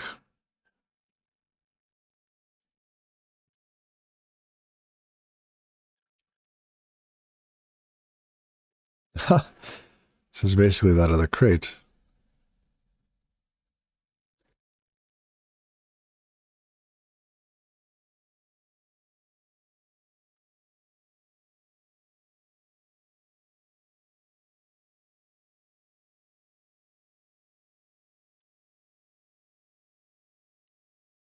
Okay, so let's take a step back. How do we test this code? Let's say I wanted to test that this function here was doing what I wanted it to. Arguably, writing to a file, so-so. Maybe we should be writing to something else.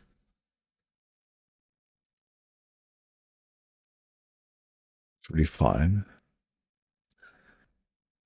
I think Tokio has some test utilities.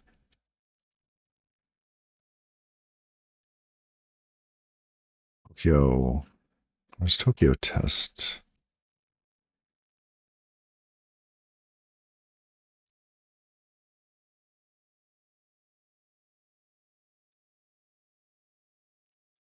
So they do have IO, stream mock, task, block on.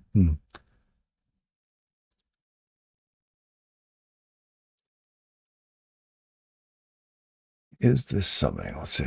Copy link.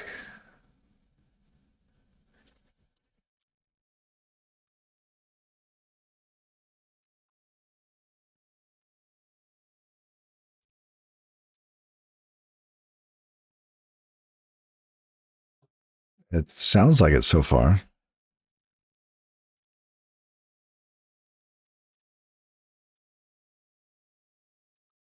The recommended way. I have seen nothing about the recommended way so far. Is to spawn a server on a background task and communicate with it like you would any other TCP server. Wow. Okay.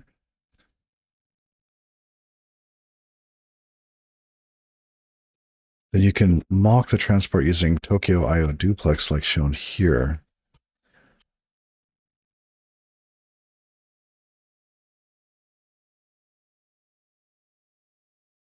Oh, interesting. Okay. All right.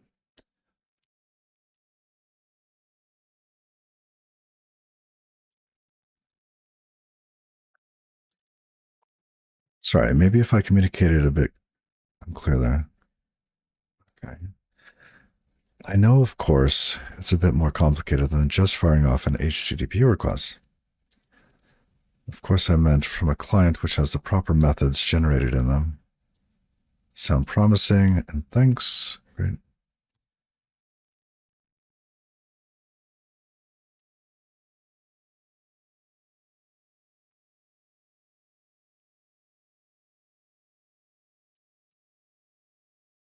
Comic actually doesn't know what it's writing to. Okay.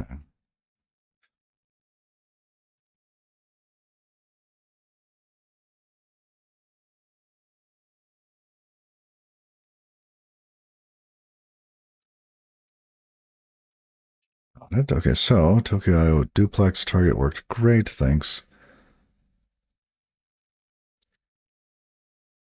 One question regarding the snippet. Where does the designated IP URL come from?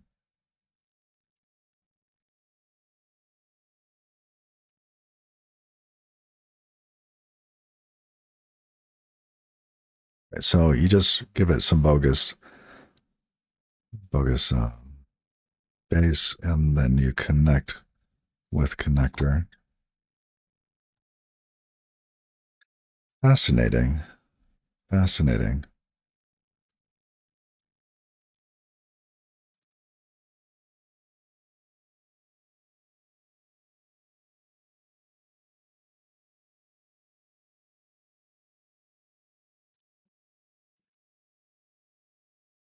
Like shown here. Let's look at that example.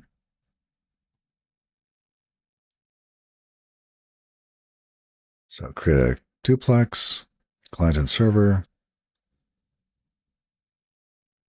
serve with incoming, Tokyo stream once.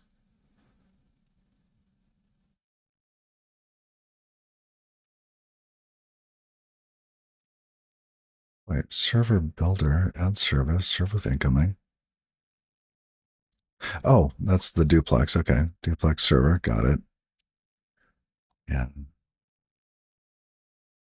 entry point, connect.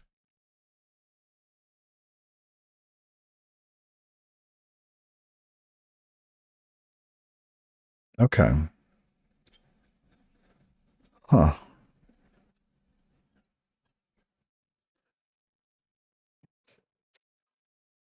Well, thank you. This seems like a good start for the next stream, though. I've been out this for just over 4 hours, so I say I gotta get on to lunch. I'm hungry. And, it's not all that interesting hearing me eat. So, till next time, y'all. This has been a lot of fun. Oh, you know what? We should see. Let's see.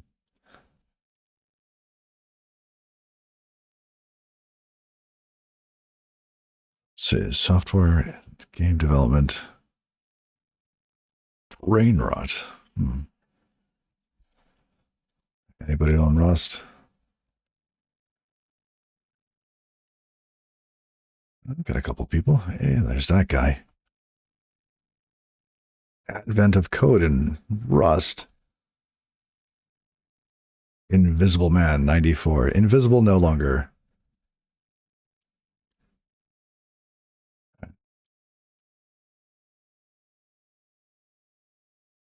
I have to open this in another browser.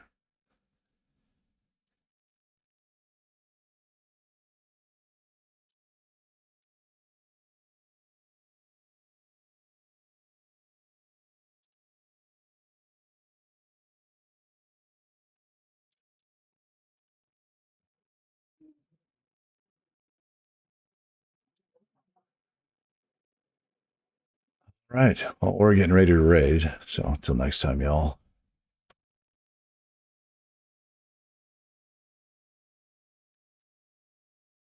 Take care. Bye bye.